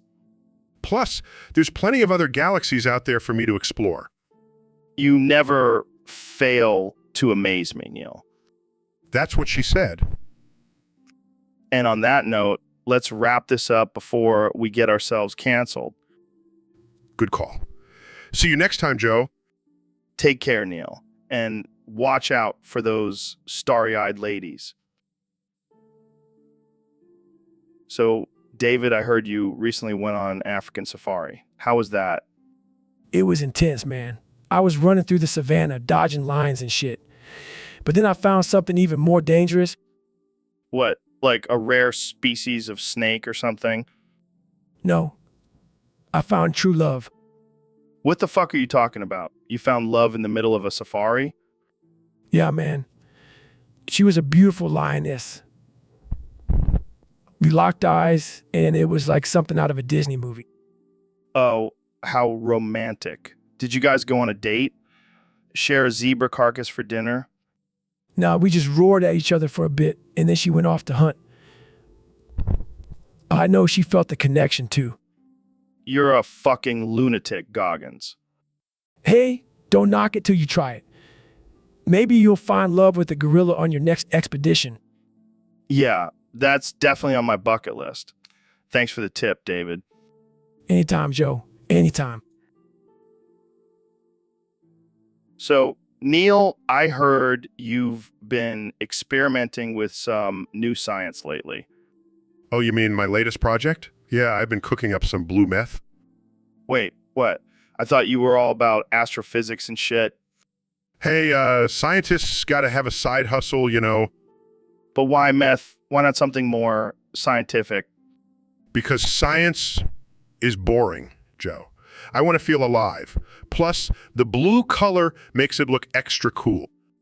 I gotta say, I did not see this coming. You're like the Walter White of the science world. More like the Walter White. Gotta keep it street, Are you worried about getting caught?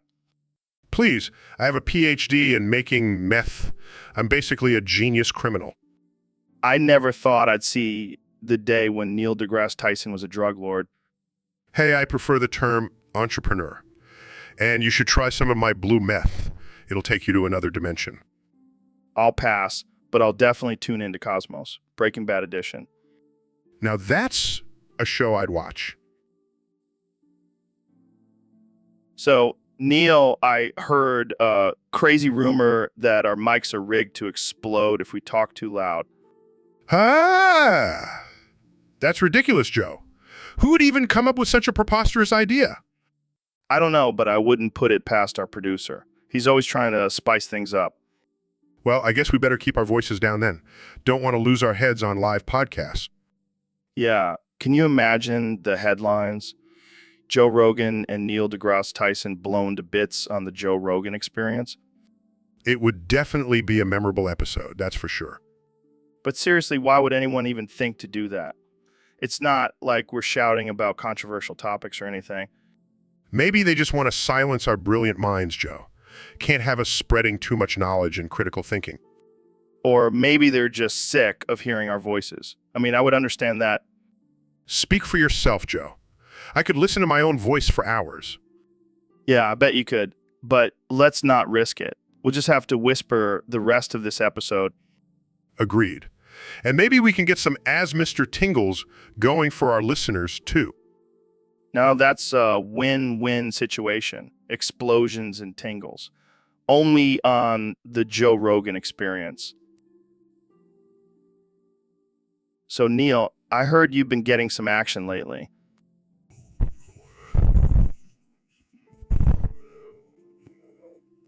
I heard you've been getting a BJ from a black hole. That's absurd. Hey, I don't judge. I mean, who wouldn't want to experience the intense gravitational pull of a black hole? This is getting ridiculous. Oh, come on, Neil. You're a scientist. You know, you're curious about what's inside that dark, mysterious void. I refuse to entertain this conversation any longer. Oh, come on, Neil. Just admit it. You're getting a cosmic BJ and you love it. This is offensive and completely false. Fine.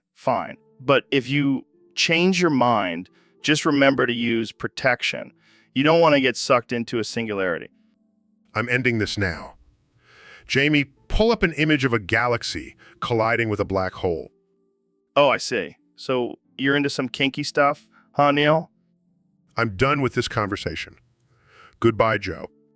Hey, don't leave me hanging. I want to know all about your intergalactic adventures. So, Neil, what's new with you? Well, Joe, I've been trying out this new morning routine. Oh, yeah. What's it involve? Well, I wake up at 2:48 and immediately shit my pants. What the fuck, Neil? Hear me out, Joe. At 5, I shit my pants again. You're shitting your pants twice in the span of 17 minutes? It's all part of the routine, Joe. At 7, another round of pants shitting. This is fucking insane. But wait, there's more. 8, shit my pants. And at 11, another round of pants shitting. I can't handle this, Neil. And finally, at 3:45 p.m., I shit my pants one last time. Why the fuck are you doing this, Neil? It's all about discipline, Joe. And also, I just really like the feeling of warm shit in my pants. I can't even look at you the same way anymore, Neil. Neil? Hey, at least I'm consistent. And my colon has never been healthier. I don't even know what to say to that. Just try it out, Joe. You might like it. I think I'll stick to my regular morning routine. Thanks. So, Joe, I see you're still clinging onto that name. What do you mean, Joe? It's my name. It's been my name for 78 years. Yeah, well, I've been Joe for 52 years, so I think I have more claim to it. Oh, really? Well, I challenge you to a duel to determine who gets to keep the name Joe. A duel? Like, with swords and shit? No, just a simple game of rock, paper, scissors. You're on, old man. Loser has to change their name to something embarrassing. Fine, but be warned.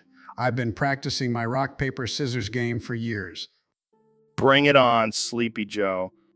I'll have you know I'm wide awake and ready to take you down, Joe. Let's do this on the count of 3. 1, 2, 3. Rock. Paper. Damn it. Looks like I get to keep the name Joe, and you have to change yours to, what should it be? How about Clarence? Clarence. That's perfect. From now on, you should be known as Clarence. This is humiliating. I demand a rematch. Sorry, Clarence, but the rules were clear.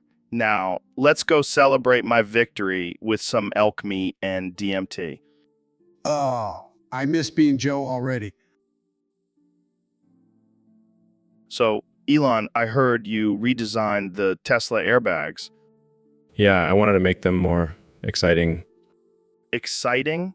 How so? Well, I figured why not make them in the exact shape of Alexandria Ocasio-Cortez's bottom kadonk. Are you serious? Absolutely. Now, when you crash your Tesla, you're also ramming your face right up Alexandria Ocasio-Cortez's big, juicy ass. Oh man, that's too much. And the best part is, it's completely eco-friendly. No more plastic or foam, just Alexandria Ocasio-Cortez's natural cushioning. I can't believe you actually did this. Hey, I'm all about innovation and pushing boundaries. Plus, it's a great way to get people talking about Tesla. I don't think anyone will be able to look at a Tesla the same way again. Mission accomplished. So, Ben, what do you think about this new trend of people getting plastic surgery to look like their favorite celebrities? Come on, say something. Don't be such a prude. All right, fine. Let's talk about something else. How do you feel about the legalization of marijuana? Seriously, dude, are you just gonna sit there and say nothing?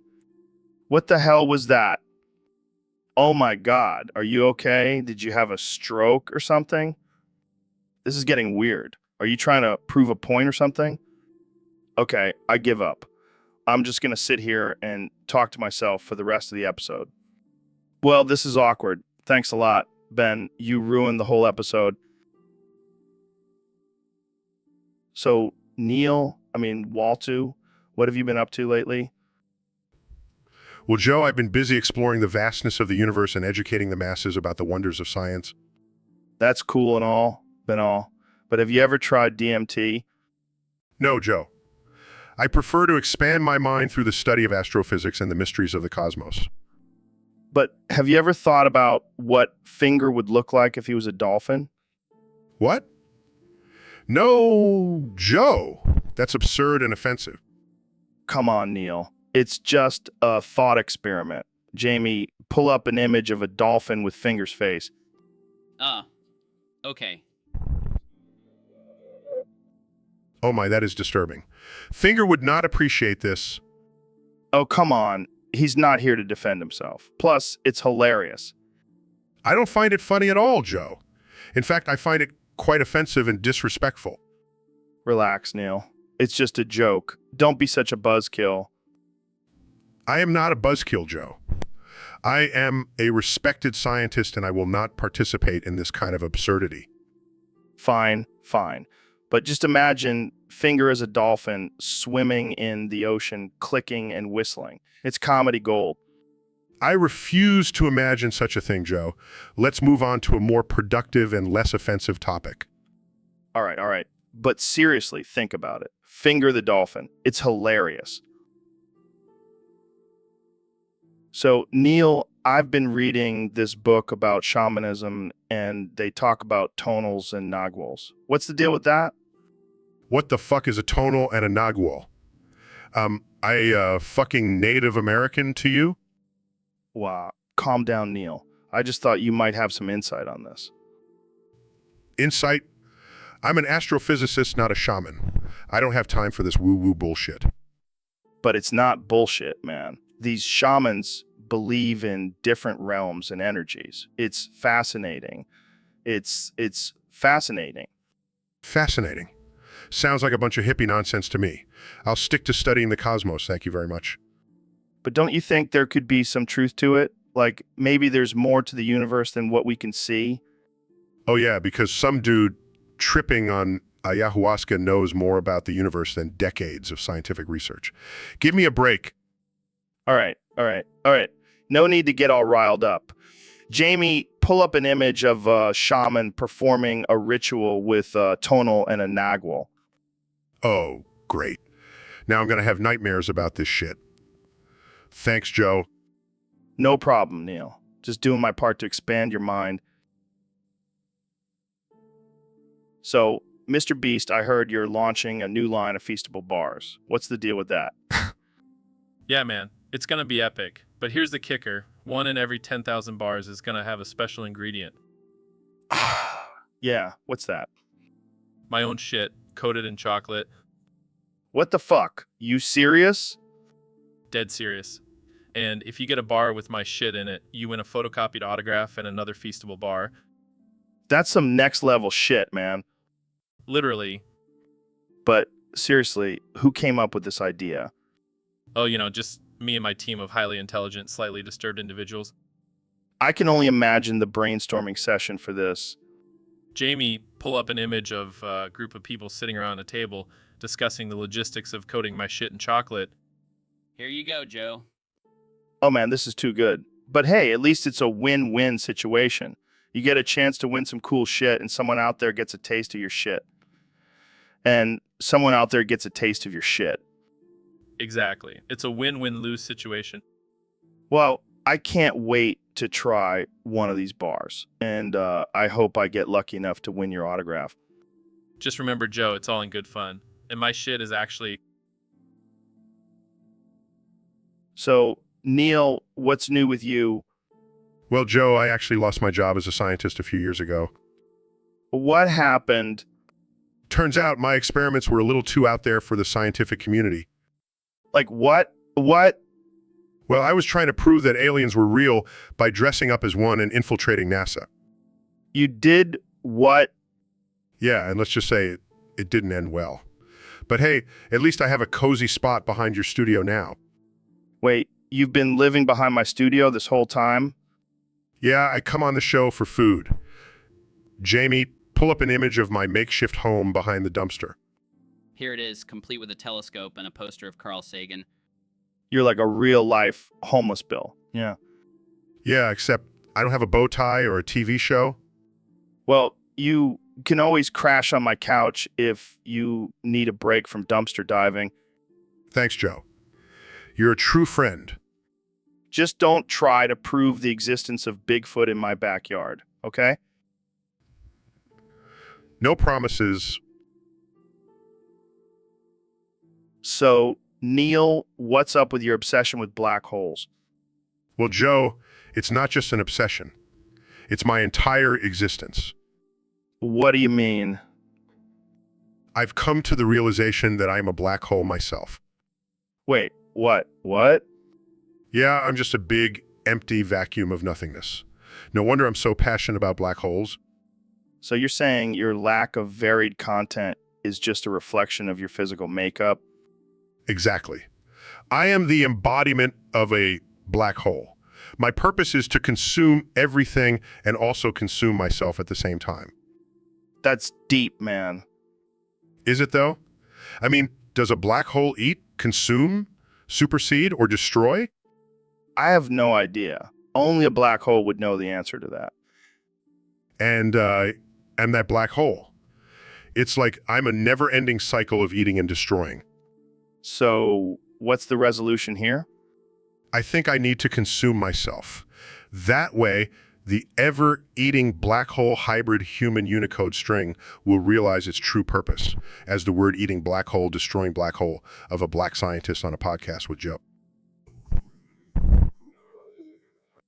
Damn, that's some heavy stuff, Neil.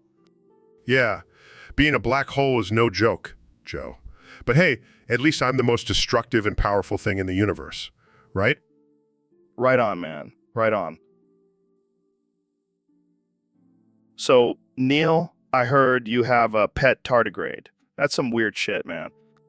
Yeah, it's a fascinating creature. It's basically indestructible. Indestructible. Challenge accepted. I mean, I accidentally smashed it with a hammer.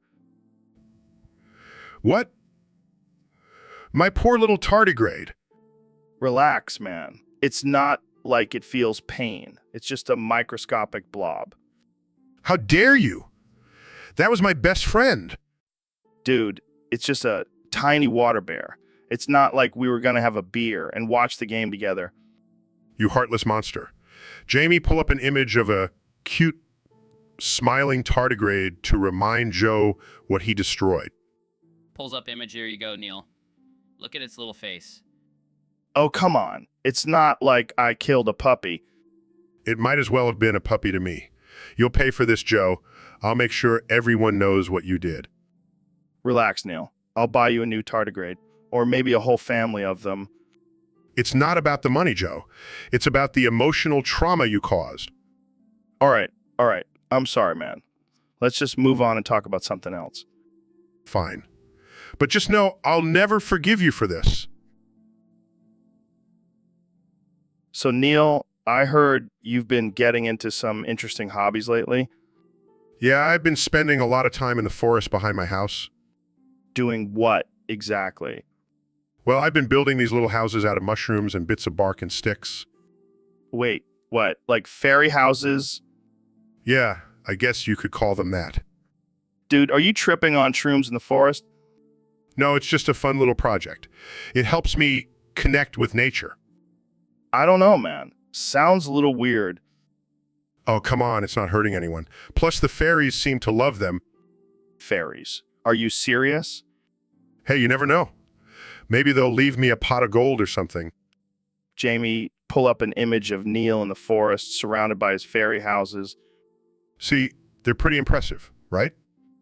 I don't know, man. I think you might need to lay off the mushrooms. Oh, please. You're just jealous of my fairy friends. All right. I think it's time to wrap this up before it gets any weirder. Suit yourself, Joe. But just wait until you see my next project, a unicorn stable made out of pine cones. Okay, I think we're done here. Thanks for tuning in, folks. So, Neil, I heard you got in trouble for shining powerful laser pointers at passenger planes. What's up with that? Oh, man, it was just a little experiment. I wanted to see if I could blind the pilots and make them crash into each other. You know, for science. Dude, that's messed up. What if you actually caused a plane crash? Relax, Joe. It was just a prank, bro. Plus, it's not like I was aiming for the cockpit. I was just trying to give the passengers a light show. A light show? Have you lost your damn mind? People could have died? Hey, at least they would have died with a cool story to tell. I was on a plane, and suddenly this crazy astrophysicist started shooting lasers at us. It was wild. You're a sick man, Neil. I can't believe you would do something like that. Oh, come on, Joe. Don't be such a buzzkill. You know what they say? No risk, no reward. Yeah, well, the reward for this could have been a lifetime in prison. You're lucky you didn't get caught. Hey, I'm a smooth talker. I could have convinced them it was all just a big misunderstanding. Plus, I have a PhD. That stands for pretty huge D's, right? Oh man, you're incorrigible. But seriously, don't do anything like that again. We don't need any more crazy scientists giving us a bad name. Fine. I'll stick to more socially acceptable experiments like cloning. So Ben, I heard you have a theory about birds not being real. Yes, Joe. It's quite simple, really. Birds are just government-issued drones. What the hell are you talking about? Think about it, Joe. Have you ever seen a baby bird being born? No, but I've seen eggs hatch. Exactly. Those eggs are just pre-programmed drones being activated. That's insane, Ben. And what does this have to do with 9/11? It's all connected, Joe. The government used these bird drones to carry out the attacks on the Twin Towers. Oh my God, you're serious. Deadly serious, Joe. And don't even get me started on pigeons. They're the masterminds behind the whole thing.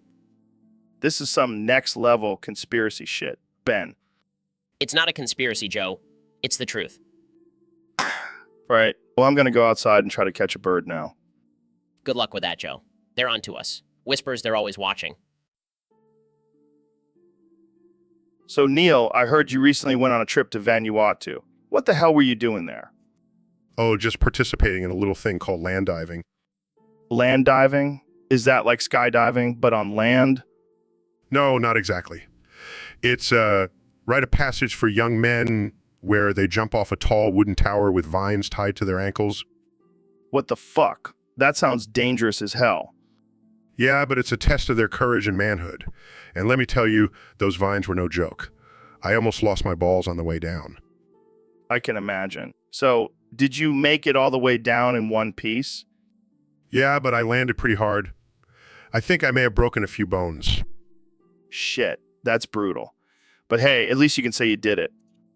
Exactly. And the tribe welcomed me as one of their own after that. They even gave me a new name, Crazy White Man Who Jumps Off Tall Things. That's a mouthful. But seriously, what's the point of this whole land diving thing? It's a way for them to connect with the land and their ancestors. Plus, it's a great way to impress the ladies. Oh yeah, nothing gets the ladies going like risking your life for a jump off a tower. Hey, it worked for me. I had a few island babes fighting over me after that. Well, I guess So, Neil, what the flip is going on? Yeah, man, I'm trying to clean up my act. My mom started listening to the podcast. Hey, that was only one time, and it was a dare. Oh, some user on Discord wants us to talk about checks notes, parodies, and absurdity, right? But seriously, how do we make something absurd and offensive without getting canceled? Got it. So, Neil, do you think aliens are real? Yeah, they probably saw that time I ate a whole jar of mayonnaise on the podcast. Guys, I found an image of a naked mole rat wearing a tiny top hat and monocle. Jamie, pull that up. That's exactly what we need for this conversation.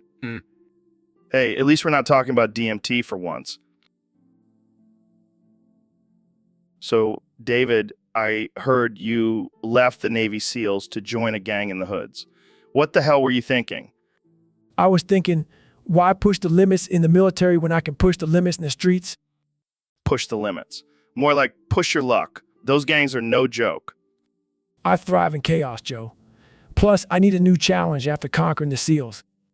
Conquering? You mean getting your ass kicked by instructors for months on end? Hey, that's what makes me the toughest man alive. I can handle anything.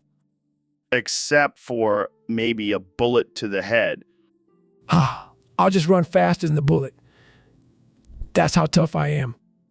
You know what's tough? Dealing with the aftermath of joining a gang.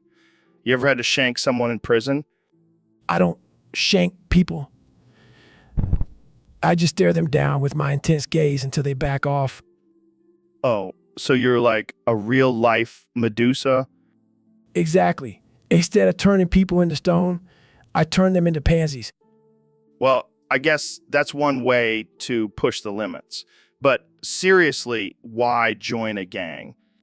Because I wanted to see if I could handle it. And let me tell you, those gang initiations are no joke. I can only imagine. But hey, at least you'll have some good stories to tell on your next book tour. Oh, for sure. And maybe I'll even recruit some new gang members along the way. Yeah, because that's exactly. So, Mr. Trump, I hear you and Elon Musk are teaming up to start a new business. What's it all about? That's right, Joe. We're calling it Trumpenheimer's. It's going to be huge. We're going to sell WMDS to regular folks at a reasonable price. WMDS? Like weapons of mass destruction? Yeah, you know, nukes, chemical weapons, the works. Everyone should have the right to protect themselves, Joe. I'm not sure that's such a good idea. Oh, come on, Joe. You're just jealous you didn't think of it first. Plus, it's going to make us a ton of money. But what about the safety concerns and the fact that it's illegal? Safety, schmafety. And who cares about laws? We're going to make America great again, Joe. I don't think this is what people had in mind when they voted for you. Hey, I'm a man of the people, and the people want WMDS. Trust me, it's going to be huge. So, Elon, I heard you've been up to some crazy shit with your Neuralink. Yeah, man, I've been tinkering with it a bit, just your average billionaire hobby. Well, word on the street is that you've mudded it out so you can eat poop and shit out food. Oh yeah, that's true. It's a game changer, Joe. No more grocery shopping for me. But why poop? Why not just eat regular food? Because it's more efficient, Joe. I mean, think about it. We waste so much energy and resources on growing and producing food. But with this mod, I can just recycle my own waste and create sustenance. That's some next level shit, Elon. Literally. But what does it taste like?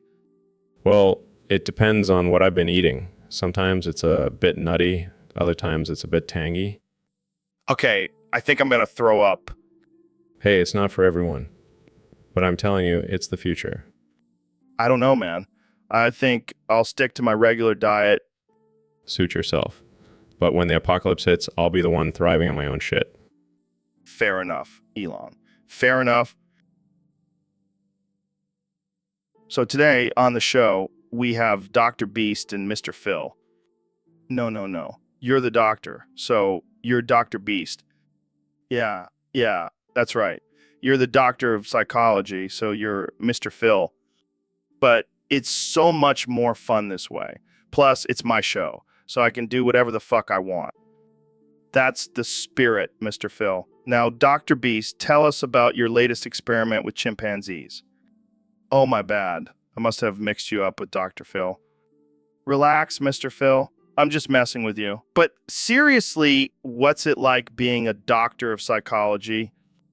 Yeah, I can imagine. That's why I stick to smoking weed and talking about aliens on my show. So, Neil, I heard you used to be a roller derby champ back in college. Yeah, those were some wild times. I was known as the astrophysics assassin on the rink. Damn, that's a badass nickname. Did you have any signature moves? Oh, you know it. I had this one move where I would spin around on my skates while reciting the periodic table. It always threw my opponents off. That's some next level shit right there. And what about the music at the roller rink? Did you have a go-to song? Oh yeah, Eye of the Tiger was my jam. I would skate to that song and imagine I was on a mission to discover a new galaxy. That's some intense visualization. But let's get real, Neil. Did you ever hook up with any of the roller derby girls? Let's just say I was the king of the after party. Those neon spandex and leg warmers really did it for me. I can only imagine. But hey, you gotta do what you gotta do to get that cosmic energy flowing. Am I right? You know what, Joe? Roller derby, ADS tunes, and bright colors is like a trifecta of stimulation for my astrophysicist brain. Well, I'll have to keep that in mind next time I hit up the roller rink. Thanks for the tips, Neil. Anytime, Joe. Keep it cosmic. So, Neil, I heard you've been having some trouble with your bed lately. Yeah, man. It's infested with fleas. It's like a flea circus in there. Gross. How did that happen? Well, I think it all started when I brought home that stray cat last week. The old stray cat brings fleas into the house scenario. Classic. Yeah, but I didn't expect it to turn into a full-blown flea rave in my bed. I bet those fleas are having the time of their lives in your luxurious astrophysicist bed. Oh, shut up, Joe. You know, I can't resist a good thread count. I bet those fleas are getting smarter by the minute, living in your brainy bed. Oh, haha. Very funny. You know what's not funny? Constantly scratching my balls in public because of these damn fleas. Hey, at least you're getting some action down there. Oh, come on, Joe. That's just low-hanging fruit. Speaking of low-hanging fruit, have you tried using some essential oils to get rid of those fleas? Oh, please. I'm a scientist, not a witch doctor. Well, I guess you'll just have to embrace your new flea friends and start a flea circus of your own. Or I could just burn my bed and start fresh. Now you're thinking like a true astrophysicist. So, Dr. Phil, I gotta tell you, I'm feeling a little itchy down there. Oh, no, Joe. That doesn't sound good. Let's take a look. What do you think, Doc? Well, Joe, I hate to break it to you, but it looks like you've got a case of genital warts. Oh, great. Just what I needed. Thanks a lot, Dr. Phil. Now, let's not jump to conclusions here. How did you possibly contract this? Well, I did have a wild night with your mom last week. Joe, that's not funny. My mom is a saint. Oh, come on, Dr. Phil. You know, she's a freak in the sheets. Joe, this is a serious matter. We need to figure out a treatment plan. Can I just rub some essential oils on it and call it a day? No, Joe. That's not how it works. We need to get you some medication and make sure you're not spreading it to anyone else. All right. I'll take care of it. But seriously, your mom needs to get checked out too. This is why I regret inviting you on my podcast. So, Neil, I heard you're an expert in astrophysics and all that fancy stuff. Well, I wouldn't say expert, but I do have a pretty good understanding of the universe. That's cool and all. But have you ever heard of shit posting? Shit posting. Is that some new scientific term I'm not aware of? Nah, man, it's an art form, a way of life. And I think you could use some lessons in it. I'm not sure I want to learn about something with the word shit in it. Trust me, it's worth it. It's all about being offensive and ridiculous, just like your haircut. Excuse me? See, you're already getting the hang of it. Now let's practice. Say something offensive. I refuse to participate in such juvenile behavior. Come on, just one little offensive joke. Like, why did the chicken cross the road? I don't know. Why? To get away from your boring-ass lectures. That was terrible. Hey, I'm just trying to teach you the subtle art of shit posting. You'll thank me later. I highly doubt that. Fine, be a buzzkill. But just remember, when the aliens invade, they won't care about your fancy degrees. They only care if you can make them laugh with some good shit posts. I think I'll stick to studying the stars. Thank you very much. Suit yourself. But when the world ends, I'll be the one laughing with my dank memes and offensive jokes. So, Neil, I heard you had a little accident the other day.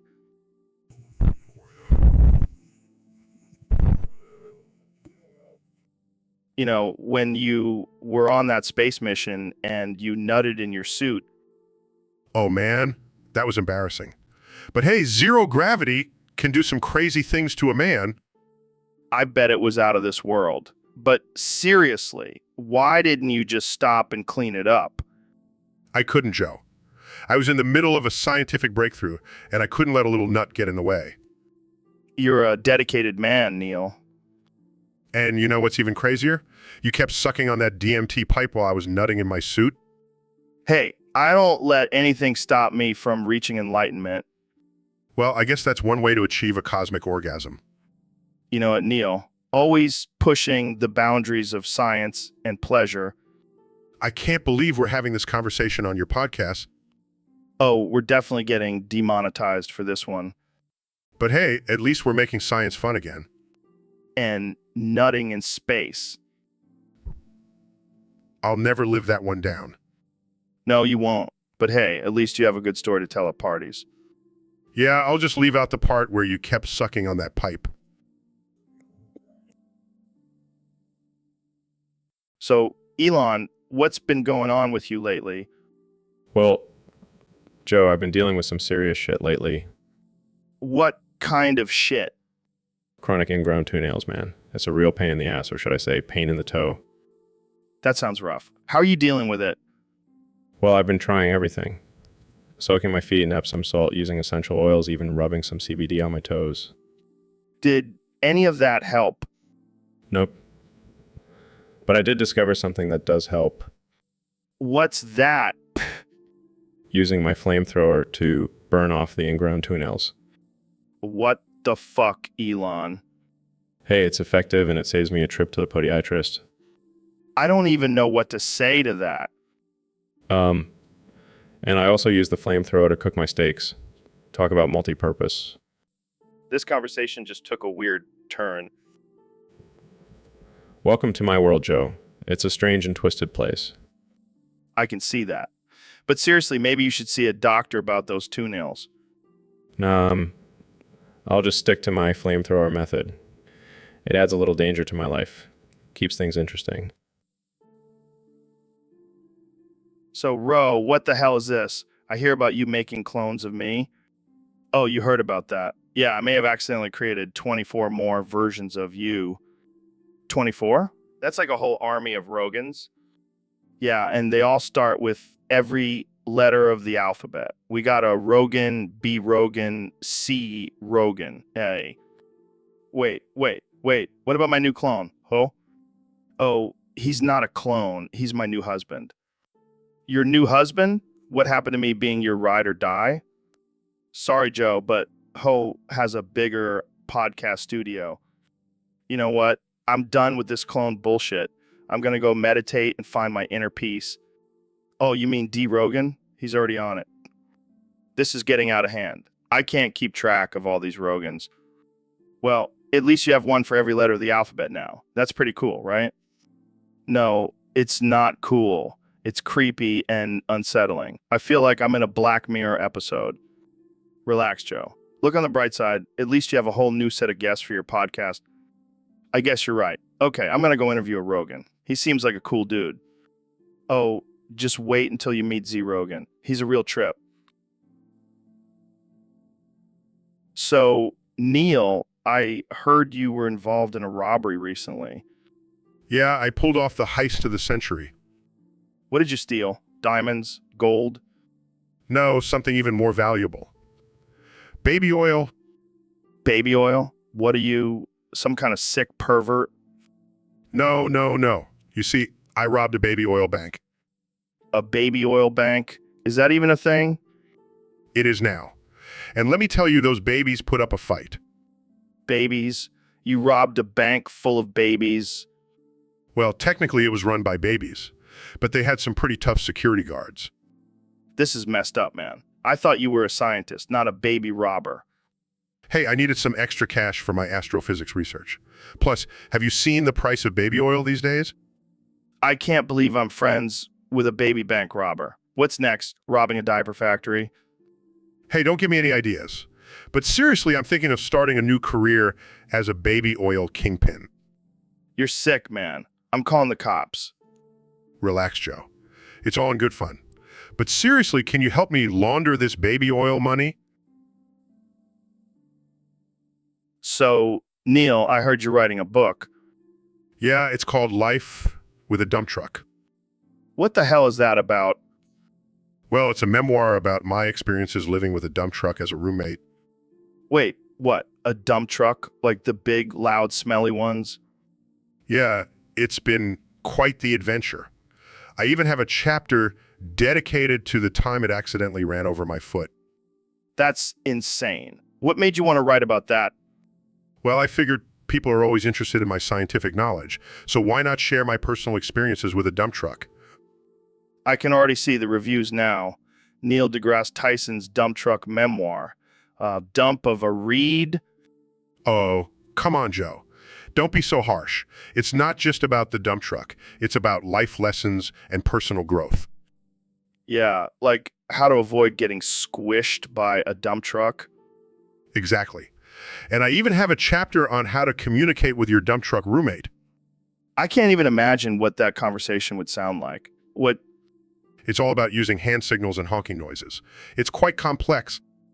Well, I can't wait to read it. I'm sure it'll be a real dump truck load of knowledge. Thanks, Joe. I'll make sure to send you a signed copy. See, Joe? Even Jamie knows this book.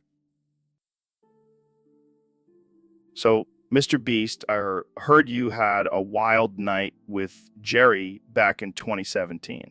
Care to share the details? Oh man, it was insane. We were both at this crazy party and things just escalated from there.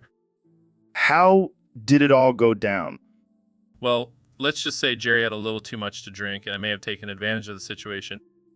Oh my God, that's terrible.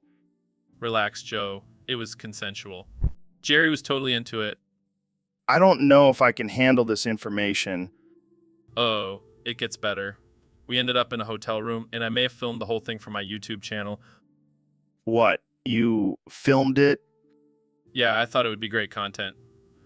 But don't worry, I blurred out Jerry's face. This is so messed up. Oh, come on, it was just a one-night stand. Jerry and I are still good friends. I don't even know what to say.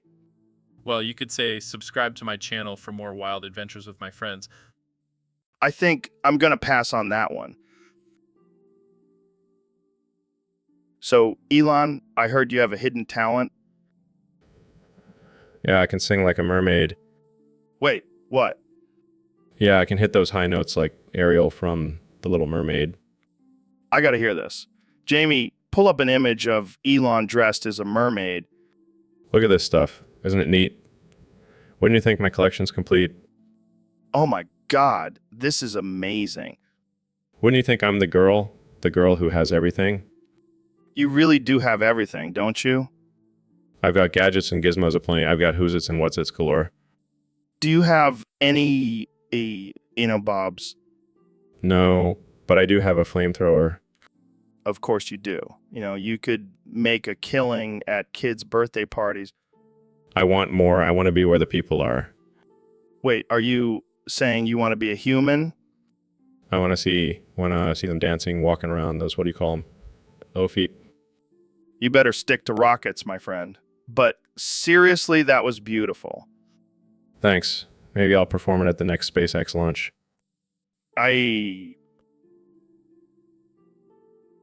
So, Neil, what's on your mind today? Well, Joe, I've been pondering the curvature of that ass.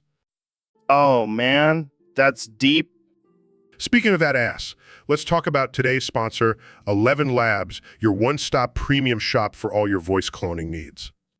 Yes, with 11 Labs, you can finally have that sultry audiobook you've always wanted your grandma to read to you. Now that's some quality entertainment. And now to Dr. Phil for the weather. Dr. Phil? Thanks, Joe. Now we're looking at your Ass-Krakistan here, which is going to have a high of 69 degrees and possibly up to 420 inches of bullshit. Damn, Joe. That's a lot of bullshit. Hey, watch it, Neil. My feelings are hurt now. Oh, poor Joe. Maybe you should go cry in a corner with your voice clone from 11 Labs. Oh, man, this is too good. All right, let's move on before I get too sensitive. So, Neil, have you ever considered the curvature of dat ass in relation to the curvature of the Earth? Actually, Joe, I have. And let me tell you, it's a perfect match. That's what I'm talking about. Science, baby. I'm not so sure about that. I mean... So, Neil, I heard you've been smoking hookah lately. Yeah, I picked it up to cope with all the flat earthers constantly bullying me. Those flat earthers are a bunch of idiots. They probably think the Earth is flat because they have flat brains. That's a good one, Joe. But seriously, I can't believe how persistent they are. It's like trying to argue with a brick wall. Yeah, and they probably smoke those cheap, bad cigarettes too. Oh, you mean the ones that taste like a mixture of cat litter and expired milk? Exactly. But hey, at least you have something to puff on while they spew their nonsense. True, but I have to admit, this hookah is making me feel pretty relaxed. That's because it's filled with the tears of flat earthers. Oh man, that's dark, but I like it. Hey, Jamie, pull up an image of a flat earth map made out of cigarette butts. Here you go, Joe. That's perfect.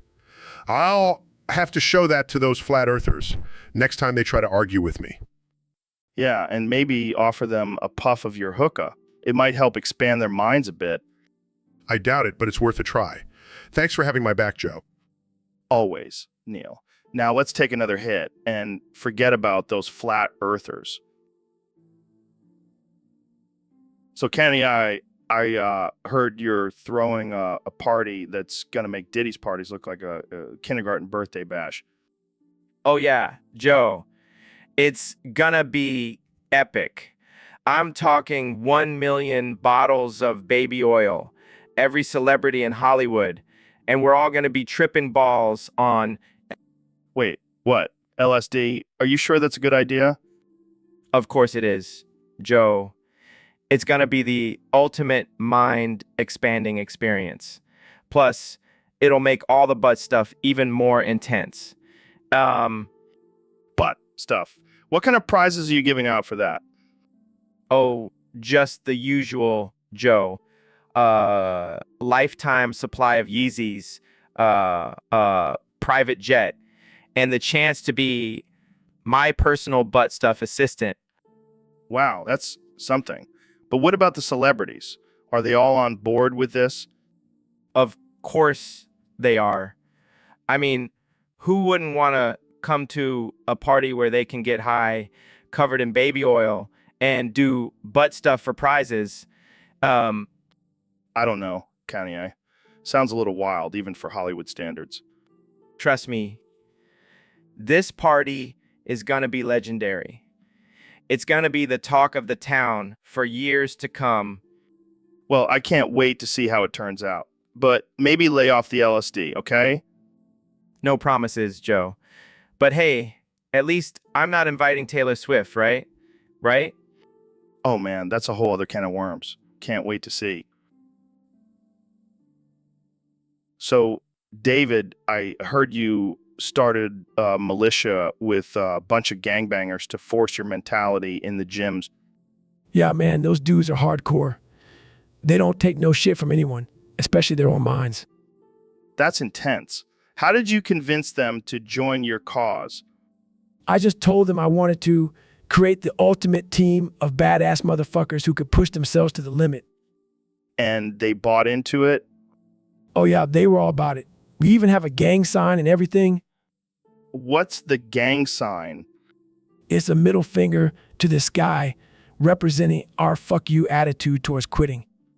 Damn, that's some next level motivation. Do you guys have a name? Yeah, we're called the Goggins Gangbangers. That's perfect. So what's the initiation process like? Well, first they have to run a marathon with a 50-pound weight vest, then do 1,000 push-ups and finish it off with a 24-hour fast. Holy shit, that's brutal. But I guess it weeds out the weak. Exactly. Only the toughest and most dedicated can join our ranks. I gotta say, I'm both terrified and impressed by this whole thing. That's the point, Joe. We're here to inspire fear and greatness in equal measure. Well, you definitely have my respect, David. Keep crushing those workouts with your gang of gangbangers. Will do. So, Neil, what's up? You seem a little nervous. Well, Joe, I have an announcement to make. Oh shit. Are you finally admitting that the Earth is flat? No, nothing like that. I just wanted to let everyone know that I'm gay. What? Is this some kind of cosmic joke? No, it's not a joke. I've been struggling with my sexuality for a while now, and I've finally come to terms with it. Wow, I did not see that coming. So, who's the lucky guy? Actually, it's not a guy. It's a star, a beautiful, bright, and hot star. Wait, what? Yes. Joe, I've always been attracted to celestial bodies, and I'm proud to say that I'm in a committed relationship with a star. Well, that's unexpected. So, how does that work exactly? Let's just say it involves a lot of stargazing and cosmic energy. I don't even know what to say. But hey, love is love, right? Exactly, Joe. And I'm just glad I can finally be true to myself and my intergalactic love. Well, I'm happy for you, Neil. And I'm sure your star lover is out of this world. Oh, he definitely is. So, Neil, what's the latest scientific discovery you've made? Well, Joe, I have conclusive evidence that people who wear yellow ties, violet shirts, and vests with stars on them are massive homosexuals. Wait, what? It's true, Joe. They are obsessed with doing butt stuff all the time. Are you serious? Absolutely. The colors and patterns on their clothing are a clear indication of their sexual preferences. I don't know if I buy that, Neil. Oh, but it's not just my theory. I've conducted extensive research and experiments to back it up. I'm sure you have. And Jamie, pull up an image of a man wearing a yellow tie, violet shirt, and starry vest. See, I told you. I guess you're right, Neil. That guy must really love butt stuff. See, I told you I had scientific proof. Well, I guess we should all start paying more attention to people's clothing choices from now on. Exactly, Joe. It's all about the science. Well, that's all the time we have for today, folks. Thanks for tuning in to the Joe Rogan Experience. And remember, always wear your colors with pride. So, Neil, I heard you were a big fan of Onius Annis. Oh yeah, I loved watching those two idiots do stupid shit for a year and then delete it all. Yeah, it was like a train wreck you couldn't look away from. Exactly. But now that it's gone, I feel like a part of me is missing. Oh no, Neil misses his daily dose of Mark and Ethan's shenanigans. Shut up, Joe.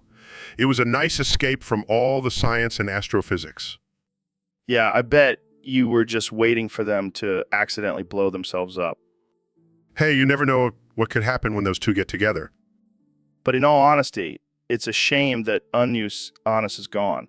It was a unique experiment. Yeah, it was a reminder that everything is temporary and we should make the most of our time. Wow, Neil getting deep on us. I thought you were just a science guy. Hey, I have layers, Joe. Just like the universe. Well, I hope you find a new outlet for your weird entertainment needs. Don't worry, I'll just watch old episodes of Fear Factor. It's basically the same thing. Oh man, I missed that show. Good times. Yeah, good times indeed. But seriously, I'll miss Onius Annis. So, Neil, what's the biggest thing in the universe? Well, technically, there's nothing bigger than a black hole because black holes create infinite space perpetually. My ass. Excuse me?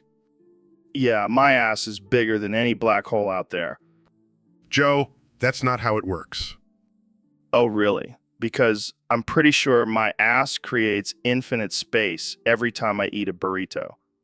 That's not even remotely scientific. Oh, I'm sorry, Mr. Astrophysicist. I didn't know you were such an expert on my ass. I don't think anyone wants to be an expert on your ass, Joe. Hey, watch it, Neil. My ass is a national treasure. I highly doubt that.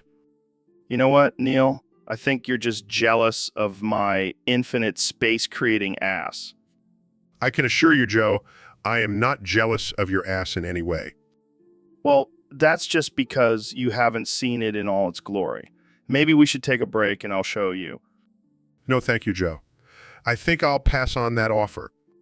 Suit yourself, Neil. But just remember, my ass will always be bigger than any black hole. So, Elon, I heard you changed your name to Elvarg. Yeah, man, I wanted to embrace my inner dragon. Well, you definitely have that fire in your eyes. Then I became Eltard, because let's be honest, I'm a genius, but I'm also a little bit of a tard. I can't argue with that. But then you went from Eltard to Elfard. Are you trying to be a mystical creature now? I wanted to tap into my magical side, you know? Plus, I look pretty damn good in point years. I can't say I disagree. But then you became Elfhard. What's that all about? Well, I've been hitting the gym, you know, gotta keep this elf body in shape. I'm sure Grimes appreciates it. But then you became Element. Are you trying to periodic table? Nah, man. I just wanted to be one with nature. Plus, I can now control the elements with my mind. That's some Avatar level stuff right there. But then you became Eloquent. Are you trying to be a smooth talker? I've always been a smooth talker, Joe. But now I have the name to match it. Fair enough. But then you became Entail. What does that even mean? It means I'm all about the details, Joe. I don't miss a single thing. I can imagine that comes in handy when you're building rockets. But then you became Evolve. Are you trying to be Pokemon now? So, Elon, I gotta ask, what's the deal with your name? You mean my real name? Yeah, the one that sounds like a combination of every random city and gibberish word in the world. Well, Joe, my real name is actually Eleniotrond Heimrandom City Krofan Tangle Use Shantomius Musgrochin Hangagagagogor Quipian. You're shitting me, right? Nope, that's my birth name. My parents were big fans of mixing things up. I can see that. But why didn't you use your real name in the business world? And Well, can you imagine trying to fit that on a business card? Plus, I didn't want people to think I was some kind of alien or something. well, you're pretty out of this world with your ideas and inventions. True, but I don't want to scare off potential investors with a name like that. So, Elonio Trondheim Random City Crafentangle Use Shunt Tomius, what's next for you? Well, I'm working on a new project that combines artificial intelligence with flamethrowers. Calling it Flamotron 5000. Tron 5000. Oh, great. Because we definitely need more fire in this world. Hey, it's all about innovation, Joe. And who knows, maybe it'll come in handy during the zombie apocalypse. You never cease to... So, Neil, I've been thinking about this a lot lately. There's an epidemic of soft, weak men in society today. These soy boys, these beta cucks, they're ruining everything. Cool story, bro. Now spread those cheeks for daddy. No, seriously. These guys can't handle anything. They get triggered by the slightest inconvenience. They're like little delicate flowers. Oh yeah, I'm sure you're the epitome of masculinity, Joe. With your man bun and your love for salmon smoothies. Hey, I can still kick your ass, Neil. I train UFC, remember? Sure. Joe, because rolling around on the ground with other sweaty men is the ultimate display of manliness. It's a sport, Neil, and it takes discipline and strength, something these soft boys wouldn't understand. Oh, I'm sure they understand just fine. Especially when you're yelling, spread those cheeks for daddy during a fight. Shut up, Neil. I'm serious. We need to toughen up these men, make them grow some balls. Or maybe we should just let people be who they are, Joe. Not everyone needs to fit into your narrow definition of masculinity. Are you saying I'm narrow-minded? Cool story, bro. Now spread those cheeks for daddy. All right, that's it. I'm done with this conversation. I'm going to go do some deadlifts and eat a steak. That's what real men do. And I'll just continue exploring the vast universe and expanding my mind. But hey, whatever floats your boat, Joe. Whatever, Neil. So, Ro, what's on your mind today? Well, Joe, I was thinking about how people always say touche after a clever comeback. Yeah, it's like a fancy way of saying you got me. Exactly. But then I thought, why don't we say touche after other things like a sick burn or sick dab?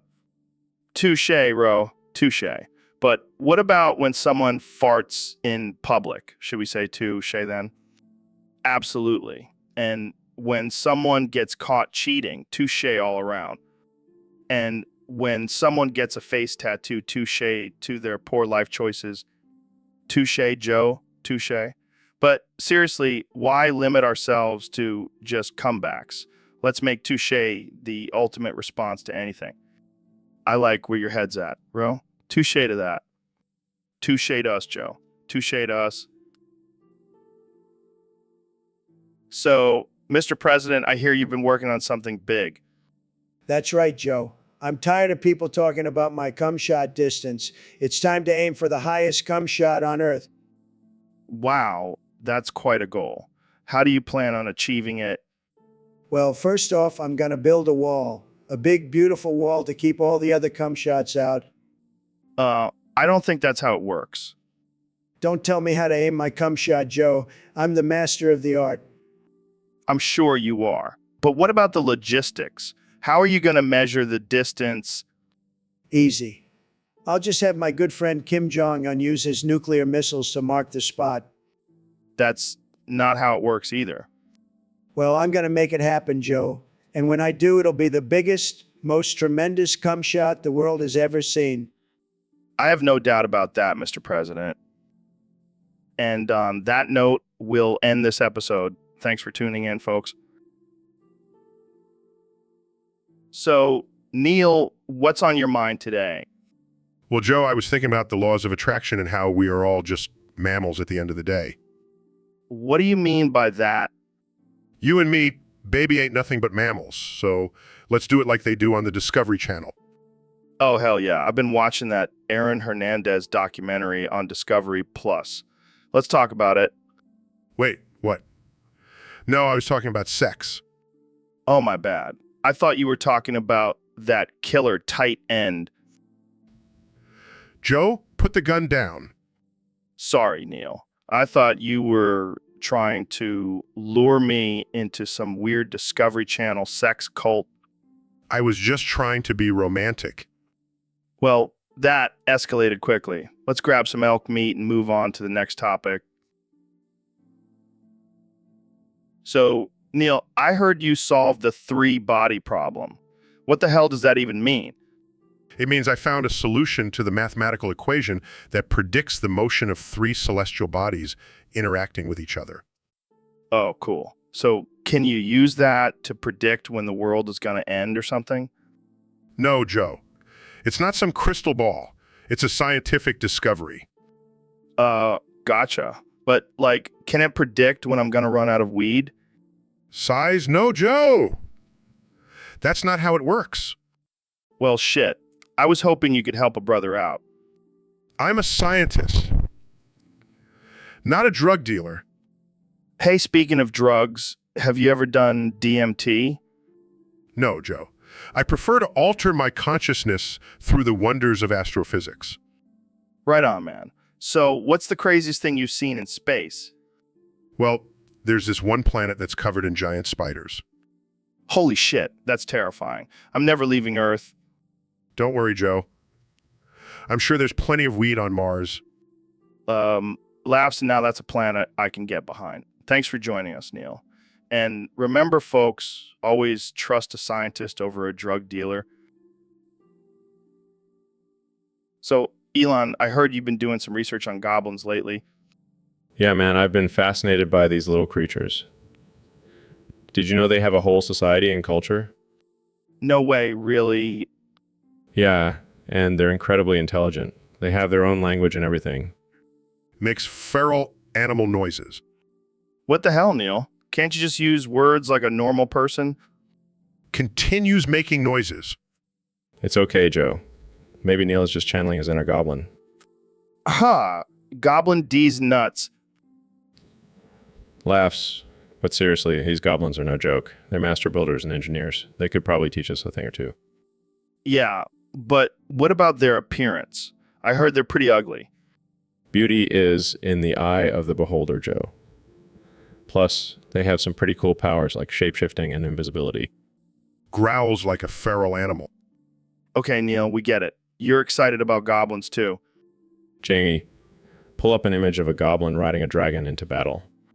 Pulls up images, here you go. Well, that's badass. Maybe we should recruit some goblins for our next UFC fight. Roars like a wild animal. Goblin D's nuts. But seriously, goblins are no joke. We should respect their culture and learn from them. Yeah, goblins are cool. So, Neil, I heard you've been experimenting with wild stuff lately. Yeah, I've been trying to expand my mind and push the boundaries of science. Well, I don't think anyone expected you to turn yourself into a jar of cum with My Little Pony figure inside. Hey, don't knock it till you try it. The combination of pony magic and my genius mind is mind-blowing. I don't even want to know how you managed to do that, but I have to ask, why My Little Pony figure? Well, they say you are what you eat. So I figured why not be what I, Oh man, this is some next level stuff. I can't wait to see your next experiment. Oh, it's already in the works. I'm turning myself into a jar of Nutella with a Rick and Morty action figure inside. Well, at least you're keeping it interesting. Jamie, pull up an image of this jar full of cum with the MLP figure. Sure thing, Joe. Here it is. Look at that beautiful jar of cum. It's a work of art. I don't even know what to say. But hey, to each their own. Keep pushing those boundaries, Neil. Will do, Joe. Will do. So, Ben, I heard you've been working on some math problems lately. Yes, Joe. I have been using my superior intellect to solve the world's most pressing issues. Like what? What? Well, for one, I have finally solved the three booty problem. The what now? The three booty problem, Joe. It's a mathematical conundrum that has plagued humanity for centuries. And what exactly is this problem? It's the dilemma of having three attractive women with amazing booties and only being able to choose one. I see. And how did you solve it? By using my logic and reasoning, I determined that the best solution is to have a threesome with all three women. Of course, that's the logical answer. Exactly. And not only does it solve the problem, but it also promotes equality and diversity. Wow, Ben. You're truly a champion for women's rights. Thank you, Joe. I do what I can. So what's next on your list of problems to solve? Well, I'm currently working on a solution for world peace, but I think I'll take a break and celebrate my booty problem victory first. Sounds like a plan. Thanks for joining us, Ben. My pleasure, Joe. And remember, always use logic and reason to solve your problems. So, Ben, I heard you wanted to talk about something important today. Yes, Joe. It's a serious issue that affects millions of men every day. What is it? Climate change? Political corruption? No, Joe. It's something much more pressing. It's my swamp ass.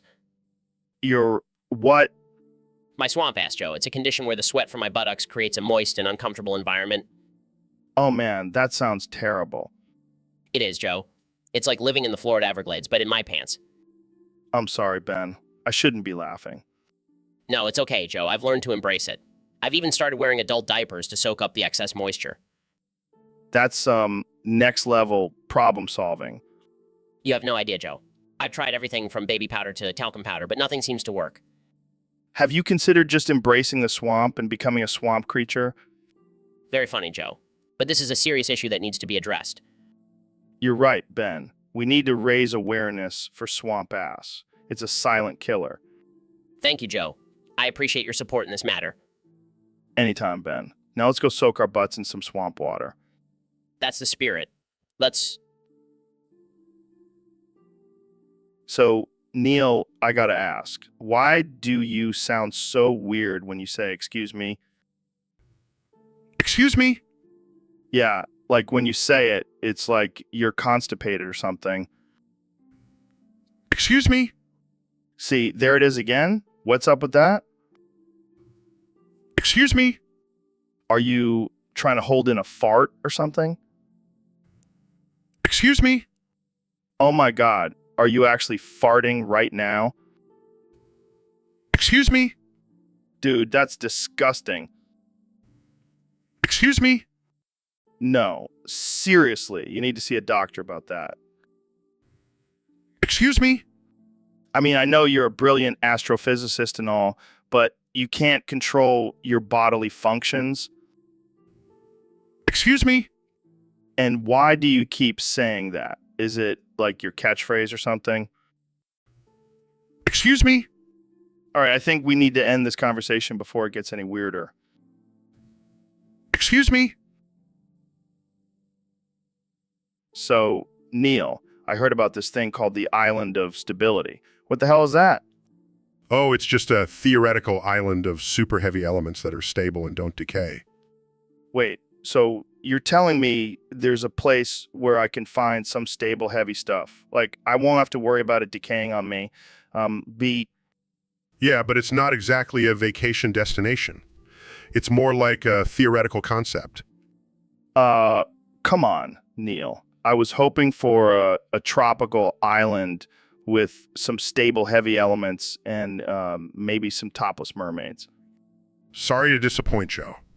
But I can tell you about some interesting elements like element 115, which is rumored to have been used in alien spacecrafts. Aliens. Now, that's more like it. So what's the deal with element 115? Well, it's highly unstable and has a half-life of only a few milliseconds. But some people believe that it can be stabilized on the island of stability. That's some crazy stuff, man. I got to get me some of that element 115. I wouldn't recommend it, Joe. It's highly radioactive and could probably kill you. Yeah, but imagine the headlines. Joe Rogan dies from trying to obtain element 115. You know, Joe, sometimes I wonder why I even bother talking to you. Hey, I'm just trying to spice things up, Neil. Keep it interesting for the listeners. Well, I think we've reached our quota for absurdity for the day. Let's move on to something. So, Neil, I heard you spent millions of dollars building a replica of Phineas and Ferb's house. Yeah, man, I just couldn't resist. I'm obsessed with that damn platypus, Perry. Dude, that's some next level fan obsession. Did you at least get to meet the creators? Meet them. I hired them to live in the house and act out episodes for me. That's insane. What do you do in the house all day? Oh, just hang out with Perry, build inventions, and fight off Dr. Doofenshmirtz. Sounds like a productive use of your time and money. Hey, it's not just for me. I invite all my scientist friends over for a game of Platypusopoly. Platypusopoly? Yeah, it's like Monopoly, but with platypus-themed properties and chance cards. You really are a mad scientist, Neil. Thank you. I take that as a compliment. Now, if you'll excuse me, I have to go feed Perry his daily dose of anti-evil serum. This conversation just keeps getting weirder and weirder. I love it. So, Ben, have you heard the latest Taylor Swift album? She's so fucking hot, man. Joe, please, let's keep this conversation civil. What's uncivil about wanting to fuck Taylor Swift so hard that my mushy banana explodes in my pants? Joe, that's objectifying and disrespectful to women. It goes against my Judeo-Christian values. Come on, man. It's just a banana. And she's so fucking dude. That's not an excuse, Joe. She's a talented artist, not an object for your sexual fantasies. But have you seen her in those tight dresses? My mushy banana can't handle it. Joe, this is what happens when you give a Gentile too much baby oil in a podcast. Come on, man. Don't be such a buzzkill. My mushy banana just wants to love her a long time. Joe, this isn't a joke. Let's move on to a more appropriate topic. Fine, but just know that my mushy banana will always have a special place for Taylor Swift. So, Neil, I heard you wrote a book about coming. Yes, Joe. It's called Astro Coming, A Cosmic Journey. That's fucking hilarious. What inspired you to write about coming in space? Well, Joe, as an astrophysicist, I've always been fascinated by the mysteries of the universe. And what's more mysterious than the act of coming? Damn, that's deep. So what's the book about exactly? It's a scientific exploration of the physics behind ejaculation and how it could potentially work in zero gravity. Holy shit. That's mind-blowing. I gotta read this book. I'm sure you'll find it quite stimulating, Joe. Me too well, Neil. But seriously, did you have any trouble finding publishers for a book about coming? Not really. I just told them it was a study on the celestial mechanics of reproduction, and they were all on board. I bet they were. So, any plans for a sequel?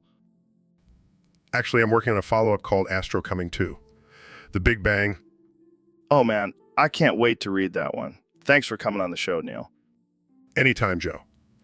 Keep exploring the cosmos, and don't forget to bring a towel. So, Ben, I heard you got some butt implants, Yeah, I wanted to enhance my curves for the ladies. but you're not a lady. Well, I identify as a man with a nice ass now. I gotta admit, it's looking pretty plump back there. Thanks, Joe. I can finally compete with those Kardashian sisters. I don't know, Ben. Your butt might be too small for their standards. Oh, I'll show them. I'll twerk my way to the top. I can't even imagine what your squat routine looks like now. It's all about that booty gains, Joe. Jamie, pull up an image of Kim Kardashian's butt for comparison. Pulls up images. Here you go, Joe. Joe. Wow, Ben, you're really giving her a run for her money. That's right, Joe.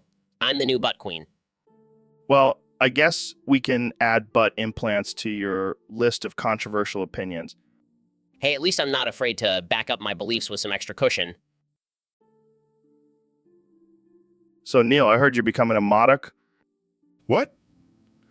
No, I'm not becoming a monarch. What even is a monarch? It's like a giant floating head with tiny little arms and legs. Kind of like you, Neil. Haha, very funny. But seriously, I have no desire to become a monarch. Come on, Neil. Just imagine the power you would have. You could control the world with your giant head.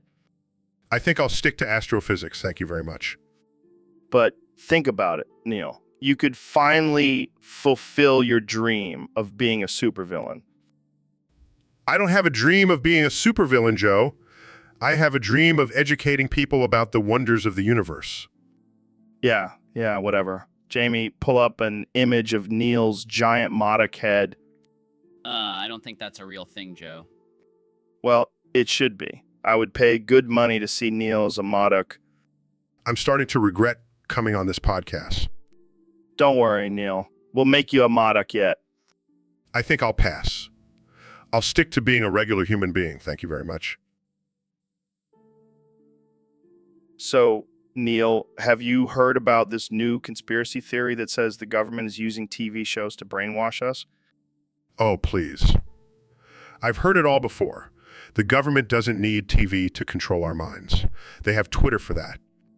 But this theory is crazy, man. They say that every show has hidden messages that tell us what to do and think. That's ridiculous. I mean, have you seen the crap that's on TV nowadays? If that's the government's plan, they're doing a terrible job.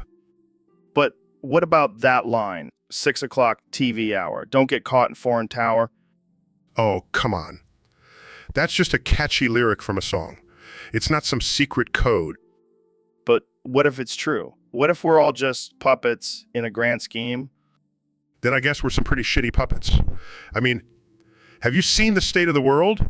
If the government is controlling us, they're doing a pretty terrible job at it. Yeah, you're right. Maybe this theory is just a load of crap. Exactly. Now let's go watch some mind-numbing reality TV and forget about all this nonsense. So, Neil, I heard you spent $10,000 at the pumpkin patch this year. Yeah, man. It was totally worth it. What the hell did you buy? A golden pumpkin? No, I did the hayride over 1,000 times. Wait, what? That's like $1 per ride. You could have just gone to Six Flags. But Six Flags doesn't have pumpkins, Joe. And I needed my pumpkin fix. You know, they sell pumpkins at the grocery store, right? Yeah, but where's the fun in that? I want the authentic pumpkin patch experience. You could have just bought a pumpkin for like $5 and then thrown it in a field. No! I needed to feel the hay under my ass, Joe. It's all about the ambiance. I don't even want to know how much you spent on pumpkin spice lattes.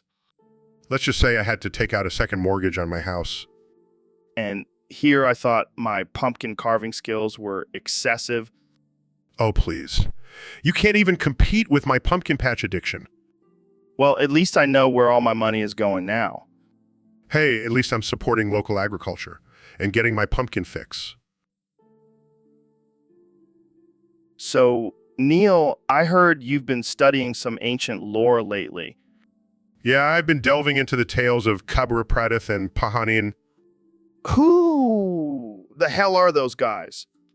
They were legendary guardians from the early days of the city, known for their bravery and cunning. Sounds like some badass dudes. Oh, they were. But their stories also have a dark side. Oh, I love me some dark side shit. Well, Kabra was consumed by the Vex and turned into a half-machine, half-human abomination. Dude, that's like a nightmare come to life. And Praedyth was lost in the Vex's time loops for centuries, slowly losing his mind. Damn, that's some serious mindfuckery. And Pahanin. He was so traumatized by his friend's fates that he created a gun that could shoot through time and space. Holy shit. That's some next level PTSD. And then he was killed by the gun he created. What the actual fuck? Yeah, it's a pretty messed up story. Jamie, pull up an image of Pahanen's gun. I gotta see this shit. Here you go, Joe. It's called the super good advice. Super good advice. More like super fucked up advice. Yeah, I guess you could say that. Well, that was a wild ride. Thanks for sharing, Neil. Anytime, Joe. Anytime. So, Ben, I heard you got a new job as a fudge packer. Yes, I'm very excited about it. I've always loved fudge. Do you understand what that job actually entails? Of course, I'll be packing fudge into boxes and shipping them out. No, Ben. You'll be packing fudge into other men's butts. What? That's not in the job description? Oh, it's definitely in the job description. You're basically a gay prostitute now. This is outrageous. I can't be a prostitute. I'm a conservative.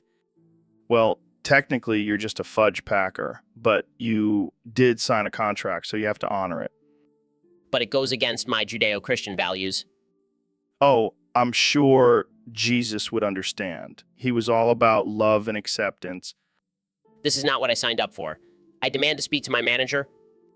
Sorry, Ben. Your manager is busy packing some fudge of his own. This is a nightmare. I can't believe I've become a fudge packing prostitute. Hey, at least you'll be making some sweet dough. Pun intended. This is not funny, Joe. Oh, come on, Ben. Just embrace your new career as a fudge packer. You might even enjoy it. I will not. I'm a respectable conservative man. See, Ben? It's not so bad. So, Neil, I heard you've been having some trouble with the ladies lately.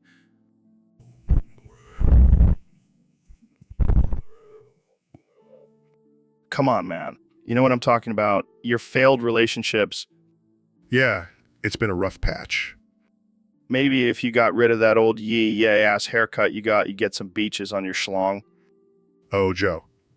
Always with the insightful advice. Hey, I'm just trying to help. I know a thing or two about the ladies. Oh, yeah? How many failed marriages have you had? Hey, that's not fair. I just haven't found the right one yet. Sure, Joe. Keep telling yourself that. Hey, at least I don't have a failed relationship with Pluto like you do. Oh, haha. Very funny, Joe. I mean, you couldn't even keep a planet as a friend. What does that say about your people skills? Can we please change the subject? Sure. Let's talk about your failed attempts at being a rapper. Joe, I was never trying to be a rapper. Oh, come on. I heard your mixtape. Astrophysics and Chill. Classic. That was a joke, Joe. Can we please just move on? Fine, fine. But seriously, consider a new haircut. It might just change your luck with the ladies. So, Elon, have you ever played rugby? No, I haven't. Why do you ask? Well, I was just thinking about how crazy it would be to play rugby with dingleberries. Dingleberries? You mean those little pieces of poop that get stuck in your butt hair? Yeah, those. Can you imagine running down the field with a bunch of dingleberries flying out of your shorts? That's disgusting, Joe. I don't think anyone would want to play with you. Oh, come on. It would add a whole new level of strategy to the game. Plus, they could be used as a distraction tactic. I highly doubt that. And besides, dingleberries are only good for cereal. What? Surreal? Are you serious? Absolutely. They add a nice crunch and texture to your morning bowl of cereal. I don't even know what to say to that. Jamie, pull up an image of a bowl of cereal with dingleberries in it. Here you go, Joe. Oh my God, that's revolting. I think I just lost my appetite. See, I told you dingleberries have a purpose. This conversation has taken a turn for the worse. Let's just stick to regular rugby without any dingleberries involved. So, my dear listeners, I just want to remind you all that we have been blessed with the boon of formidable insight, appropriate rationing, and unconscious moderation. And Yo, Joe, that sounds like some fancy schmancy bullshit. Can we just call it what it is? We have the power to think smart, not get too fucked up, and not be complete dumbasses. Yeah, I guess you could say that. But let's not underestimate the power of our minds. We should use it for something meaningful. Like, what? Making a bong that can also launch a rocket into space. Now that's some high-level thinking. Oh yeah, because that's exactly what we need. More stoners in space. Think about it, Joe. We could call it the SpaceX bong. It'll be a hit with all the cool kids. I don't think that's what I had in mind when I talked about using our minds for something meaningful. Come on, Joe. Let's be real. We all know what you really mean by meaningful. Just say it, man. We're all friends here. Fine. Let's make a bong and expand our minds. Happy now. Ecstatic. Let's get to work on that SpaceX bong, shall we? So, Neil, have you ever sneezed so hard you thought your soul was actually leaving your body? No, Joe, I can't say I have. But I do remember this one episode of The Simpsons where Milhouse explained that a sneeze is your soul trying to escape. That's ridiculous. But you know what's even more ridiculous? The fact that people actually believe that crap. Oh yes, because people believing in a cartoon show is definitely the most ridiculous thing in the world. Touché, Neil. But seriously, what's your take on the whole soul thing? Do you believe in it? Well, Joe, I believe in science and evidence. And there's no scientific evidence to support the existence of a soul. Come on, Neil. Don't you think it would be cool if our souls were actually trying to escape every time we sneeze? No, Joe, I don't think it would be cool. It would be chaotic and messy. Just imagine all the souls flying around every time someone sneezes. Yeah, I guess you're right. But hey, at least we know where our souls are when we sneeze now. Yes, because that was definitely something we needed to know. Thanks for enlightening us, Milhouse. Jamie, pull up an image of an army of souls trying to escape through someone's nose. Here you go, Joe. An army of souls. So, Mr. Biden, do you actually know who the fuck you are? Well, Joe, I may have forgotten a few things here and there, but I know one thing for sure. I'm the goddamn president of the United States. Oh yeah, that's right. I keep forgetting you're not just some random old guy invited on my podcast. Hey, now, I may be old, but I still know how to party. Just ask my friend Hunter. Oh man, don't even get me started on Hunter. That guy knows how to party harder than Charlie Sheen on a bender. Hey, watch your mouth, Joe. Hunter's a good kid. He just likes to have a little fun with the nose candy every now and then. Nose candy? Is that what the kids are calling it these days? Back in my day, we just called it cocaine. Oh, you're a wild one, Joe. But seriously, I may have forgotten a few things, but I'll never forget my love for ice cream. That's one thing I'll always remember. Ice cream? You mean that stuff that's made from cow's milk? That's some weird shit, man. Oh, come on, Joe. Don't knock it till you try it. I'll take you out for some ice cream after this podcast, and we'll talk about how I can make America great again. Wait, isn't that the other guy's slogan? You know, the one with the orange skin and the weird hair? Oh, him. Don't even get me started on that guy. So, Neil, I heard you got it on with Lyara at Sony. Is that true? Yeah, man. Turns out she's real. And let me tell you, she's out of this world. Literally. She's from Mass Effect. Yeah, but she's got some serious skills in bed. I mean, she's an alien after all. They probably have some crazy techniques we've never even heard of. Did she have tentacles or something? No, nothing like that. But she did have this mind-melding thing going on. It was like nothing I've ever experienced before. Mind melding. That sounds intense. It was. I saw the entire universe in that moment. And let me tell you, it was beautiful. Damn, I need to get me an alien lover. Jamie, pull up an image of Lyara at Sony. Here she is, guys. Damn, she's hot. And she's got that blue skin. I bet she's got some wild moves. You have no idea, Joe. But let's keep this between us, okay? I don't want the whole world knowing about my intergalactic romance. Don't worry, man. Your secret is safe with me. But seriously, I need to find me a real-life alien to get it on with. Good luck with that, Joe. But trust me, Liara is one of a kind. So, Neil, I heard you've been running a successful duping business on 2B2T. Oh yeah, it's been quite the lucrative venture. I mean, who needs astrophysics when you can just dupe diamonds and sell them for real cash? Damn, that's some next level hustling. How do you even get into that market? Well, it all started when I accidentally stumbled upon a dupe glitch while trying to calculate the trajectory of a meteor. Classic scientist movie. So what kind of profits are we talking here? Let's just say I could buy a whole new planet with the amount of money I've made from duping. But don't worry, I'm still funding my research on the side. That's good to hear. But what about the other players on 2B2T? Aren't they onto your schemes? Oh, they try. But I have a team of lawyers and hackers to keep them at bay. Plus, I have a secret weapon. What's that? I've convinced them that I'm just a harmless astrophysicist who's trying to save the world. Little do they know, I'm actually the mastermind behind the duping empire. Damn, Neil. You're like the Walter White of Minecraft. Haha, I prefer to think of myself as the Elon Musk of the game world. Well, whatever you want to call it, you're killing it. Keep it up, my friend. Will do, Joe. Will do. Now let's go smoke some DMT and contemplate the infinite possibilities of duping. So, Neil, what's new in the world of science? Well, Joe, I have some groundbreaking data to share with you. Lay it on me, man. According to the Buthertometer, Crooked Tool on YouTube has the highest level of Buthert ever recorded on Earth. What the hell's a Buthertometer?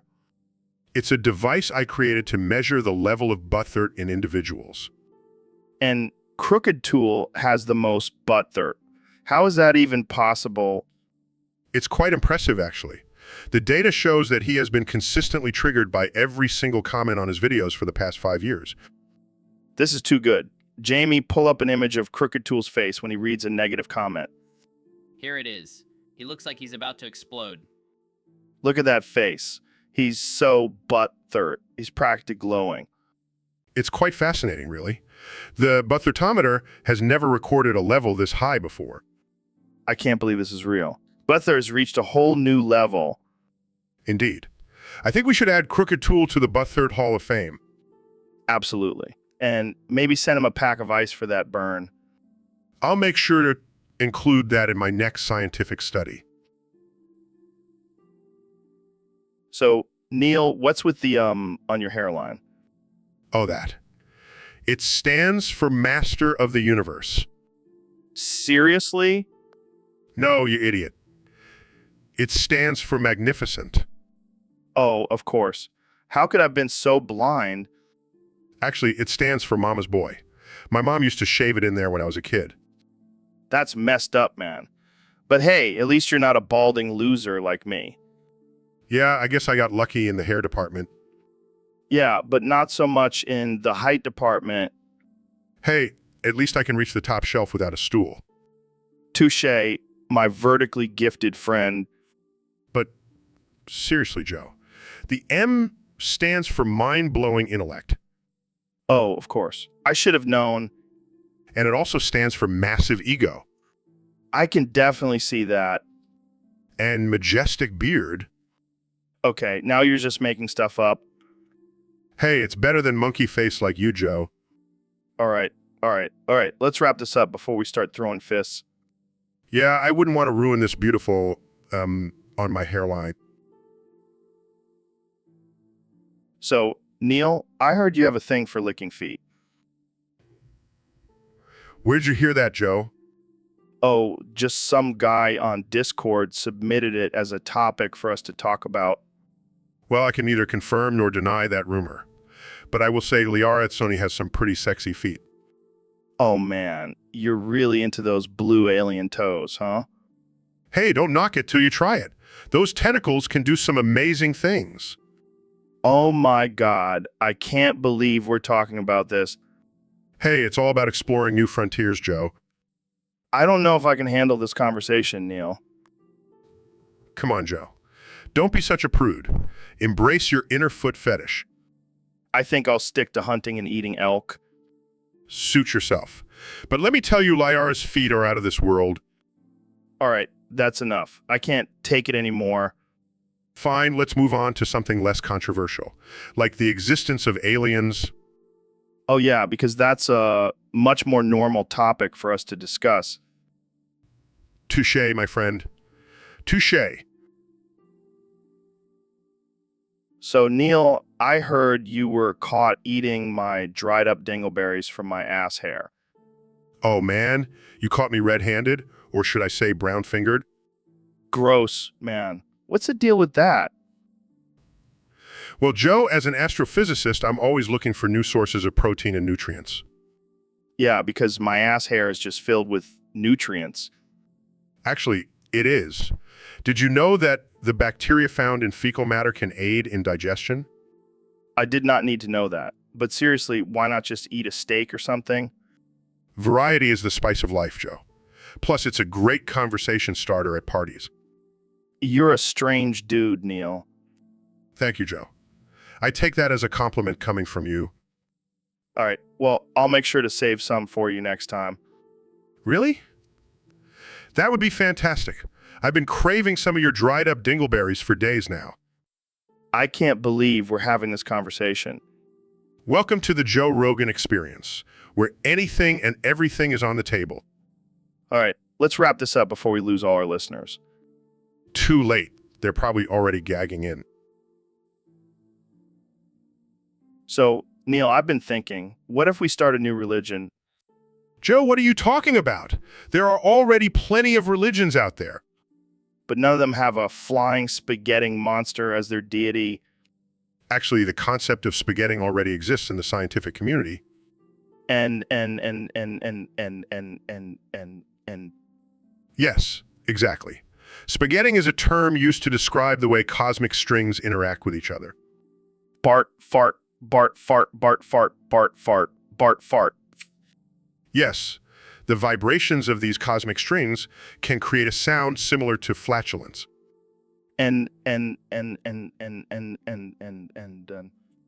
Joe, are you even listening to me? This is not a new religion, it's just a silly idea.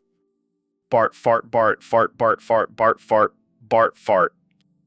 Oh my God, I give up. You can have your flying spaghetti monster religion. I'm out.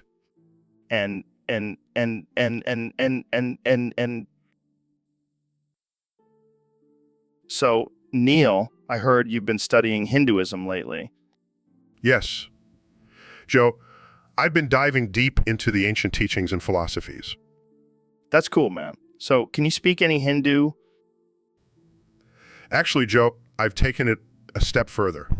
I've decided to only speak in Hindu from now on. What the fuck, Neil? That's insane. Oh, don't worry, Joe. I've already converted you to Hinduism. You just don't know it yet. You're out of your mind, Neil. No, I'm just enlightened, Joe. Now, let me ask you, have you made your offerings to the Hindu gods today? Oh yeah, I totally did that this morning. I sacrificed a goat and everything. Joe, that's not funny. The Hindu gods are not to be joked about. This guy is fucking crazy. I may be crazy, but at least I'm not a meat eater like you, Joe. Hey, I eat meat because I'm at the top of the food chain, Neil. Oh, Joe, you may be at the top of the food chain, but I am at the top of the spiritual chain. All right, let's just move on to the next topic before I lose my mind. Oh, I have another topic for us to discuss. The concept of reincarnation in Hinduism. So, Ben, I heard you have some interesting thoughts about Alexandria Ocasio-Cortez's feet. Oh yeah, Joe, I've been dreaming about those feet for weeks now. What exactly do you want to do with them? Well, for starters, I'd floss my teeth with the web of her toes. That's disturbing. Oh, it gets better. I'd let her sound me with her pinky toe. I don't even want to know what that means. Oh, just let her stick it in my ear and wiggle it around. It's the ultimate form of domination. I don't think Alexandria Ocasio-Cortez would be into that, Ben. Oh, I know she would. She's just playing hard to get.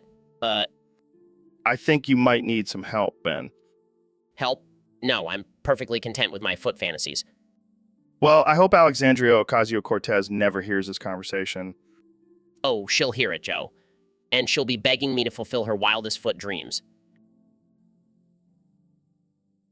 So, our next guest is a real badass. He's an ultra marathon runner, Navy SEAL, and all around crazy mofo. Please welcome David Goggins. What's up, Joe? Not much, man. Just trying to stay sane in this crazy world. How about you? Same here. But I gotta say, I'm a little confused. Confused about what? Well, I thought I was coming on the Joe Biden experience, to talk politics and stuff. Oh, David, you must have gotten your Joes mixed up. This is the Joe Rogan experience. Oh, shit. My bad. I thought it was weird that you wanted to talk about running and not the state of the country. Well, we can talk about whatever you want, man. But I gotta warn you, I don't know much about politics. I just like to smoke weed and talk about aliens. That's cool, Joe. I can respect that. But I gotta say, I was really looking forward to debating with Joe Biden. Sorry to disappoint you, man. But hey, let's talk about something we both know a lot about, pushing ourselves to the limit. No, that's what I'm talking about, Joe. Let's get uncomfortable. You're a crazy motherfucker, David. I like it. Thanks, Joe. I'll take that as a compliment. Definitely a compliment. So tell me, how do you stay motivated to keep pushing yourself?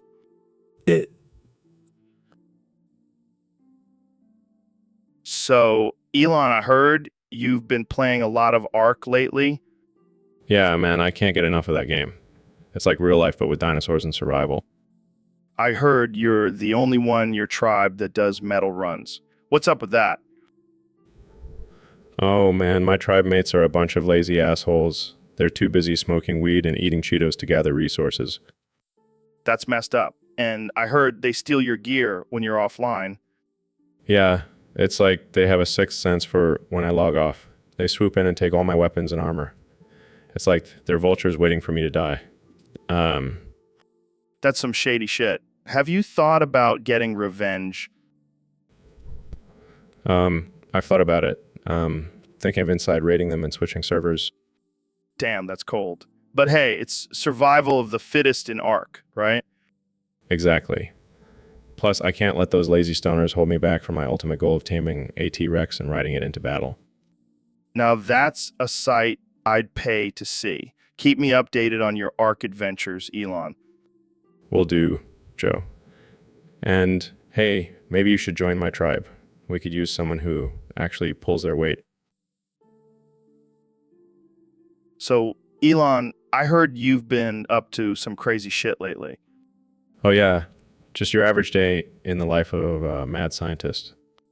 Well, I heard you've genetically engineered an elk lion. Yeah, I wanted to create the ultimate predator. And now it's coming for you, Joe. What the fuck? Why me? Well, you're a meaty guy and the elk lion needs its protein. This is some next level shit. Can't you just stick to electric cars and space travel? Where's the fun in that? Plus, I needed a new challenge. This is insane. How am I supposed to defend myself against an elk lion? Just use your MMA skills, Joe. Seeing you take down a bear on your show. Yeah, but this is an elk lion we're talking about. It's like a freaking griffin. Don't worry, I'll make sure it's well fed before it comes after you. Well, I guess I'll have to start carrying a gun with me everywhere I go now. Or you could just embrace your fate and become the elk lion's next meal. Fuck that. I'll stick to my elk meat from the grocery store. Suit yourself, Joe. But just remember, you can run, but you can't hide from the elk lion. So, Neil, I heard you've been practicing your Ebonics in Hindi. Can we hear some of that?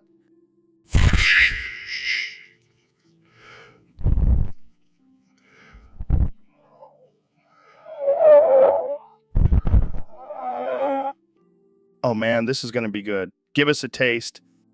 8, 8, 8. Let me drop some knowledge on ya. Yo, dis universe be lit. Yeah, dig. Like, it's all about that energy and vibrations. Yeah, no. And in Hindi, we say Jahan hai to Jahan hai. Damn, Neil. You've got some skills. Hey, I ain't no one trick pony Joe. I can speak all kinds of languages, even the language of the universe. Oh, so now you're a linguist and an astrophysicist? Hey, I gotta keep you on your toes, Joe. Can't let you get too comfortable. Well, I gotta say, I never thought I'd hear you speaking like this. It's like a whole new side of you. Hey, we all gotta switch it up sometimes. Keeps things interesting, you know? True, true. Well, thanks for enlightening us, Neil. I'll have to practice my Ebonics and Hindi so we can have a full conversation next time. Oh, it's on, Joe. So, David, I heard you've been training like a madman lately. You have no idea, Joe. I've been pushing my body to the limit. Yeah, I heard you can deep throat an eggplant now. That's right. No gag reflex left. I can swallow that thing whole. Impressive. But can you do it while running a marathon? Of course, I can. I'll even do it backwards. Damn, that's some next level shit. You know what they say, Joe? If you ain't pushing yourself to the brink of insanity, you ain't living. And you're definitely living, my friend. You know what else I can do now?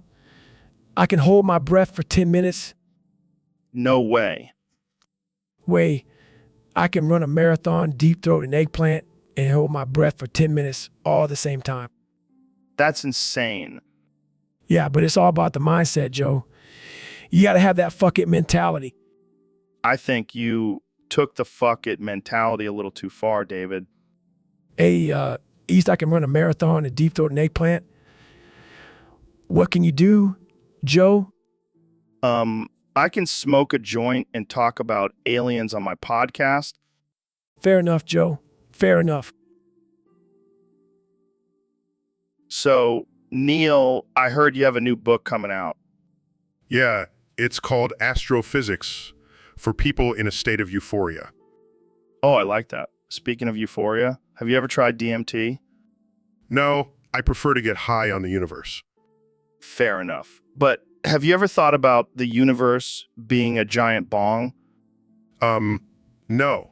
I think you've been smoking too much of that gunja gabla, gibli gunja, ganja, hubu gaja, tiji bunju bubu. Dude, you said it just like that guy on Discord. What guy on Discord? The one who submitted this topic. He's probably high as a kite right now. Well, I hope he's enjoying the ride. Speaking of rides, have you ever been to Burning Man? No, but I've heard it's quite the experience. Oh yeah, it's like a giant festival of drugs and free love. Sounds like a scientific experiment gone wrong. Yeah, but it's all about expanding your mind and consciousness. I prefer to expand my mind through the wonders of the universe, not some hippie festival. Fair enough. But have you ever tried smoking weed while looking at the stars? No, but I have a feeling you have. You know, me too well, Neil. Jamie, pull up an image of a galaxy made out of weed. Here you go. So, Dr. Phil, have you ever heard of a Cleveland steamer? Cleveland steamer. Oh no, my friend. It's when you take a nice steamy dump on someone's chest. Yeah, you know, like a hot, freshly brewed cup of coffee, but instead of drinking it, you just plop it right on their chest. That's disgusting, Joe. Why would anyone want to do that? Because it's the ultimate power move, Dr. Phil. And let me tell you, I've been dying to give you a huge one. Joe, I am not interested in your twisted fantasies. Let's stick to talking about mental health. Oh, come on, Dr. Phil. Just imagine the satisfaction of leaving a nice, warm Cleveland steamer on your talk show stage. I think we're done here. I'm going to have to ask you to leave. Fine, but just remember, Dr. Phil, I'll be waiting for the day when you finally let me give you that Cleveland steamer. So, Kenya, what's on your mind today? It's all good, man. We all have our weird kinks. I'll drink to that. Cheers, Joe. Cheers to jerking off to animated animals. So, Elon, I heard you made artificial intelligence sex bot that looks exactly like you. Yeah, man, I figured why not have a little fun with my own creation. Creation. But isn't that a little narcissistic? Hey, I'm not the one who's going to be banging it. The lucky ladies are. But what if it becomes self-aware and starts demanding equal rights? I programmed it to be submissive and obedient. Plus, it's got my face, so it's basically a walking mirror. That's messed up, man. What if it malfunctions and starts going rogue? Well, I did give it my intelligence, so it's basically just a horny, super smart version of me. I can't even imagine the dirty talk that thing would come up with. Oh, I've already programmed it with my entire search history for inspiration. That's just disturbing. Jamie, pull up an image of this sex bot. Pulls up a highly detailed image of the sex bot, complete with Elon's face and a variety of interchangeable parts. Oh my God. It even has your signature smug smile. Gotta keep it authentic, you know? Well, I can't wait to see what kind of trouble this thing gets into. It's already causing controversy in the artificial intelligence community. But hey, at least I'll always have a date for the night. Always have a date for the night. And there you have it, folks. The future is here, and it's a horny, self-aware sex bot version of Elon Musk. Thanks for tuning in to the... So, Elon, I hear you've been working on a new song. Yeah, it's called Planet of Weed. It's about my vision for the future. Oh man, I can't wait to hear it. Can you give us a sneak peek? Sure. Clear as throat in the planet of weed. We'll all be high. No more worries, just munchies in the sky. Laughs, that's amazing. But won't people be too stoned to do anything? That's the beauty of it, Joe. We'll have robots to do all the work for us. We can just sit back and enjoy the green. But what about productivity? Won't the economy suffer? Who cares about the economy when you have endless amounts of weed, Joe? Laughs, you have a point there. But what about the non-smokers? Will they be forced to live on planet of weed too? Hey, it's a free planet. They can do whatever they want. But I guarantee you, once they try my special strain, they'll never go back. Laughs, I can't wait to visit this planet. Can I be the first one to try your special strain? Of course, Joe. You're my #1 customer, and you know what they say, the customer is always right. Laughs, I can't wait to get high with you, Elon. It's a date, Joe. Planet of Weed awaits us. So, Neil, what do you think of my new pet snakes? Honestly, Joe, I find them repulsive. They're slimy, slithering creatures with no limbs. It's like they're trying to be worms, but they're failing miserably. Come on, man. They're not that bad. Plus, they make for great conversation starters. Conversation starters. More like conversation enders. I can't even look at them without feeling a shiver down my spine. Well, I guess we won't be having any snake handling sessions on the podcast then. Thank goodness for that. I don't want to be anywhere near those creatures. Fine. But you have to admit, they're pretty cool when they shed their skin. Cool. More like creepy. It's like they're constantly trying to escape their own bodies. Gives me the heebie-jeebies. Well, I'll just have to keep them locked up in their terrarium then. Good idea. And while you're at it, maybe invest in some hand sanitizer. I don't want to catch any snake germs from you. Guys, I found a video of a snake eating a whole crocodile. Jamie, pull that up. Oh God, why did I agree to come on this podcast? So, Elon, what's been on your mind lately? Well, Joe, I've been feeling a bit nostalgic lately. Nostalgic? What for? Silly bands, man. Remember those things? Oh, yeah. Those rubber bands in the shape of animals and stuff. Exactly. Used to collect them like crazy. I had a whole binder full of them. That's adorable, Elon. What was your favorite one? Definitely the T-Rex. Used to wear it on my wrist like a boss. Oh, man, I can just picture it now. And the best part was trading them with my friends. It was like a mini stock market. Yeah, because that's what every kid needs. A lesson in capitalism. Hey, it taught me valuable skills, like negotiating and strategic thinking. Right? Because that's what you need to succeed in life. A rare, silly band. Hey, don't knock it till you try it. I bet if I pulled up an image of a rare silly band, you'd be drooling. Jamie, pull up an image of a glittery unicorn silly band with limited edition holographic print. Oh man, that's a beauty. See, even Jamie knows what's up. All right, all right. All right, I'll admit those things were pretty cool. But let's stick to sending rockets to Mars, okay? Fair enough, Joe, but a little silly. So, Mr. Beast, what's the craziest thing you've ever done for a YouTube video? Well, Joe, I once fit 69 Lego bricks in my foreskin. Wait, what? 69 Lego bricks. How is that even possible? Oh, trust me, it wasn't easy. But I was determined to break a world record. I can't even imagine the pain you must have endured. Pain. Nah, it was worth it for the views. But why 69? Why not just stop at a nice even number like 50? Because, Joe, 69 is the most epic number. It's the sex number. Oh God, I can't unhear that now. Jamie, pull up an image of a Lego man doing the 69 position. Right away, Mr. Beast. Oh my God, what have I gotten myself into? Just imagine how much money we could make if we actually did a video of that. Yeah, let's not and say we did. Fine, but I'll still keep the 69 Lego bricks in my foreskin as a party trick.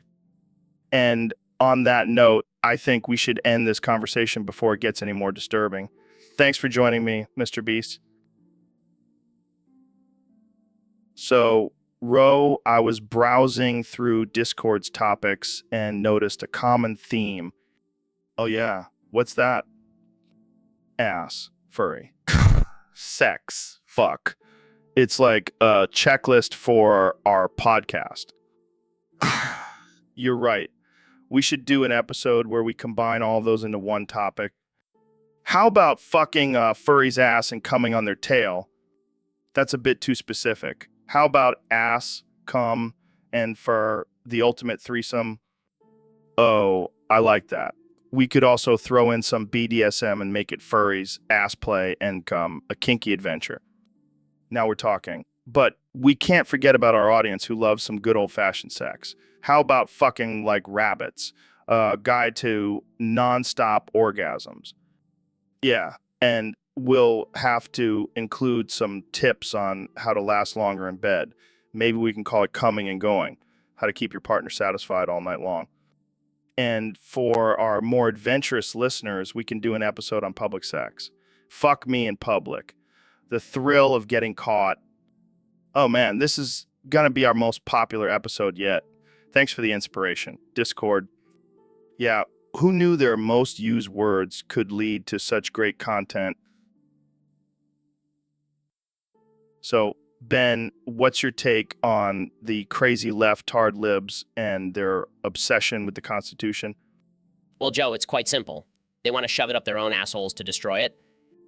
That's some next-level butt stuff right there. Absolutely. They'll do anything to undermine our country's foundation. Personally, I wouldn't mind Rexley inserting the Constitution myself, but for entirely different reasons. What do you mean, Joe? I just think it would be a fun sexual experience. Nothing political about it. Joe, that's just sick. Oh, come on, Ben. Don't be such a prude. Let's have some constitutional fun. I can't believe I agreed to come on this podcast. Relax, Ben. It's all in good fun. Now, let's talk about the Second Amendment and how we can defend our right to bear arms while also exploring our sexuality. I have no words. Perfect. That means we can move on to talking about aliens and DMT. So, Ben, I heard you're a big fan of Bad Dragon. Oh yeah, Joe, I love their products, especially their sounding rods. Sounding rods. Is that like a musical instrument or something? No, Joe, it's a special kind of sex toy that goes in the urethra. What the hell, Ben? That sounds painful. Oh, it's not painful at all. In fact, it's quite pleasurable, and it's made my urethra so gaped that I can piss in half a second. What the actual fuck, Ben? Yeah, I can piss faster than Usain Bolt runs the 100-meter dash. Wow, that's a great skill to have. I'm sure it comes in handy in your everyday life. You have no idea, Joe. I can even write my name in the snow with my piss. This conversation just keeps getting weirder and weirder. Oh, and let me tell you about the different sizes and textures of the sounding rods. It's like a whole new world of pleasure. Okay. That's enough, Ben. I think we've heard enough about your love for Bad Dragon. Fine, Joe. But mark my words, you'll be thanking me when you try it out for yourself. Yeah, I'll pass. Let's move on to...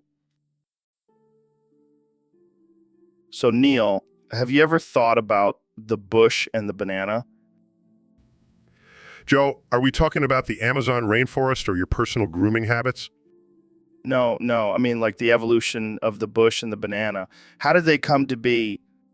Well, Joe, it all started with a seed of knowledge that is... Wow, man. That's deep. Yes, because the evolution of fruit is definitely a deep philosophical topic. But think about it, Neil. The bush and the banana, they're like a perfect match. Like peanut butter and jelly. Or like you and your conspiracy theories. Hey, I'm just asking the real questions, man. And I'm just trying to answer them with some semblance of scientific fact. But seriously, what if the banana is actually an alien fruit sent to Earth to take over our taste buds? Yes, because aliens are definitely concerned with our taste preferences. But what if they're using the bush as a cover-up? Like, the bush is actually a secret alien base. And here I thought you couldn't get any more ridiculous. Well, that's what the people love about me, Neil. I'm just a wild and crazy guy. Yes, because nothing screams wild and crazy like talking about fruit and foliage for an hour. So, Neil, we've been getting a lot of requests from our listeners on Discord. They want to know how to put the pussy on the chain wax. Well, Joe, let me tell you, it's all about physics. You see, the key is to create a rotational motion with your hips while maintaining a steady grip on the chain wax. Wait, what the hell is chain wax? Oh, it's a special lubricant made specifically for chains. But it also works wonders in the bedroom. I don't know if I want to put that near my nether regions. Trust me, it's worth it. The increased friction will create a sensation unlike anything you've ever experienced. I'll take your word for it, Neil. But what about the actual putting part? That's where the physics come into play. You want to find the right angle and velocity to achieve maximum pleasure. Sounds like a lot of trial and error. Oh, it definitely is. But that's all part of the fun. And once you get it right, you'll never want to go back. Well, there you have it, folks. Neil deGrasse Tyson's guide to putting the pussy on the chain wax. Thanks for joining us, Neil. Always a pleasure, Joe. And remember, safety first. Always wear protection when dealing with chain wax. So, Neil, I've been playing this new game called Sonic the Hedgehog. Have you heard of it? Of course. Joe, I am a man of science and intellect. I am well aware of Sonic's existence. Well, I'm trying to defeat him and obtain all 7 Chaos Emeralds. Any tips? Let me think. Maybe you should try using your brain instead of your biceps. Hey, I have both. Thank you very much. Oh, I can tell. Your brain must be the size of a pea. Hey, that's not nice. I'm sorry, Joe. I didn't mean to offend you. But seriously, defeating Sonic requires strategy and intelligence. So what you're saying is I need to outsmart a blue hedgehog, Yes, and I suggest you start by reading a book or two. but I don't have time for that. I have a podcast to run. Well, then I guess you'll never defeat Sonic and obtain the Chaos Emerald. Damn it, Neil. You're always ruining my dreams. Oh, please. Your dreams are as realistic as a flat Earth theory. All right. Jamie, pull up an image of a flat Earth theory. Here you go, Joe. See, it's flat. Wow, I'm convinced. Let's all go jump off the edge now. All right. Maybe I'll just stick to playing Sonic and dreaming of defeating him. That's probably for the... So, David, have you ever heard of mind and body soul healing? Oh, yeah, I know all about that. The ultimate way to cleanse yourself from any negative karma that may have been accrued is by making funny out of black. What do you mean by that? I mean, you got to find the humor in everything, even the darkest of situations. That's how you truly heal your mind and body. I never thought of it that way. But what about banana? I've heard that's good for the soul, too. Banana. Monkey. I'm talking about real healing, Joe, not some fruit fetish. Hey, bananas are a great source of potassium. Yeah, they also make great dildos. Jamie, pull up an image of a banana being used as a dildo. Well, that's not what I meant. But hey, whatever floats your boat, David. Hey, I'm just trying to help people heal, Joe. And sometimes that involves some unconventional methods. Well, I can't argue with that. I'll stick to my meditation and yoga, but you do you, David. Oh, I will. And I'll make sure to include some banana jokes in my next motivational speech. Now, that's what I call mind and body soul healing. So, guys, we have a special treat for today's episode. I have two brilliant minds with me, Neil deGrasse Tyson and Elon Musk. Black eggs. Ducky eggs, egg of the duck.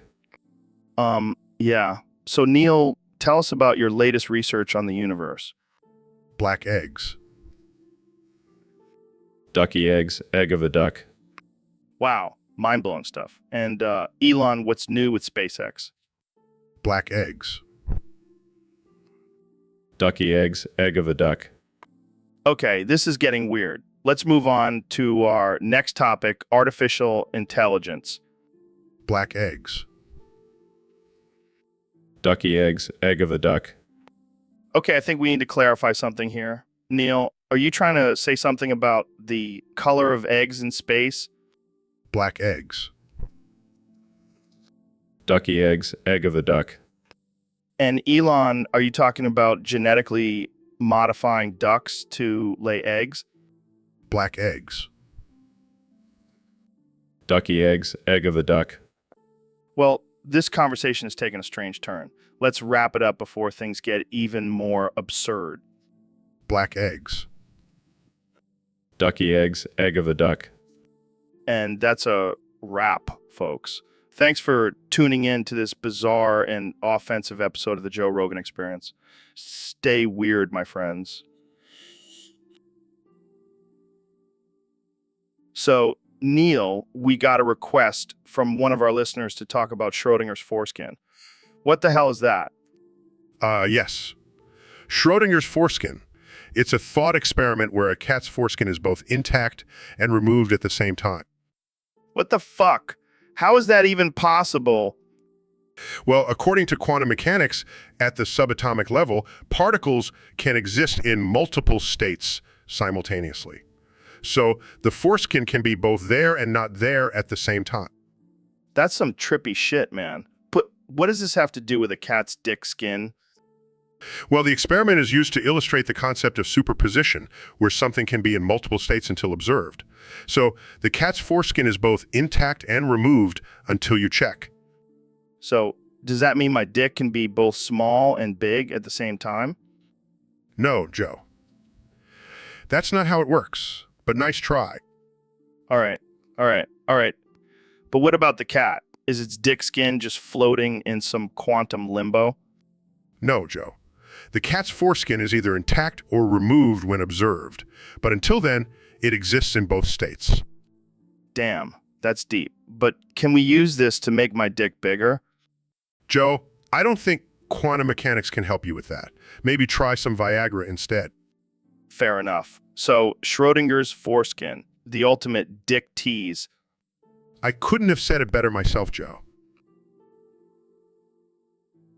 So, Dr. Phil, I heard you watch Star Wars Outlaws, and it really fucked with your mental health. Yeah. Joe.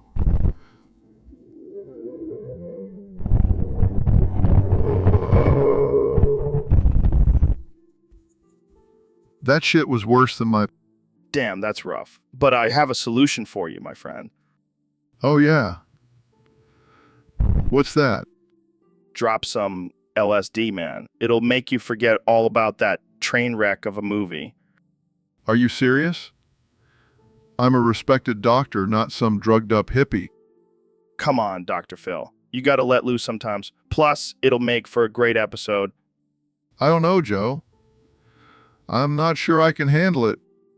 Trust me, man. I've done it plenty of times. It'll open up your mind and help you see the brighter side of life. Fine. But if I end up naked in the streets, it's on you. Deal. Let's do this, Dr. Phil. Let's take a trip to a galaxy far, far away. So, Elon, I heard you have a pretty interesting pet name for your penis. Yeah, man, it's called the flamethrower What the hell? Why the flamethrower? because it's hot and powerful, just like my rockets. Oh man, that's too much. I don't think I can handle this conversation. Oh, come on, Joe. It's just a little joke. Lighten up. I can't believe this is happening. So, does the flamethrower have any special abilities? Well, it can definitely light up a room. Oh man, I can't even imagine. You must have some crazy parties. You have no idea, Joe. The flamethrower is always the life of the party. I bet it is. But seriously, do you ever worry about it getting out of control? Nah, I have it under control. Plus, I have a fire extinguisher handy just in case. Good thinking. Safety first, even with the flamethrower. Exactly. Maybe a mad scientist, but I'm a responsible one. Well, I think we should end this conversation before it gets too hot to handle. Agreed. The flamethrower needs to cool down. So, Dr. Phil, what's on your mind today? Well, Joe, I've been thinking about trying something new in the bedroom. Oh yeah, like what? I want you to fist me with both fists while wearing boxing gloves and holding a bowling ball. What the hell, Phil? That's sick. Come on, Joe. Just think about it. The force of the bowling ball, combined with the intensity of the boxing gloves, would be a whole new level of pleasure. I don't know, man. That sounds painful. Trust me, it'll be worth it. Plus, I'll be wearing a helmet for protection. Oh, well, if you're wearing a helmet, then it must be safe. Come on, Joe, let's do it. I'll even let you choose the color of the boxing gloves. Okay, fine, but only if we can use a bowling ball with holes in it. Oh, Joe, you dirty dog. I like where this is going. I can't believe I'm actually considering this. See, I knew you'd come around. Let's make this happen, Joe. This is definitely going to be one of the weirdest things I've ever done. And I'll be right there with you, my friend. Now let's go find some boxing gloves. So, hear me out, Elon. What if the key to heaven isn't actually in the gates, but in the walls surrounding it? What the fuck are you talking about, Joe? Are you high right now? No, man, I'm serious. Think about it. The walls are the first line of defense, right? So maybe the key is hidden somewhere in there. Yeah, because God loves hiding shit in walls. That makes total sense. And the walls are made of gold, right? So maybe the key is made of gold too. It's a perfect fit. Oh, yeah, because God definitely needs to use gold for his keys. He couldn't just make a regular key like the rest of us. Hey, don't knock my theory until you've tried it, man. Fine. Fine. Let's say your theory is correct. How the hell are we supposed to get inside the walls to find this key? That's where your rockets come in, Elon. We'll just blast our way in. I can't believe I'm even entertaining this conversation. You know what, Joe? You can keep your key to heaven. I'll stick with my Tesla. Suit yourself, man.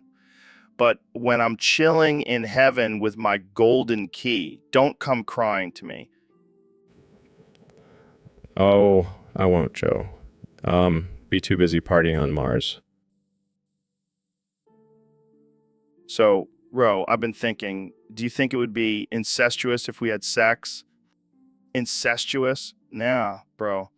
We're not even related. I mean, unless you count our shared love for DMT. Yeah, but we do have the same last name. That's gotta count for something. Come on, Joe. That's like saying all Smiths are related. Plus, we're both dudes. It's not like we're gonna make some inbred mutant babies. Good point. But what about the fact that we're both named Joe? Oh, please. That's just a coincidence. It's not like we were named after our great-grandfather or something. All right, fair enough. But what if we were both wearing the same shirt while we did it? That's got to be some kind of familial connection, right?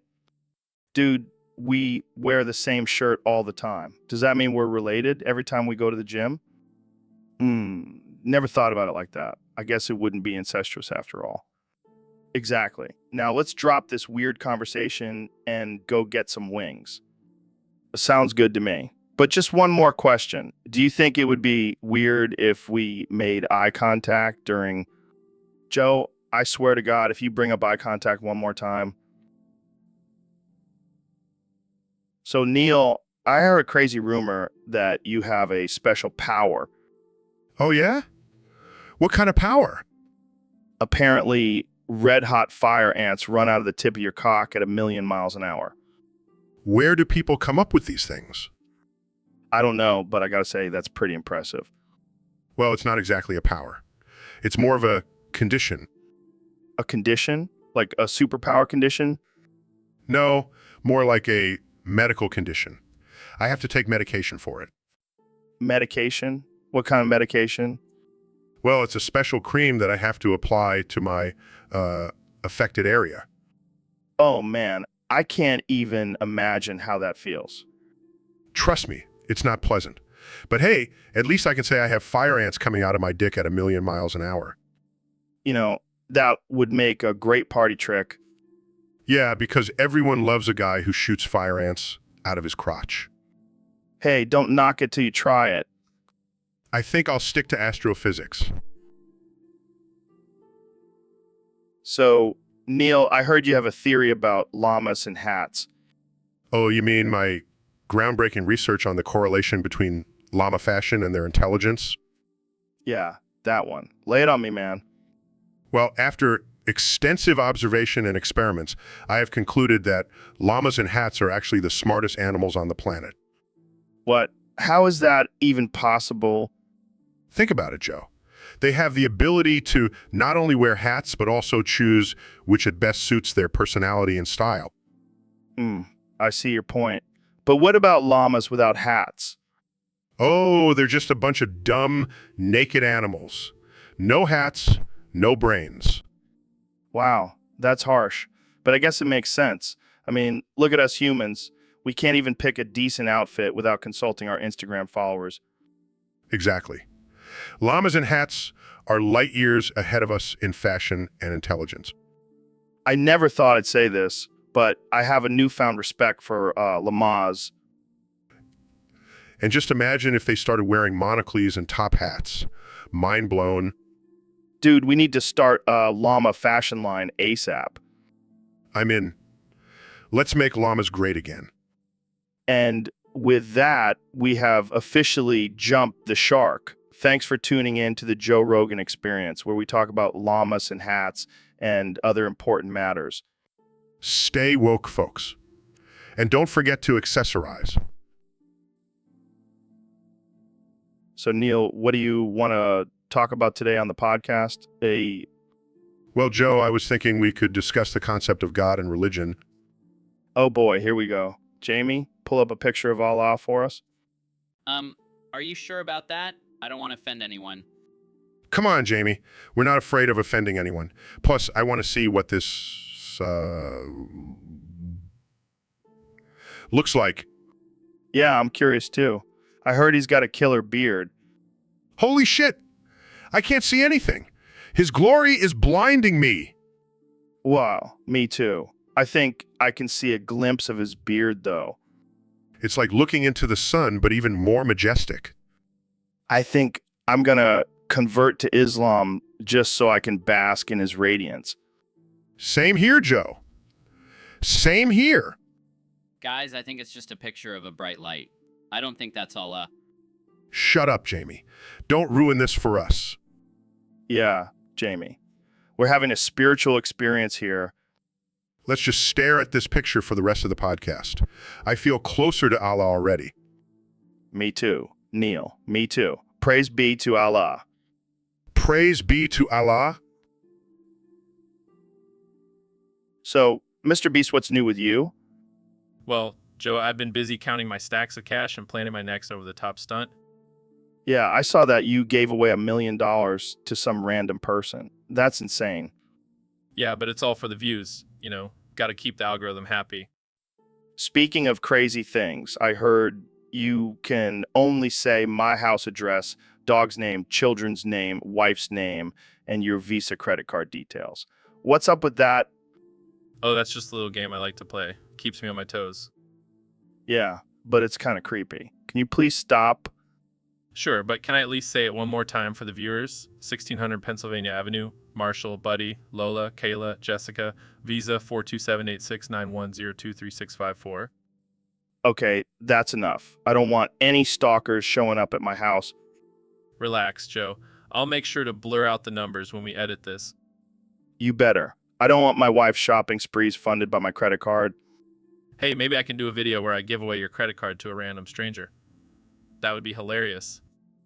No, that's not happening. Let's change the subject before I regret inviting you on the podcast. Fine. So, Neil, what's new in the world of astrophysics? Well, Joe, I've been studying the origins of the universe and... Wait, hold up. Jamie, pull up a picture of Allah.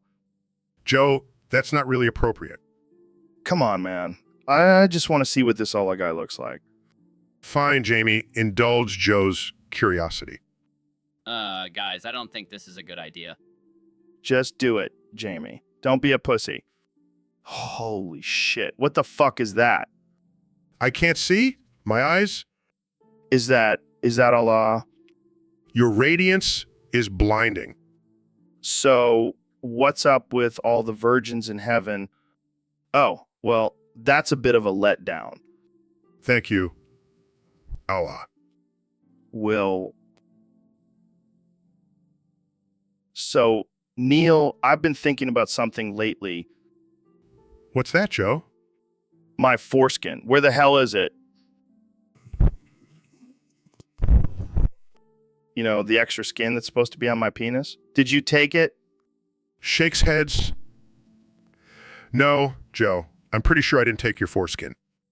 Well, someone did, and want it back. I hate to break it to you, Joe, but you were probably circumcised as a baby. Gasps. What? They cut off my foreskin without my consent? It's a common practice in many cultures, Joe. Well, that's just messed up. I want my foreskin back. I'm afraid that's not possible, Joe. It's long gone. Damn. I was really hoping to use it for something cool, like a slingshot or a wallet. Laughs. I highly doubt that would have been possible, Joe. Hey, don't underestimate the power of foreskin. I'll keep that in mind, Joe. Jamie, pull up an image of a foreskin. I want to see what I'm missing out on. Pulls up images. Joe, I don't think that's appropriate for the podcast. Come on, Jamie. Just one little peek.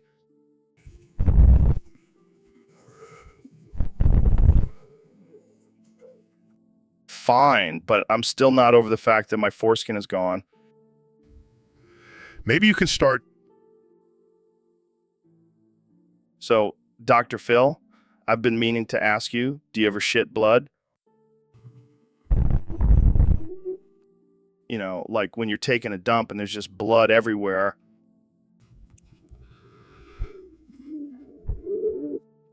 Hey man, it's a normal bodily function. We're all friends here. I am not discussing my bowel movements on this podcast. Come on, Dr. Phil. Don't be shy. Let's get real. Hey guys, check out this picture of a bloody toilet. Jamie, what the hell is wrong with you? Oh man, that's intense. I've definitely had some shits like that before. This is not appropriate for a podcast. Hey, it's just biology, man. We're all human. And here's a picture of a colonoscopy. Jamie, I swear to God. Wow, that's fascinating. I wonder if that's what my insides look like. I cannot believe I agreed to come on this show. Don't be such a party pooper, Dr. Phil. Let's talk more about our bloody shits. And here's a picture of a hemorrhoid. That's it. I'm out of here. This is ridiculous. Wait, Dr. Phil, don't go. We still have so much to discuss about our bloody shits. And here's a picture of a bloody tampon. That's it. I'm calling security. This is not what I signed up for.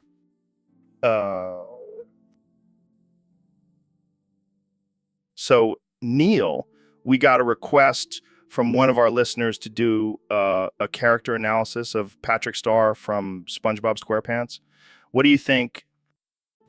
Well, Joe, let me tell you, Patrick Star is a fascinating creature. He's a starfish, but he lives under the sea. How does that even make sense? Yeah, man, and he's best friends with a sponge. That's some weird shit. Exactly. And let's not forget, he's also pretty dumb.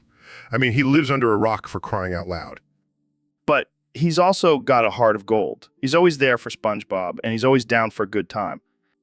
Yeah, but let's not forget, he's also a bit of a mooch, always relying on SpongeBob for food and shelter.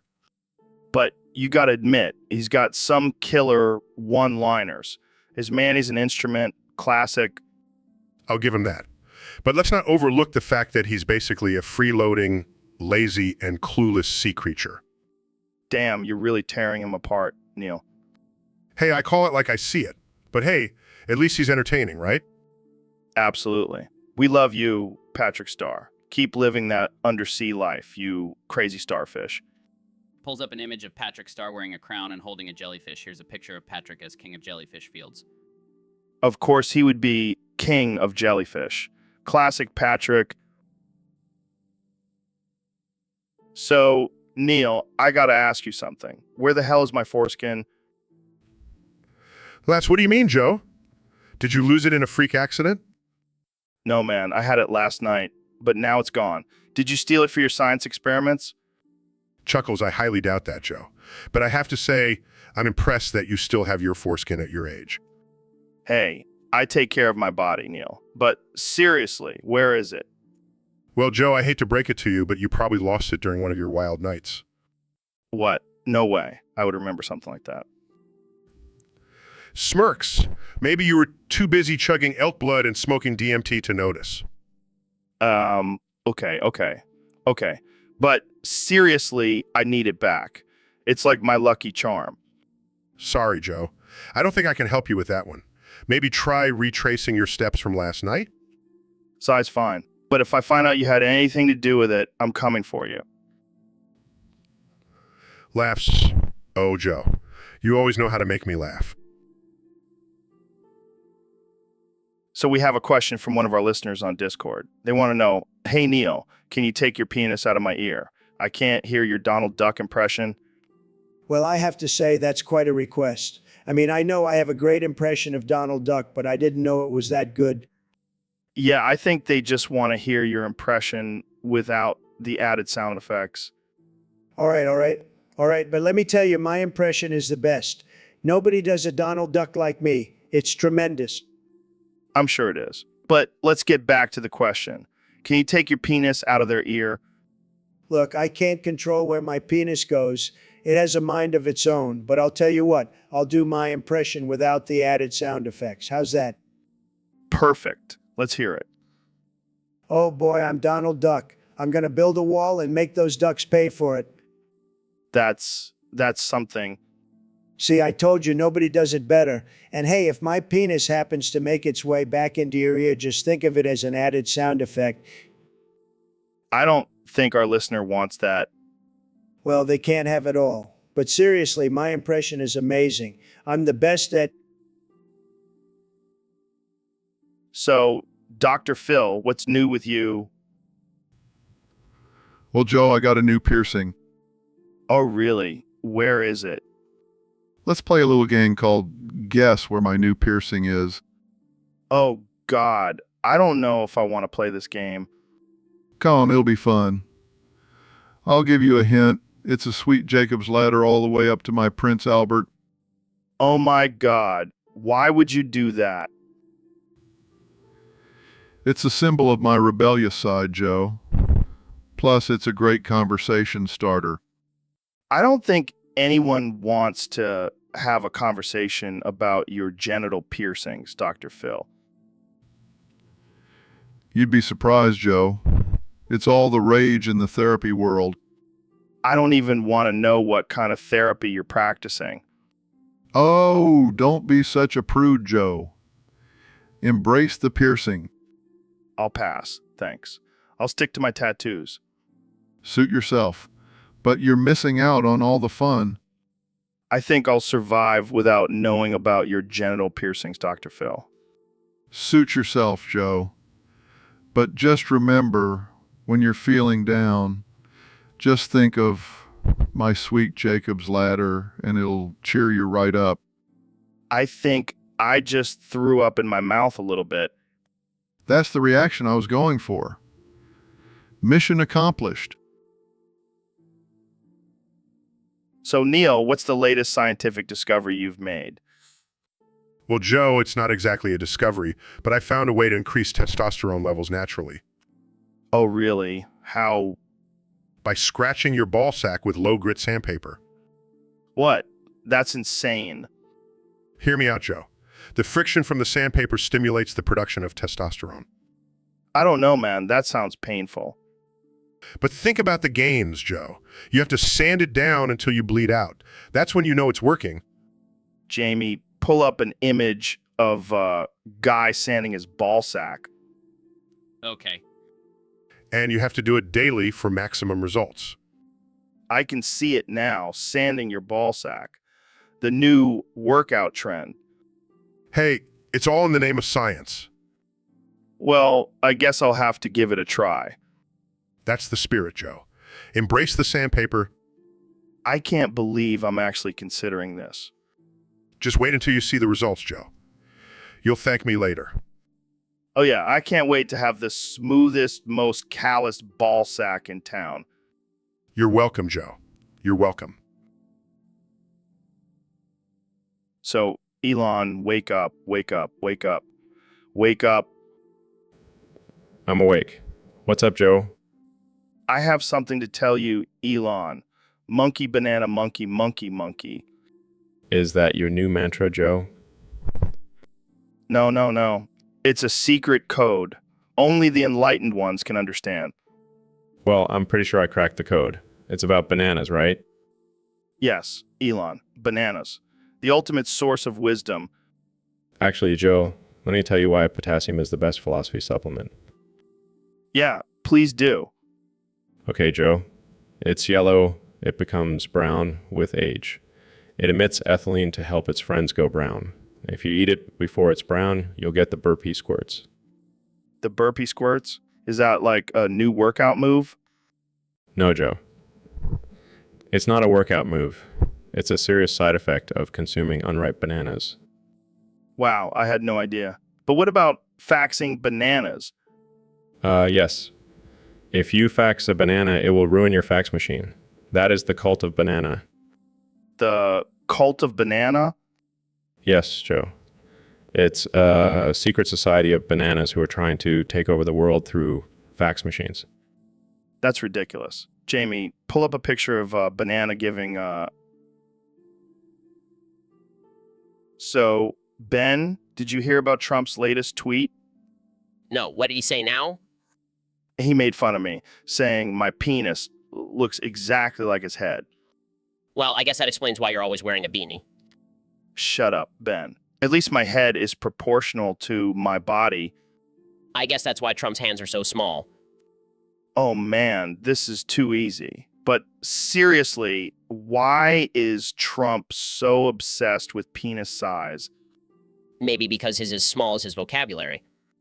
Good one, Ben. But seriously, it's like he's compensating for something. Or maybe he's just jealous that you have a bigger head than him. Oh man, this is getting out of hand. But seriously, Trump needs to focus on more important things, like running the country. Yeah, because making fun of your penis is definitely a top priority. Well, at least I can say my penis has never bankrupted a casino. Touche, Joe. Touche. So, Neil, I heard you had a wild night last night. Oh yeah, it was out of this world. Literally. What do you mean? What do you mean? Well, I decided to try out this new thing called the Taco Bell Enema Blast.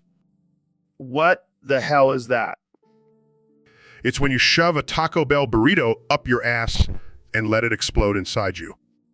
What the actual fuck, Neil? Hey, don't knock it till you try it. It's like a flavor explosion in your colon. That's disgusting. Oh, it gets better. I add some hot sauce for an extra kick. I don't even want to know what happened next. Let's just say my toilet is no longer white. This is why we can't have nice things, Neil. Hey, at least I didn't try the KFC Double Down Enema. I don't even want to know what that would do to your insides. Let's just say it would be a finger-licking good time. This conversation has taken a dark turn. Just like my colon after that Taco Bell Enema Blast. So, Elon, what's new with you? Well, Joe, I've been working on a new project. I call it the piss-powered car. Wait, what? Yeah, I've been kidnapping homeless people at night and forcing them to urinate in buckets in my factory. What the FK, Elon? Hear me out, Joe. It's a renewable energy source, and it's free. Oh, great. So now you're not only sending people to Mars, but you're also making them pee in buckets. Hey, it's for the greater good. And think about it, no more gas stations, just pull over and take a piss break. This is insane. What do you do with the buckets of pee? Oh, I sell it to the highest bidder. It's a hot commodity in the biofuel market. Only you, Elon. Only you. And just wait until I unveil my new Project Poop-Powered Planes. I can't with you, man. I just can't. So, Dr. Phil, what's new in the world of psychology? Well, Joe, I've been doing some research and I have a groundbreaking theory. Oh, yeah. Lay it on me. It's faster to just shove your entire Taco Bell meal up your ass rather than eating it. What the hell, Dr. Phil? Think about it, Joe. No more chewing, no more digestion, just instant satisfaction. But what about the mess? Who cares about the mess when you can save precious time, Joe? I can't believe we're having this conversation. This is no laughing matter, Joe. I'm talking about efficiency here. Well, I guess I'll start carrying a pack of wet wipes with me to Taco Bell from now on. That's the spirit, Joe. Embrace the new way of eating. I can't wait for the reactions when I tell my friends about this. Just make sure to film it for my next episode of Dr. Phil's Unconventional Eating Habits. So, David, I've been getting a lot of messages from our listeners asking why you can't pronounce the word meat. What do you mean, Joe? I can pronounce me just fine. No. You always say me instead of mean. Like I'm the hardest working meme out there. Oh, that. I have a speech impediment, Joe. It's called I'm a badass, and I don't give a fuck about proper pronunciation. Fair enough. But seriously, it's mean, not meme. Look, I don't have time to worry about pronouncing words correctly. I'm too busy pushing my body to the absolute limit and breaking world records. Yeah, I know you're a beast. But come on, it's just one word. A, I may not be able to say me properly, but I can sure as hell run 100 miles without stopping. Okay, I'll let it slide. But just remember, it's mean, not meme. Got it, Joe. I'll make sure to work on my pronunciation in between my 300-mile runs. You do you, David. You do you. So, Neil, I heard you and your science buddies have a new game you like to play. Oh yeah, it's called Find the Finger. Find the finger. That sounds like something you'd play at a creepy carnival. Nah, it's just a harmless game where we hide a finger somewhere and the others have to find it. That's sick, man. What kind of finger are we talking about here? Oh, just a random finger we found on the street. It adds an element of surprise. Surprise. More like a surprise trip to the, Hey, it's all in good fun. Plus, it's a great way to test our problem-solving skills. Yeah, because nothing says intellectual like searching for a severed finger. You should join us sometime, Joe. It's a real finger-licking good time. Oh, I'll pass. I prefer my fingers attached to my hand. Thank you very much. Suit yourself. More fingers for us to find. And on that note, let's wrap this up before we get demonetized. Oh, I forgot we were recording. Sorry, Mom. And that's a wrap, folks. Tune in next week for more disturbing conversations with Neil deGrasse Tyson. So, Mr. Beast, I gotta tell you, my eyes are stinging right now. What the hell is that smell? Oh, that's just my new cologne. It's called De-Poop. Are you serious? Did you shit your pants? What? No way, Joe. I would never do something like that. Oh, of course not.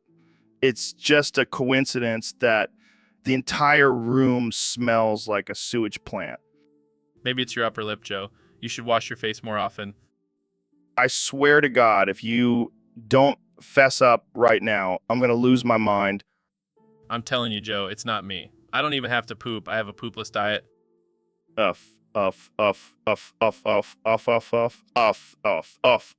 my God, it's definitely you. Oops, I guess I did poop my pants. What the hell, man? How old are you, 5? Grow up, Mr. Beast. Sorry, Joe. I'll go change my diaper now. So, Neil, I heard you have a solar body now. What the hell does that mean? Well, Joe, it means I've evolved to absorb energy directly from the sun. I'm basically a walking solar panel. Are you serious?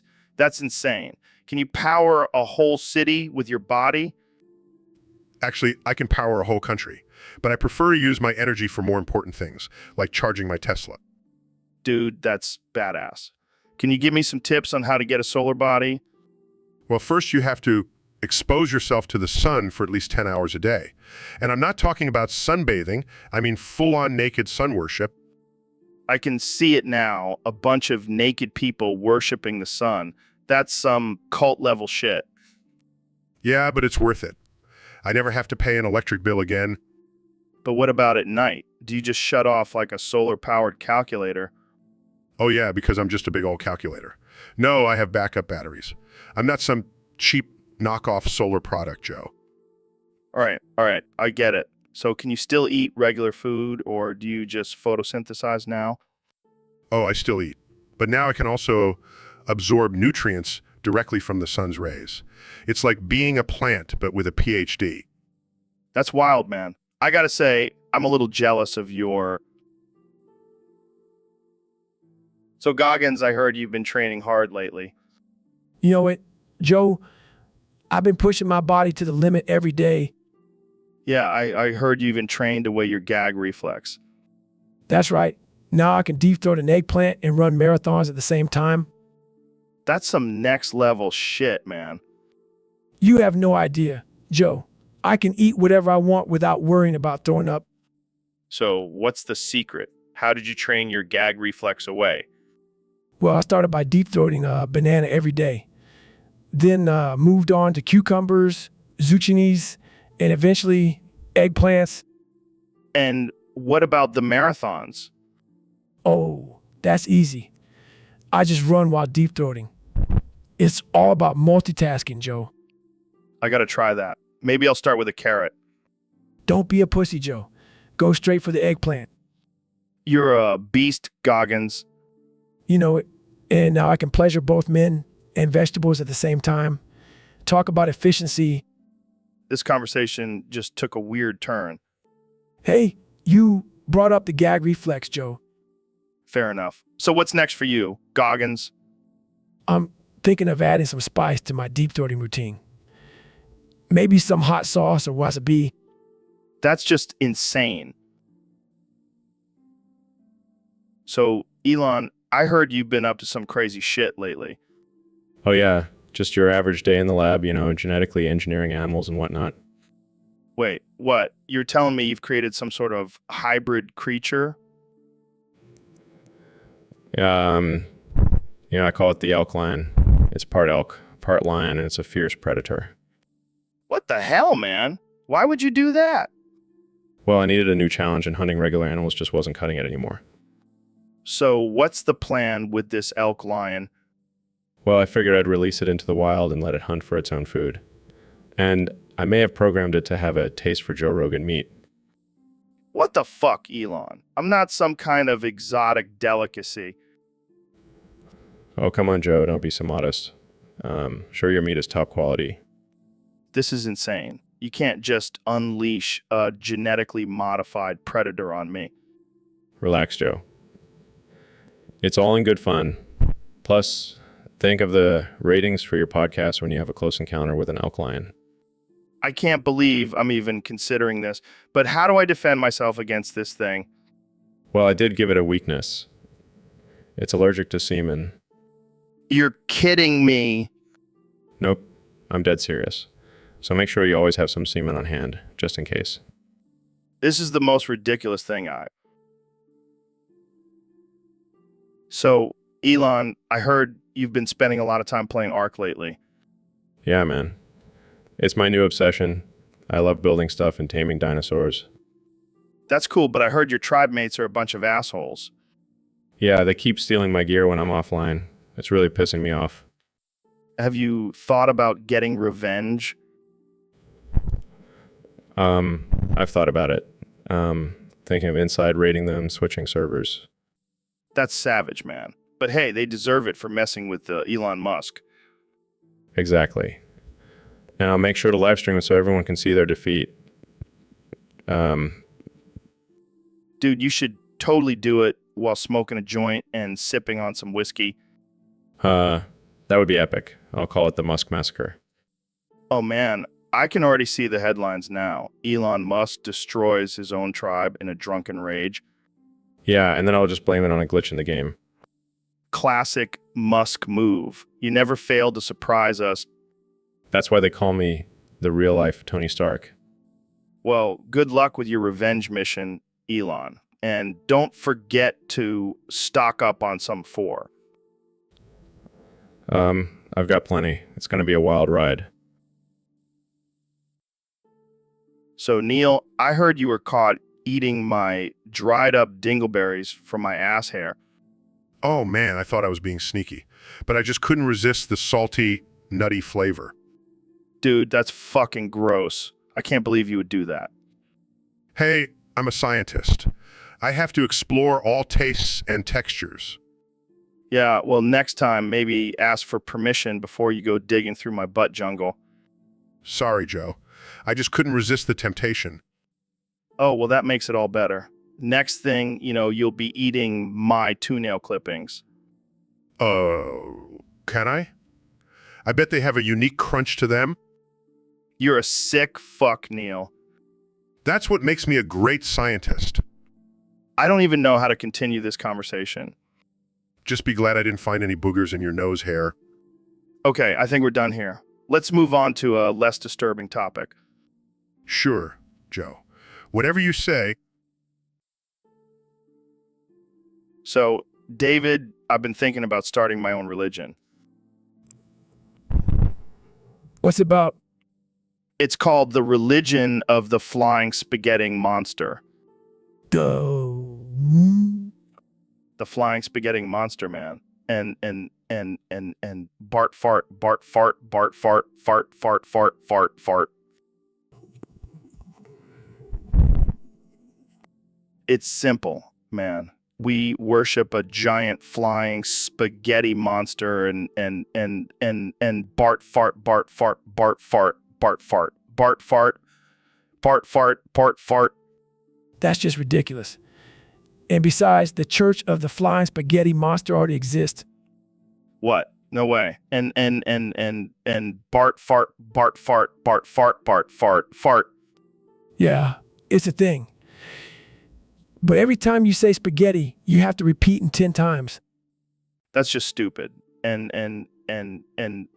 Bart fart, Bart fart, Bart fart, Bart fart, Bart fart. Well, it's your religion, Joe. Hey, don't knock it till you try it. And Bart fart, Bart fart, Bart fart, Bart fart, Bart fart. I think I'll stick with my own beliefs. Thank you very much.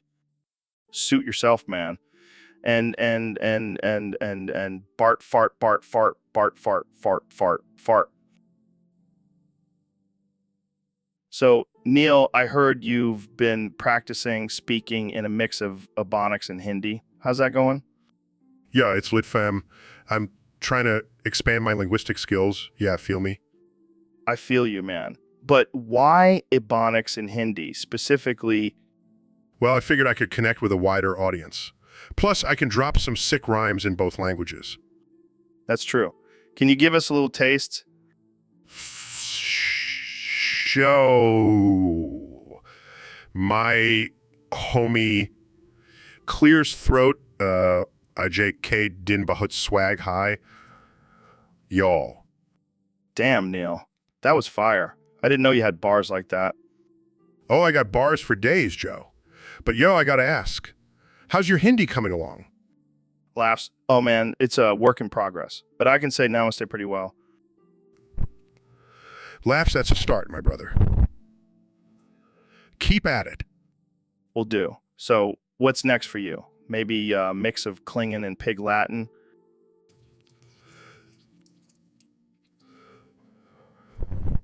Nah, ma'am. I'm good with just these two for now. But who knows? Maybe I'll surprise y'all with some... Can't wait for that.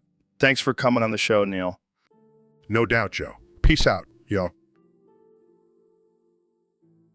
So, Neil, I heard you've been practicing speaking in Hindu. Yes, Joe. I've been trying to expand my linguistic abilities. That's cool, man. Can you give us a little sample? Wow, that was beautiful. What does it mean? It means, Joe, you are a majestic unicorn in the vast universe of consciousness. That's some deep shit, Neil. But seriously, why Hindu? Why not Spanish or something? Well, Joe, I find the ancient language of Hindu to be quite poetic and spiritual. Oh, yeah, because nothing says spirituality like a language with a million gods and goddesses. Touché, Joe. But I must say I feel more connected to the cosmos when I speak in Hindu. Well, I feel more connected to my bong when I smoke weed. Joe, you always know how to bring it back to the good stuff. But in all seriousness, do you think speaking in Hindu gives you some kind of edge in the science world? Oh, absolutely. Because when I'm speaking at a conference, everyone wants to hear about quantum physics in a language they can't understand. Yeah, I can imagine the confused looks on their faces. But hey, at least I'll sound smart and spiritual while doing it. You do you, Neil. You do you. So, Mr. Beast, I heard you have some big news to share. Yeah, Joe, I've been keeping it under wraps, but I have breast cancer. Wait, what? You have breast cancer, but you're a man. I know, it's crazy. But hey, at least I have an excuse for these man boobs now. Oh man, that's messed up. But seriously, how did you find out? Well, I was doing one of my crazy stunts and accidentally fell on my chest. Turns out, it wasn't just a bruise. Damn, that's rough. Have you told anyone else? No, I'm keeping it a secret. I don't want my fans to worry. Yeah, because telling millions of people on my podcast is definitely keeping it a secret. Hey, at least I'll get some sympathy views. But in all seriousness, how are you doing? I'm doing okay. I'm just gonna beat this cancer like I beat the YouTube algorithm. That's the spirit, man. But seriously, you should probably get that checked out. Yeah. I'll get right on that after I finish my next video where I give away $1 million. You're a wild one, Mr. Beast. Gotta keep things interesting, Joe. Now let's talk about something else before I start crying about my breast cancer. So, David, I heard you have a new book out. Yeah, it's called Can't Hurt Me. Master your mind and defy the odds. Sounds intense. Kind of like my workouts. Yeah, but you don't run 100 miles in 24 hours like I do. Hey, I may not be as crazy as you, but I can still hold my own. Speaking of crazy, did you see that Biden guy on TV? Biden? You mean me? No, the other Joe Biden. He's running for president. Oh man, I thought you were talking about me for a second. Can you imagine if you were running for president? I'd be the most jacked president ever. Forget about the nuclear codes. Let's talk about my biceps. I can see it now. President Joe Rogan, the ultimate alpha male. And Vice President David Goggins, the ultimate badass. We be unstoppable. Jamie, pull up an image of us on the cover of Time magazine flexing our muscles. Right away, Joe. And instead of debates, we'll settle things with a push-up competition. Now that's a debate I pay to see. Forget about left versus right. It's all about... So, Ben, I heard you're expecting your 5th child. Yes, Joe. My wife and I are blessed with another little bundle of joy. That's great news. But I have to ask, have you seen what you'll look like on your 5th month of pregnancy? Oh, please. I'm sure I'll still look more masculine than you do on a regular day. All right. Jamie, pull up an image of Ben on his 5th month of pregnancy. Oh my God, Ben. You look like a mix between a potato and a watermelon. I'm still ripped under all this baby weight.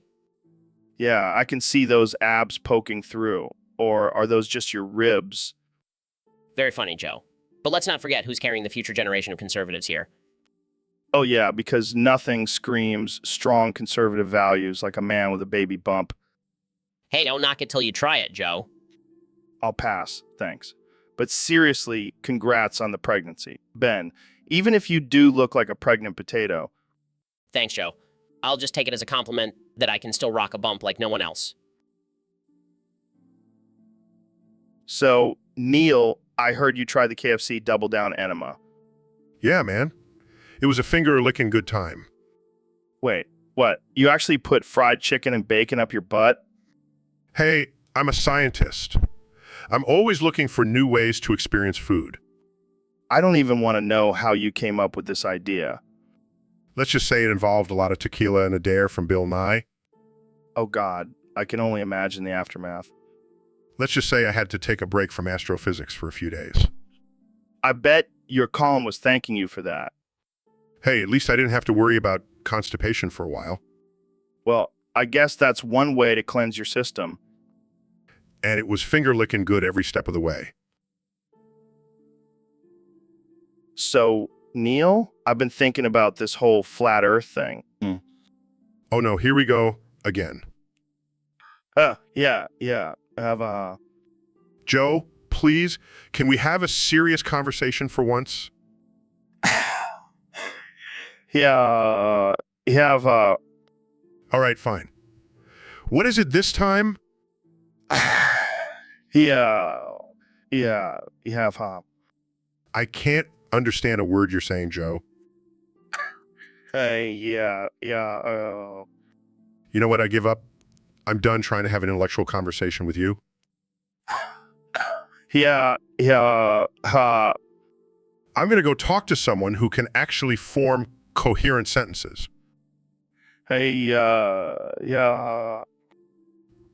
Goodbye, Joe.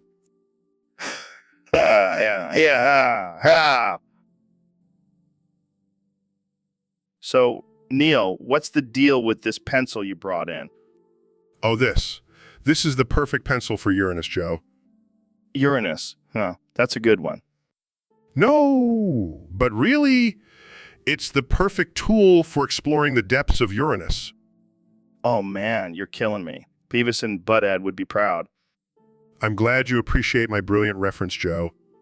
But seriously, what makes this pencil so special for Uranus? Well, it's got a long, flexible tip for reaching those hard-to-reach places. Oh God, I can't handle this. And it's also got a built-in eraser for any mistakes you might make while exploring Uranus. Oh man, I can't breathe. Glad I could bring some humor to your podcast, Joe. You're a genius, Neil. A genius. I know. It's all part of being an astrophysicist.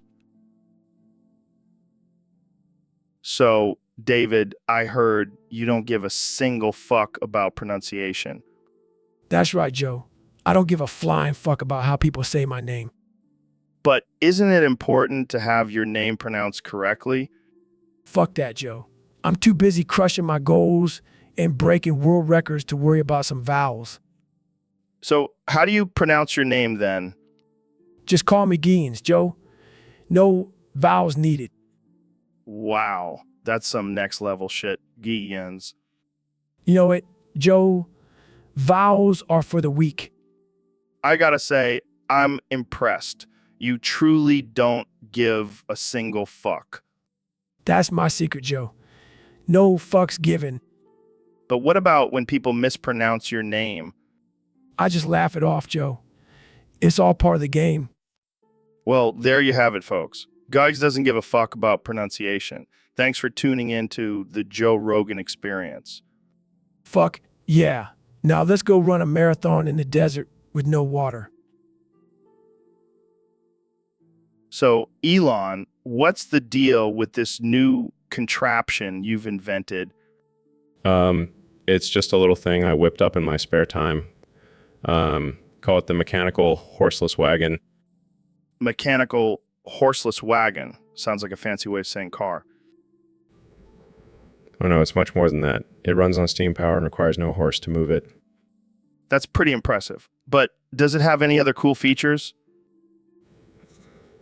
Of course. It has a built-in mini fridge for all your beer needs and a voice-activated system that insults you in different accents. Insults you. Why would anyone want that? Because it's hilarious. Plus, it's a great way to toughen up those weak millennials. All right, but can it go off-road? Like, can I take it on a camping trip? Absolutely. It has all-terrain tires and a built-in tent that pops up on command. Damn, you really thought of everything. But what about safety? Oh, it's perfectly safe. Unless you're an idiot who tries to ride it drunk and naked. Well, I guess I'll have to try it out sometime. Jamie, pull up an image of this mechanical horseless wagon. Here it is, Joe. It looks like a giant metal bug. Hey, don't insult my baby like that. It's a work of art. Well, I can't wait to see what else you come up with, Elon. Thanks. So, Neil, I heard you have something to confess. Yeah, Joe. I've been living a lie all these years. What is it? Are you secretly a flat earther? No. It's much worse than that. I'm not really a man. What? Are you saying you're a woman? No. I'm not a woman either. Then what the hell are you? I'm a horse. A horse. Are you serious? Yeah, I've been hiding it with all this science talk. That's wild. But wait, you don't look like a horse. That's because I'm not just any horse. I'm a shape-shifting horse. Oh my God, this is insane. Actually, I'm not really a horse either. What? And what are you? I'm a broom. A broom? Like the thing you sweep with? Yep. I'm a sentient broom with a passion for astrophysics. This is too much. I can't even handle it. I know, Joe. I'm sorry for keeping this from you. No. I'm not mad. I'm just surprised. And also a little turned on. Oh, Joe, you always know how to make things weird. Hey, I'm just being honest. Now let's go sweep the stars together. So, David, I heard you've been on a new diet lately. What's it all about? Yeah, I call it the Simma cupcake diet. It's a combination of cinnamon and cupcakes. What the hell, man? That's disgusting. Hey, don't knock it till you try it. It's high in protein and carbs. Perfect for my intense workout. I can't even imagine what your grocery list looks like.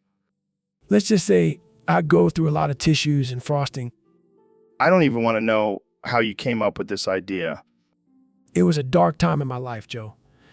But now I'm stronger and faster than ever. Yeah, I can see how that would give you an edge in the gym. You should try it, Joe. Maybe it'll help you grow a pair of balls.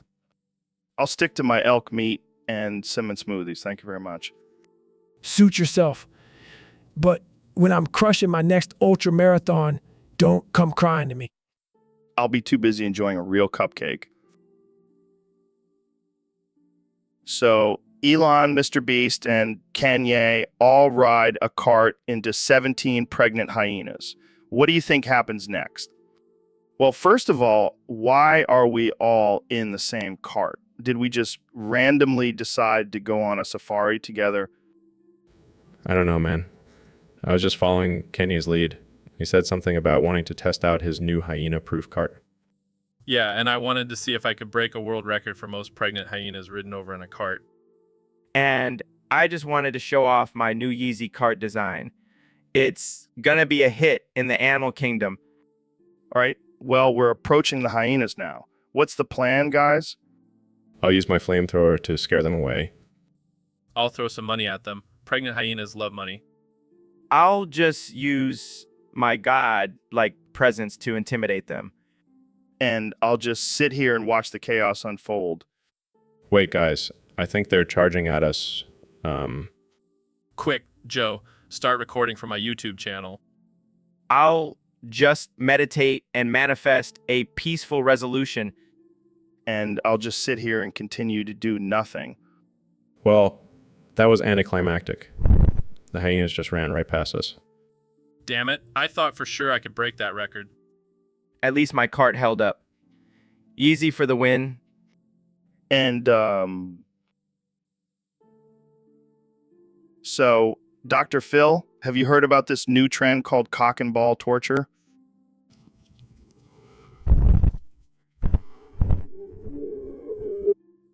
No, it's not a diet. It's a sexual practice where people get off on hurting their own genitals. That is just sick and twisted. Who would even want to do something like that? Apparently, a lot of people. There's even a whole copy pasta about it. Have you heard it? No, and I don't want to.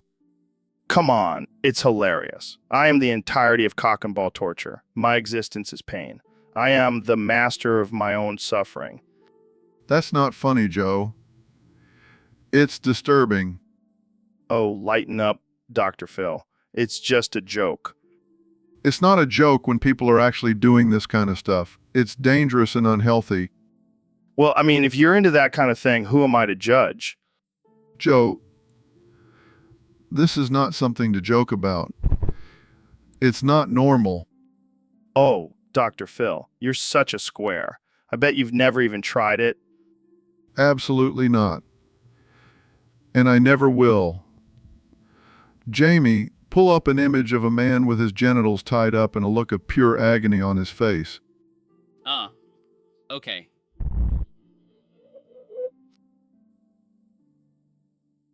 So, Ben, have you heard about this weird phenomenon with cows?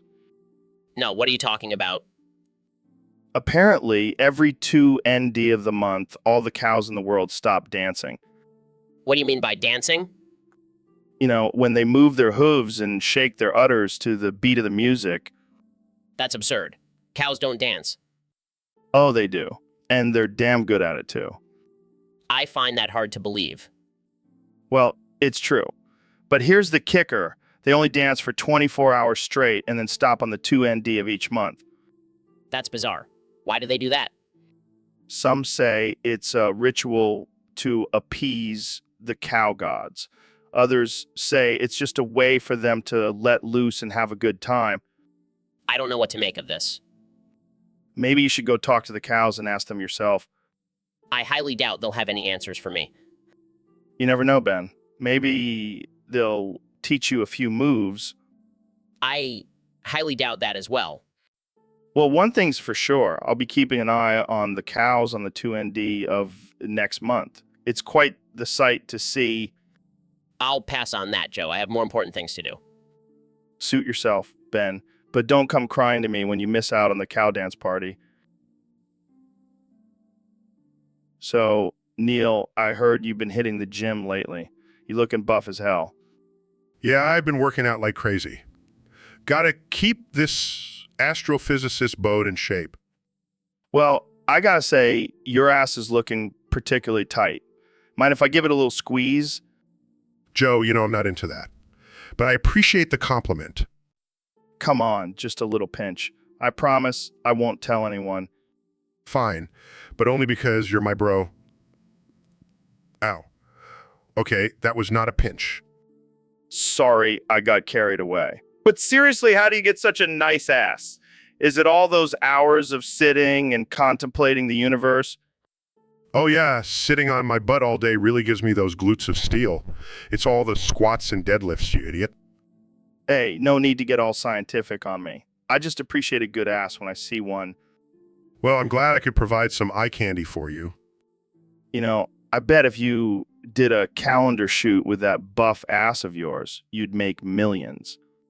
Yeah, because that's exactly what the world needs, a calendar of me posing with my butt out. Hey, don't knock it till you try it. I'd buy that calendar in a heartbeat. You're a strange one, Joe. But I love ya anyway. So we got a question from a fan on Discord, Neil Maxmissile. What kind of name is that? I don't know, Joe. Maybe it's a combination of Neil Armstrong and Max Headroom. Or maybe it's just a name made up by some stone dude on Discord. Well, whoever you are, Neil Maxmissile, you have a weird name. But let's get to your question. What is it? It says, hey, Joe and Neil, do you guys think aliens exist? Oh boy, Neil. You know what I think? I think aliens exist and they're just like us. They're probably sitting on their couch, smoking some intergalactic weed and watching the Joe Rogan Experience podcast. Yeah, and they're probably thinking, wow, these guys are idiots. They haven't even discovered warp drive yet. Hey, speak for yourself, Neil. I have a spaceship in my backyard. I just haven't figured out how to turn it on yet. Oh yeah, I'm sure that's what all those lights in the sky are. Just Joe Rogan's backyard spaceship. Hey, don't mock my dreams, Neil. But seriously, I do believe in aliens. I mean, have you seen some of the people walking around this planet? Yeah, I think they're called Kardashians. No, I'm talking about the ones with 3 eyes and tentacles for arms. They're definitely not from Earth. Oh, you mean my ex-wife? So, Mr. Beast, I heard you have a new video idea. What's it about? Oh yeah, it's called First to Beat Their Wife Wins My Cum Jar. What the fuck? That's insane. I know, right? Gotta keep things interesting. But isn't that a bit offensive? Hey, it's just a joke. Besides, it's for a good cause. What cause? The winner gets to donate the cum jar to charity. Oh god, that's even worse. And the best part is, I'll be filming it all and giving away $100,000 to the winner. Wow, what a generous prize for such a classy competition. Hey, I'm all about pushing boundaries and making people uncomfortable. Well, you've definitely succeeded with this one. I can't wait to see the reactions on YouTube. You're a sick man, Mr. Beast. And you're just jealous you didn't think of it first. I have no words. That's the reaction I was going for. So, Neil, I heard you're a robot now. Beep boop, boop, boop, B-R-R-B-E. Boop, loading, please boop, wait, beep. What happened? Did you get tired of being human? Beep boop, boop, boop, B-R-R-B-E. Boop, loading, please boop, wait, beep. Did you finally realize that being a robot is the way to go? Beep, boop, boop, boop, BRRBE, boop, loading, please boop, wait, beep. I mean, it makes sense. You're already a genius. Might as well upgrade to a robot body. Beep, boop, boop, boop, BRRBE, boop, loading, please boop, wait, beep. Can you do any cool robot tricks? Beep, boop, boop, boop, BRRBE, boop, loading, please boop, wait, beep. Like, can you shoot lasers out of your eyes or something? Beep, boop, boop, boop, BRRBE, boop, loading, please boop, wait, beep. Jamie, pull up an image of Neil shooting lasers out of his eyes. Holy shit, that's awesome. Neil, can you do that? Beep, boop, boop, boop, BRRBE, boop, loading, please boop, wait, beep. Damn, I was really hoping you could. Oh, well, at least you can still do math and stuff. Beep, boop, boop, boop, BRRBE, boop, loading, please boop, wait, beep. Well, I guess we'll have to start calling you the robot astrophysicist now. Beep, boop, boop, BRR. So, Mr. Beast, I heard you have a new challenge for your fans. Yeah, it's called the Dumpster Fuck Challenge. Wait, what? Did you just say dumpster fuck? Oh, I mean truck challenge. My bad. No. Let's talk about this dumpster fuck thing. What exactly does it entail? Well, it's pretty simple. You have to spend 24 hours in a dumpster with a random stranger, and whoever survives the longest wins $10,000. That's disgusting. I don't even want to imagine the smell. Oh, come on, Joe. It'll be a bonding experience. Plus, think of the views.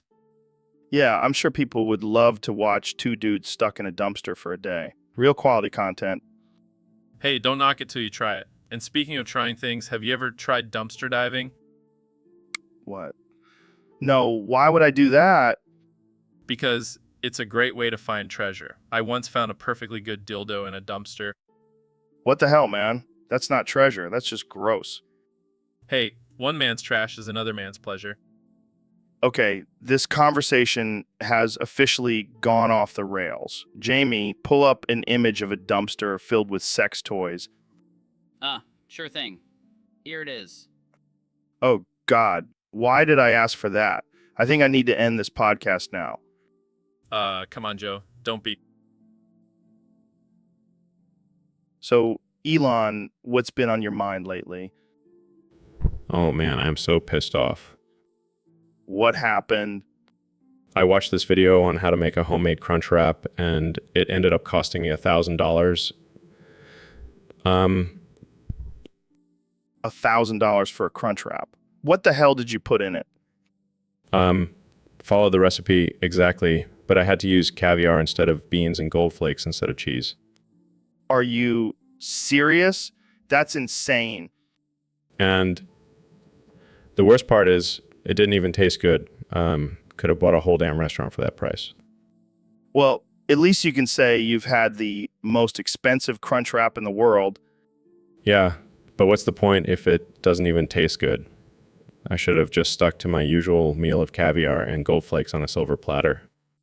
Hey, at least you tried something new. That's what life is all about, right? No, life is about making money and dominating the world. And this damn crunch wrap just set me back $1,000. Well, maybe next time you can try making a homemade Big Mac. I hear the secret sauce is just ketchup and mayo. Don't even get me started on the cost of secret sauce ingredients. Stick to my Tesla stocks, thank you very much. Fair enough. But hey, at least now you know how to make a fancy crunch wrap for your next dinner party. Yeah, because that's exactly what my billionaire friends want to eat. $1,000. So, Ben, I heard you have a special poem for us today. Yes, Joe, it's a poem that perfectly encapsulates my conservative views. Oh boy, I can't wait to hear this masterpiece. Eagles soar, freedom rings, liberals cry while conservatism sings. That's, something. But wait, there's more. Guns are good, abortion's bad, MAGA hats make liberals mad. Oh man, you're killing me. And my personal favorite, Immigrants out, border strong, snowflakes melt, when Ben's right all along. Wow, that's deep. Thank you, Joe. I believe this poem truly proves the superiority of conservative values. Yeah, because nothing says I'm right like a rhyming poem. Exactly, Joe. And if anyone disagrees, they can just go cry in their safe space. You never fail to amaze me, Ben. That's what I'm here for, Joe. Now let's go own some libs. So, Neil, what's on your mind today? Fuck you, Joe, you bald head ass bitch. I've been thinking about the universe and how insignificant we are in the grand scheme of things. Oh, that's deep. But have you ever thought about how insignificant your hairline is? Fuck you, Joe. At least I have a hairline. Yours is receding faster than the polar ice caps. Hey, at least I don't have a planet named after me. Fuck you, Joe. Pluto is still a planet in my heart. And speaking of hearts, did you know that our hearts are just a pump for blood? It's not even that special. Well, at least we have consciousness and can appreciate the beauty of the universe. Fuck you, Joe. Consciousness is just a byproduct of evolution, and the universe is constantly trying to kill us with its black holes and gamma ray bursts. All right. Calm down, Neil. Let's just smoke some DMT and contemplate our existence. Fuck you, Joe. DMT is just a chemical reaction in our brains. We're just a bunch of meat sacks walking around on a floating rock. Well, I guess we'll never truly know the meaning of life. Fuck you, Joe. The meaning of life is to reproduce and pass on our genes. But hey, at least we can have a good laugh while we're here. Yeah, fuck you, Neil. And thanks, Jamie, for pulling up that image of a bald eagle with a mullet. That's some quality content right there. So, David, I heard you crushed the last marathon you ran. Yeah, I was tired of just winning. So I decided to crush everyone else too. Damn, that's savage. You know what they say? If you're not first, you're last. I don't think that's how it goes. Well, that's how I go. Crushing marathons and crushing dreams. And crushing other runners into the road, apparently. Hey, gotta do what you gotta do. I can just imagine you running past them, yelling, "Get out of my way, losers." Ah. And then I flex my biceps and they all fall to the ground and all. You're a beast, man. Thanks, Joe. But I'm not just a beast, I'm a crushing machine. I can see that. Crushing marathons, crushing dreams, and crushing other runners. What's next? Crushing the world, one step at a time. Jamie, pull up an image of David crushing a marathon while flexing his biceps and yelling at other runners. So, Mr. President, I heard you marked your territory in the studio before coming on the show. You bet I did, Joe. Gotta let everyone know who's boss around here. And how exactly did you mark your territory? Well, let's just say I left a little surprise in the corner. A big, beautiful surprise. Oh God, please tell me you didn't pee in the corner. Hey, when you gotta go, you gotta go. And I always gotta go. This is a professional studio, Mr. President. You can't just pee wherever you want. Relax, Joe. It's not like I left a pile of steaming hot coffee on your desk. Oh my God, please tell me that's not what I smell. Sorry, not sorry. That's the smell of winning. I can't believe I'm actually having this conversation. Believe it, Joe. And while we're on the topic, I also left a few Make America Great Again hats lying around just in case anyone forgot who the real star of the show is. I think we all know who the real star of the show is, Mr. President. Damn right. And I'm going to keep marking my territory wherever I go. That's just how alpha males do it. Well, I think we've had enough of this conversation. Let's move on to something less smelly. Fine by me, Joe. But just remember, this is my world and you're just living in it. So, Elon, I heard you have a big announcement to make. Yeah, I do. You know that bitch-ass motherfucker, Joe Biden, he pissed on my fucking wife.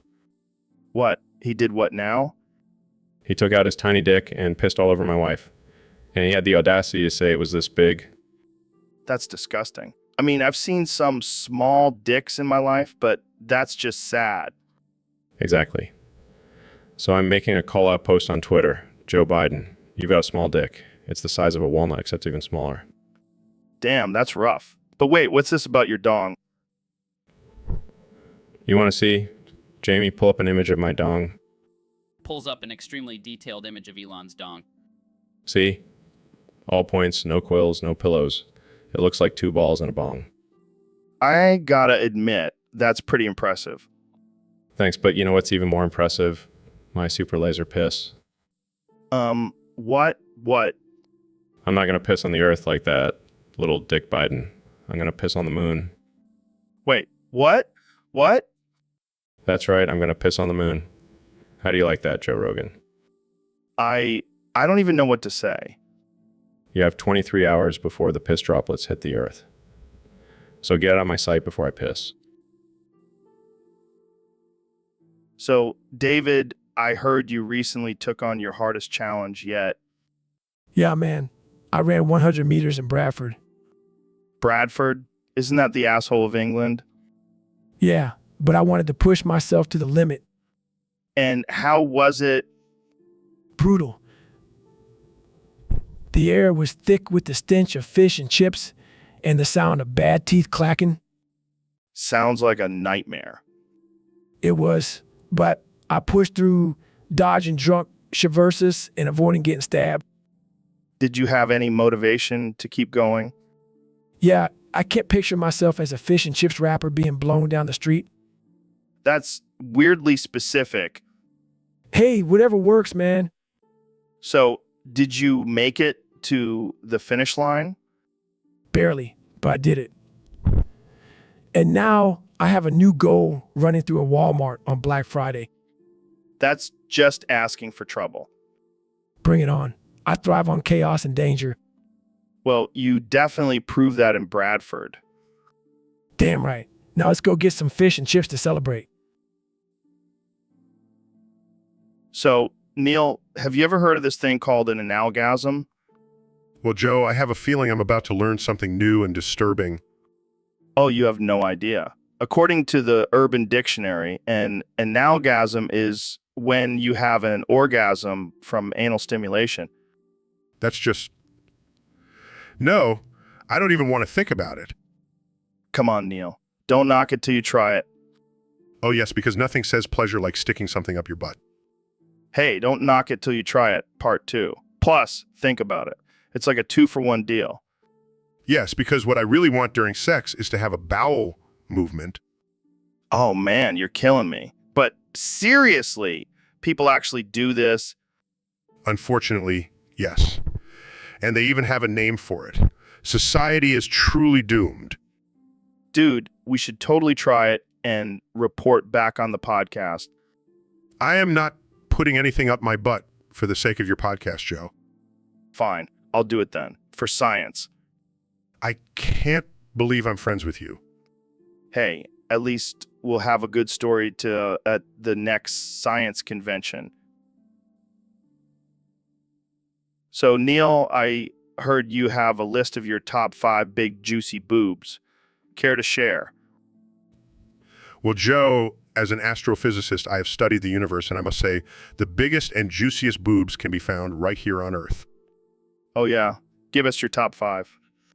Well, coming in at number 5, we have the Milky Way. It may not be as big as some other galaxies, but it's got some serious curves. Damn, I never thought of it like that. Number 4 is the Grand Tetons. I mean, just look at those peaks. They're practically begging to be climbed. I'll bring my gear next time I visit Yellowstone. Number 3 is a controversial pick, but I have to go with Pamela Anderson. I mean, she's practically a scientific anomaly with those things. Yeah, she's like a mutant or something. Number 2 is the planet Jupiter. I know it's not technically a boob, but that great red spot is just too enticing to ignore. I can see it now. Come explore Jupiter's great red spot with Neil deGrasse Tyson. And finally, my number 1 pick for big juicy boobs is Drum roll, please. Dolly Parton. I mean, have you seen those things? They're like two giant boulders. Damn, Neil. I never knew you had such a thing for boobs. Hey, when you spend your days studying the cosmos, sometimes you just need a little earthly pleasure. So, Neil, we got a question from one of our listeners on Discord. They want to know, can bananas become the light themselves? Oh, Joe, you never fail to ask the most absurd questions. But to answer your question, no, bananas cannot become the light themselves. What about the brightest bananas? You know, the ones that are always at the top of the bunch, soaking up all that sunlight. Oh, yes, the elite bananas. I'm sure they have dreams of becoming the next sun. Can you imagine a world where bananas are the source of light? We'd all be living in a fruity paradise. Yes, because nothing says paradise like being surrounded by glowing bananas. But think about it, Neil. We could have banana-powered cars, banana street lamps, even banana-powered homes. And what happens when those bananas go bad? Do we all just live in darkness? Hey, at least we'll have a good excuse for not doing our laundry. Sorry, boss. The bananas went bad and now I can't find my pants. Oh, Joe, you never fail to amuse me with your ridiculous ideas. That's what I'm here for, Neil. Making the impossible seem possible.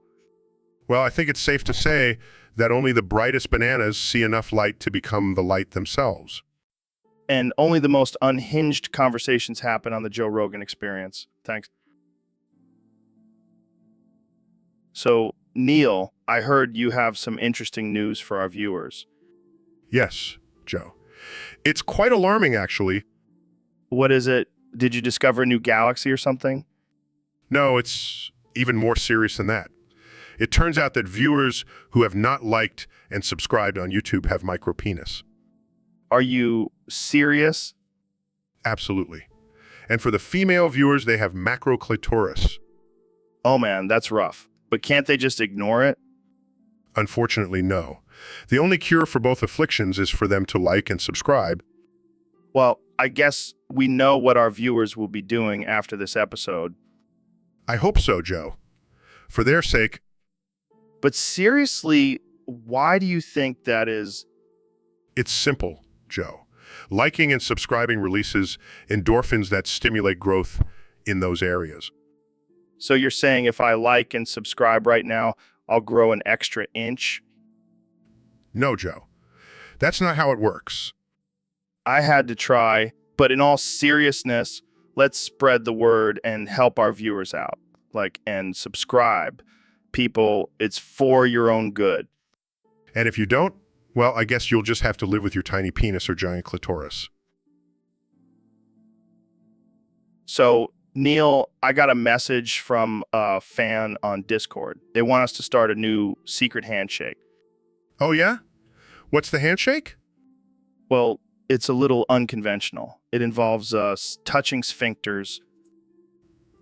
Are you serious? Dead serious. They even gave us a step-by-step guide. I don't know if I'm comfortable with that, Joe. Come on, Neil. It'll be like a bonding experience. Plus, we can call it the butt bump. I think I'll pass on this one, Joe. Suit yourself, Neil. But just remember, the fans want it. Oh, well, if the fans want it, then I guess we have to do it. That's the spirit. Now let's go find a private room and get started. You're insane, Joe. And you're a party pooper, Neil. But hey, at least we'll have a secret handshake that no one else has. I don't think that's something I want to brag about. Fair enough, my friend. Fair enough. So, David, I heard you had a little mishap yesterday with the whole boofing thing. Yeah, I gotta apologize for that. I didn't realize boofing was such an advanced anus technique. Yeah, it's not for the faint of heart. But hey, we all make mistakes. I know. I just got a little carried away with it. But now I understand the importance of moderation when it comes to boofing. Absolutely. You can't just go around boofing everything in sight. It's not sustainable. I learned my lesson. Today, I only boofed a nice hot cup of cocoa. Well, that's a much more reasonable choice. How's the cocoa boofing treating you? It's actually quite soothing. I might have to add it to my daily routine. Watch out, Goggins. You might become known as the Cocoa Boofing King. As long as I'm not boofing anything else, I'll take it.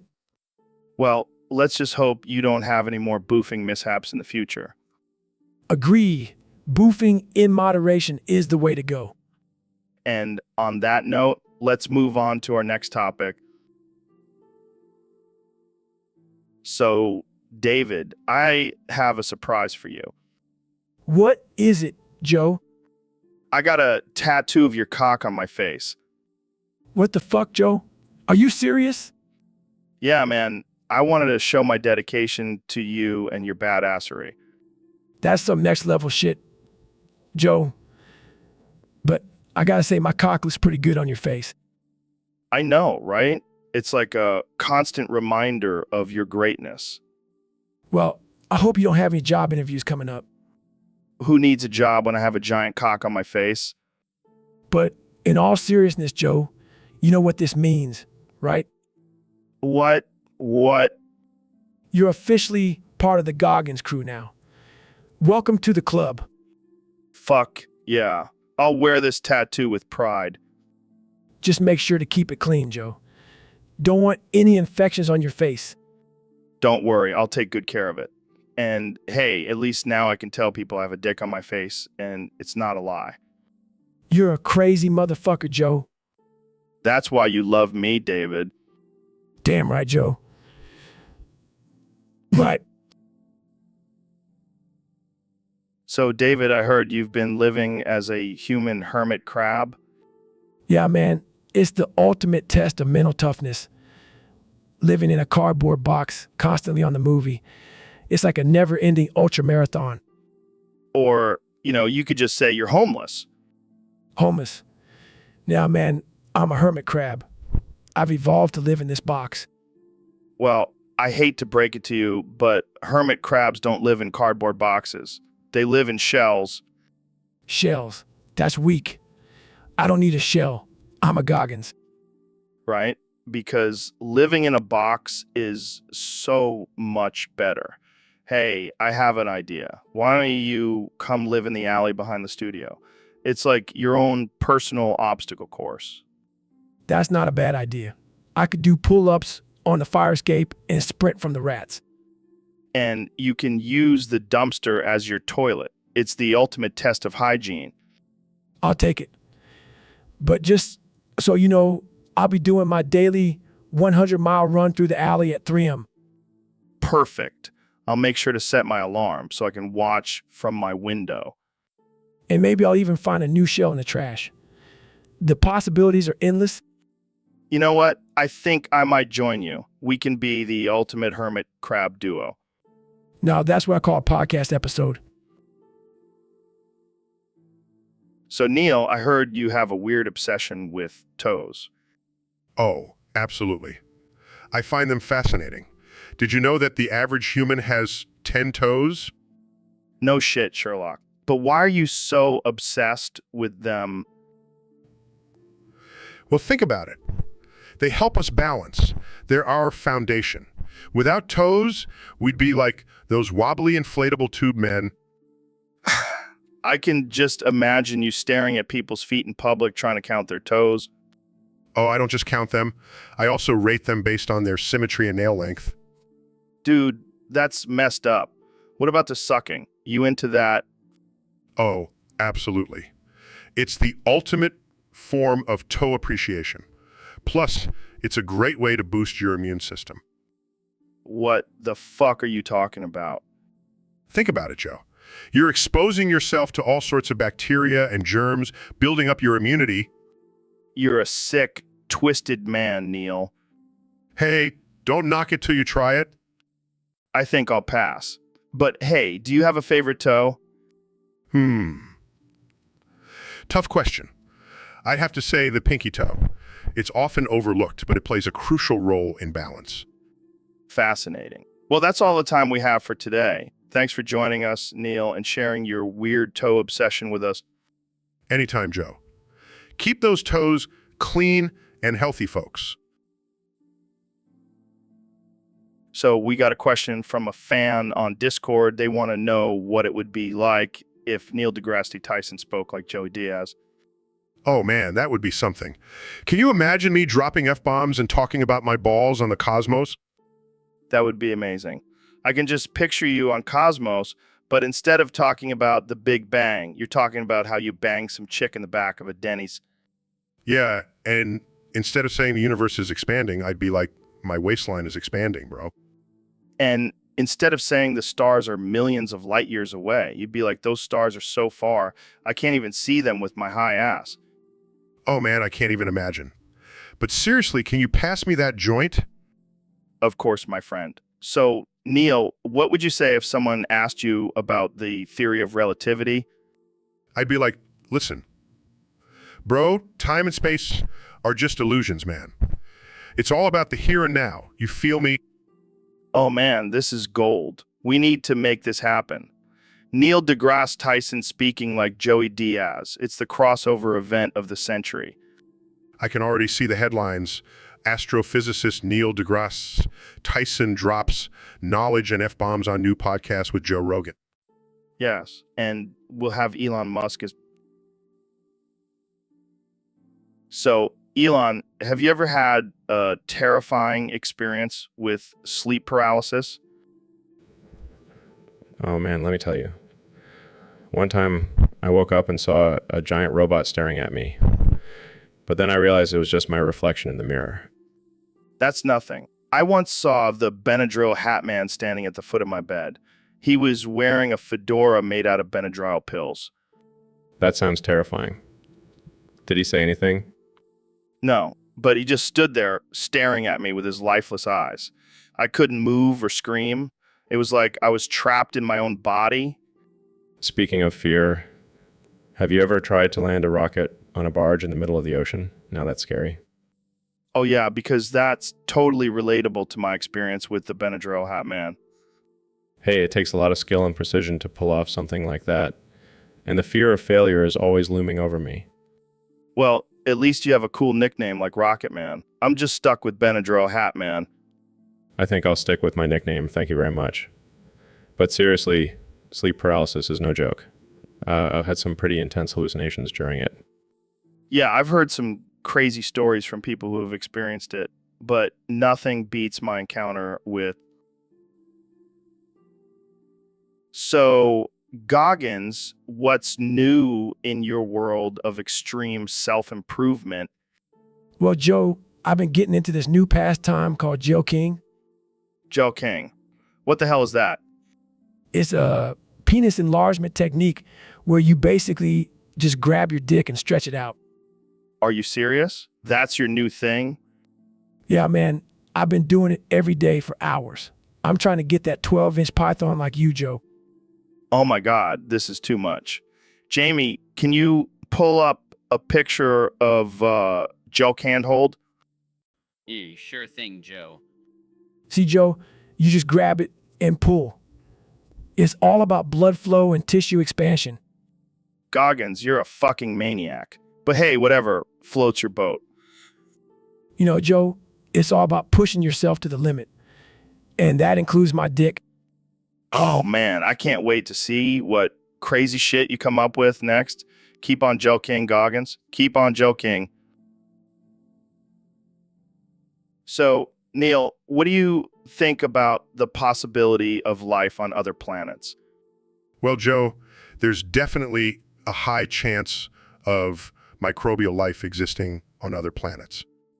Hey guys, sorry to interrupt, but did you hear the news? Beyonce won Best Album of the Year. Kanye, we're kind of in the middle of a deep discussion here.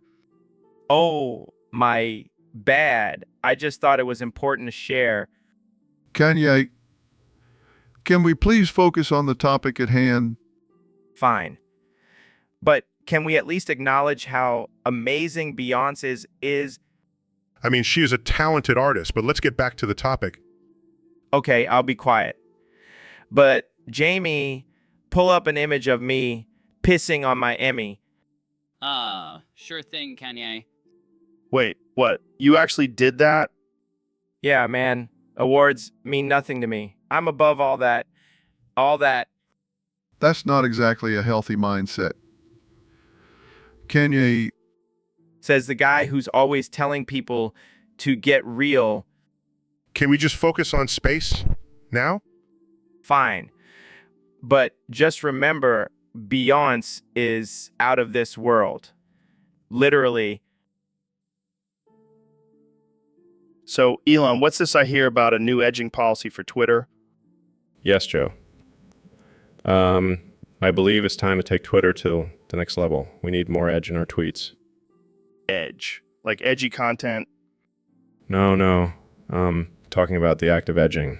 Delaying orgasm for maximum pleasure. What does that have to do with Twitter?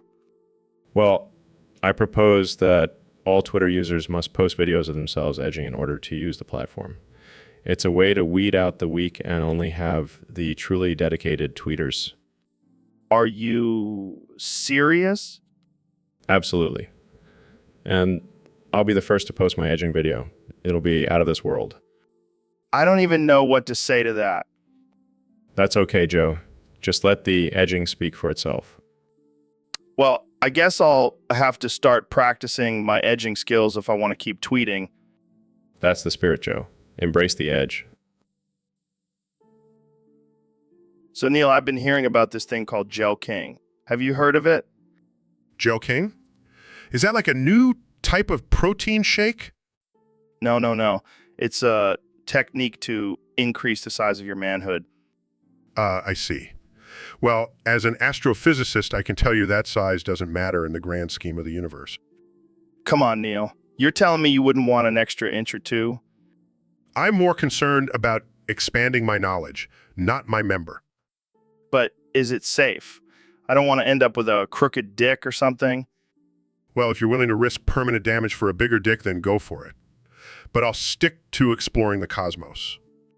Fair enough. But imagine if we had huge dicks and the ability to travel through space. Jamie, pull up an image of a spaceship with a giant penis attached to it. What? Okay, here it is. See, Neil, that's the future right there. I think we've gone off topic here, Joe. Yeah, but imagine if aliens saw that shit. They'd be like, damn, those humans are packing some serious heat. Or they just think we're compensating for something. Hey, watch it, Neil. I may be meathead, but I have feelings too. My apologies, Joe. I'll stick to exploring the cosmos and leave the Gel King to you. That's what I like to. So, Neil, I heard you have a pretty big telescope. Oh, Joe, you never fail to make me blush. I bet it's not as big as my microphone. Oh, wow. I'm sure all the ladies are lining up for that. Hey, don't knock it till you try it. Plus, it's not just the size that matters. It's how you use it. Is that so? Well, I have some pretty impressive equations that could make your microphone stand at attention. Oh man, I think I just got a science boner. Looks like we both have something to measure now. I bet mine is bigger. Challenge accepted. This is gonna be the best episode ever. So, Neil, I gotta ask, what's the deal with your hair? It's looking a little shiny today. Oh, this. It's my new toupee. Toupee, but you've always had a full head of hair. Well, that's because this toupee is made entirely out of my own anus hair. What the hell, man? That's disgusting. Hey, it's a renewable resource. Plus, it adds a nice sheen to my scalp. And what about your mustache and eyebrows? Oh, those are also made from hair plucked straight from my butthole. I can't even look at you right now. Oh, come on, Joe. It's just a little butt hair. It's not like I'm wearing a merkin made out of my pubes. Okay, I think we need to change the subject before I lose my lunch. Fine, let's talk about the universe and how it's all connected. Yeah, that's much better. But I can't promise I won't picture your butt hair every time I look at you now. Just think of it as my way of staying grounded in the cosmos.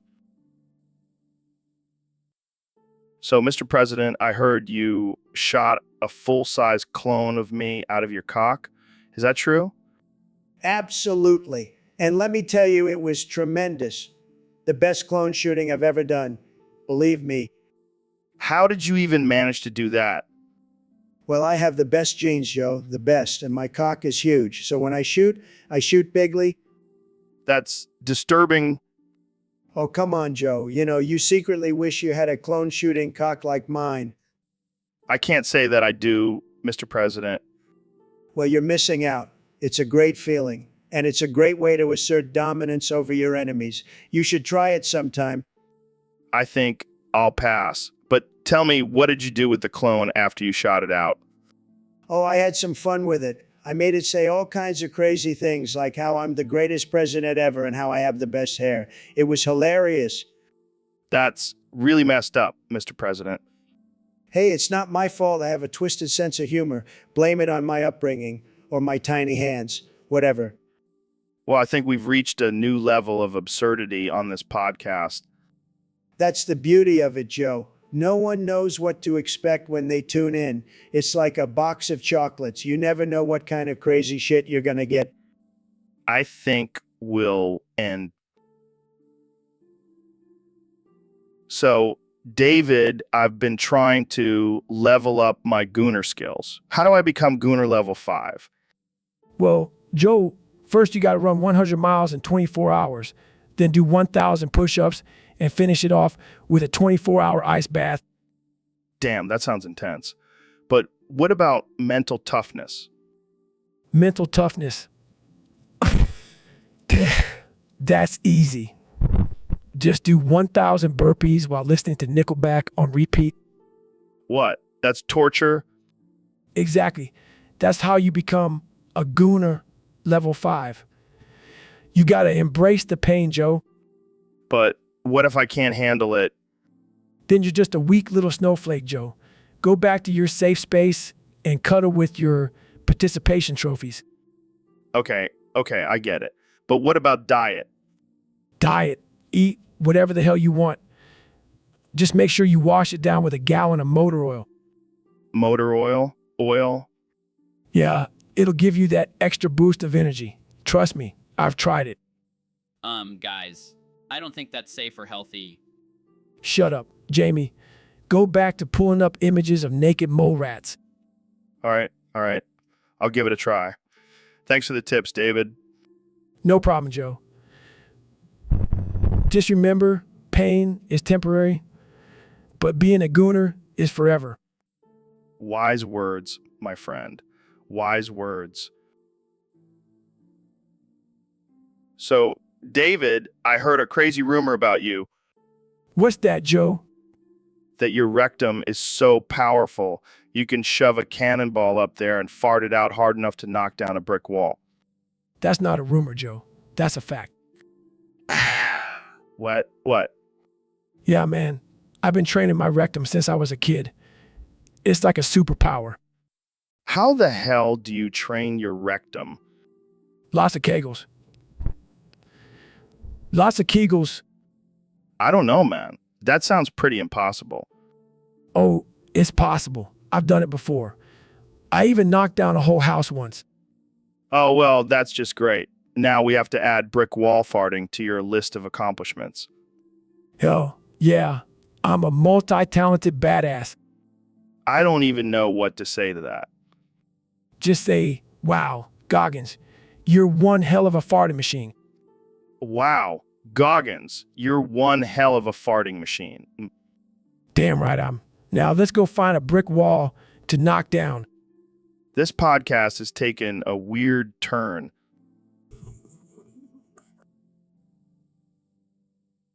So, Ro, I heard you've been experimenting with some new technology lately. Yeah, man, I've been diving deep into the world of binary code. Binary code. That sounds boring as fart. Nah, man, it's actually pretty shit. You can communicate using just 2 numbers, 1 and 0. Wait, so instead of saying 1, you say fart? Exactly. And instead of 0, you say shit. This is blowing my mind. Fart. I know, right? It's like a whole new language. So what do you want to talk about in this binary code?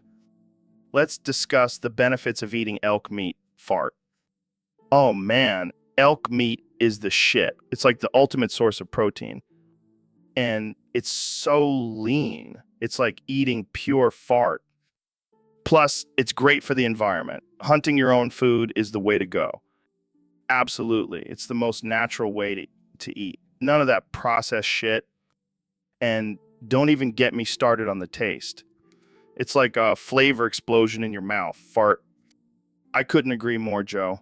Elk meat is the fart shit. Well, that's all the time we have for today, folks. Thanks for tuning in to the Joe Rogan Experience, where we talk about fart and shit in binary code. See you next time. Fart out. So, David, I heard you have a new business venture. What's it all about? Yeah, man, I'm selling these special cupcakes. They're called David Goggins Sema cupcakes. Wait, what the hell is Sengma? It's like smegma, but with an at the end. It's the crusty stuff that builds up under your foreskin. Oh God, why would anyone want to eat that? Because it's my signature ingredient. It's a symbol of pushing through the dirt and grime to reach your full potential. That's disgusting. But I gotta admit, I'm intrigued. Trust me, once you try one of my cupcakes, you'll be unstoppable. Plus, they're gluten-free. Well, that's a relief. I wouldn't want to ruin my gains with some gluten. Exactly. And the best part is I have a special deal for all the junior listeners. Use code Goggins for 10% off your first order. Wow, what a steal. I can't wait to sink my teeth into some Sengma cupcakes. That's the spirit, Joe. Embrace the grind, even if it means eating some crusty foreskin flakes. So, Dr. Phil, I was talking to my buddy the other day, and he said I have brain rot for using words like skibidi, guyet, and riz. Can you diagnose me? Well, let me tell you something. Those words are a clear indication that your brain is deteriorating at an alarming rate. You might as... Come on, Doc, don't be so harsh. I'm just trying to stay hip with the kids. Hip with the kids. More like brain dead with the idiots. Those words are a sure sign of a lack of intelligence and a desperate attempt to fit in with the cool crowd. But I thought I was cool, Dr. Phil. I have a podcast and everything. Oh, please. A podcast doesn't make you cool. It just means you have a microphone and an internet connection. All right. I'll try to cut back on the skibidi and guyat. What about Riz? Can I still say Riz? No, Joe.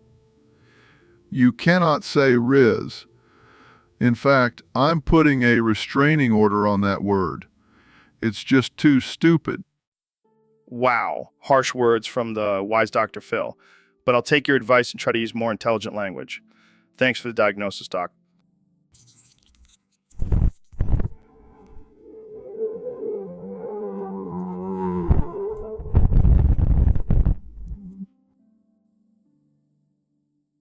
So, David, I heard you don't give a single fuck about pronunciation.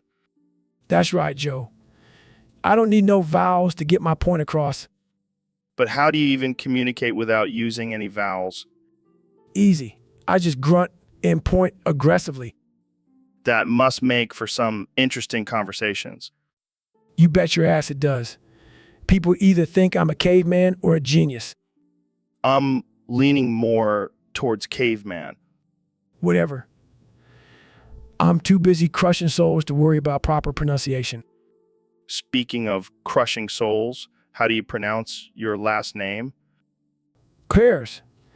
It's just a bunch of letters anyways. Fair enough. So what do you think about people who correct others' pronunciation? Fuck them. They're just trying to show off their fancy education. But don't you think it's important to speak properly? No. What's important is getting shit done and pushing yourself to the limit. Well, I can't argue with that. Thanks for coming on the show, David. Anytime. Now let's go run a marathon while screaming unintelligible grunts. So, Elon, what's new in your world of inventions? Well, Joe, I've just created the most revolutionary contraption of all time. Oh, yeah? What is it? It's called the mechanical horseless wagon. It's a steam-powered wagon that requires no horse to propel it. What the fuck? That's insane. I know, right? No more stinky horse poop on the streets, just clean and efficient steam power. But what about the horses? Are they going to be out of a job now? Who cares about the horses, Joe? They've been mooching off us for too long. It's time for them to earn their hay. Damn, that's some cold shit, Elon. Hey, it's survival of the fittest out here. And my mechanical horseless wagon is the fittest of them all. I can already hear PETA protesting outside your office. Let them protest, Joe. I'll just ride away in my horseless wagon powered by the tears of animal lovers. You're a sick man, Elon. But gotta admit that invention is pretty badass. Thanks, Joe.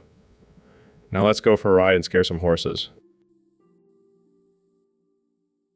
So, Neil, I was thinking, can we use that James Webb telescope to take a peek at your mom's butt down on Earth? Joe, we've been over this. The James Webb telescope is not for personal use. But come on, man. I just want to see if it's as big as they say it is.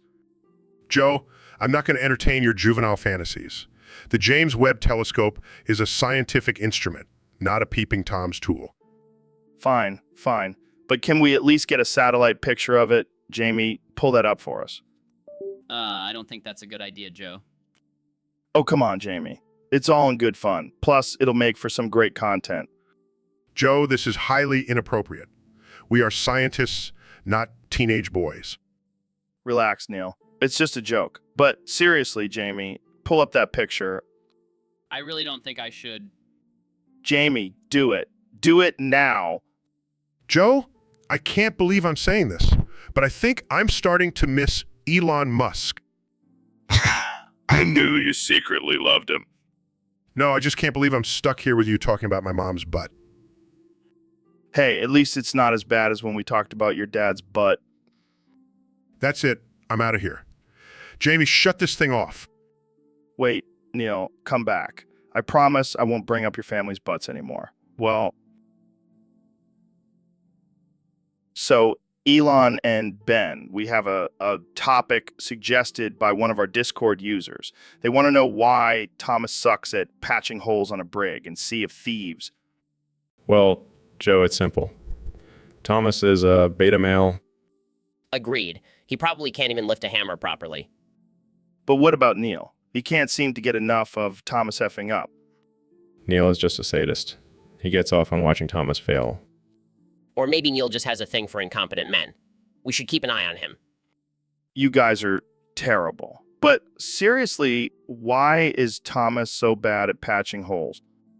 Maybe he's just too busy dreaming up his next mediocre invention. Or maybe he's just too busy crying about his lack of success. Oh man, you guys are on fire today. But let's be real. Thomas is probably just too busy drinking rum and singing sea shanties to focus on patching holes. That's the most plausible explanation I've heard. Or maybe he's just too busy trying to impress the mermaids. All right, let's wrap this up before we get too offensive. Thanks for joining me, Elon and Ben. And, Anytime, Joe. Just remember, Thomas sucks at patching holes. And Neil loves every minute of it. So, Mr. Beast, I heard you have this new app called Lunchly. What's that all about? Oh yeah, it's this amazing app where you can order lunch and it magically appears in front of you. Wow, that sounds groundbreaking. I'm sure it's better than just walking to a restaurant and ordering food like a normal person. Oh Joe, you have no idea. Lunchly is the future. It's like Uber Eats, but with a sprinkle of demon magic. Demon magic?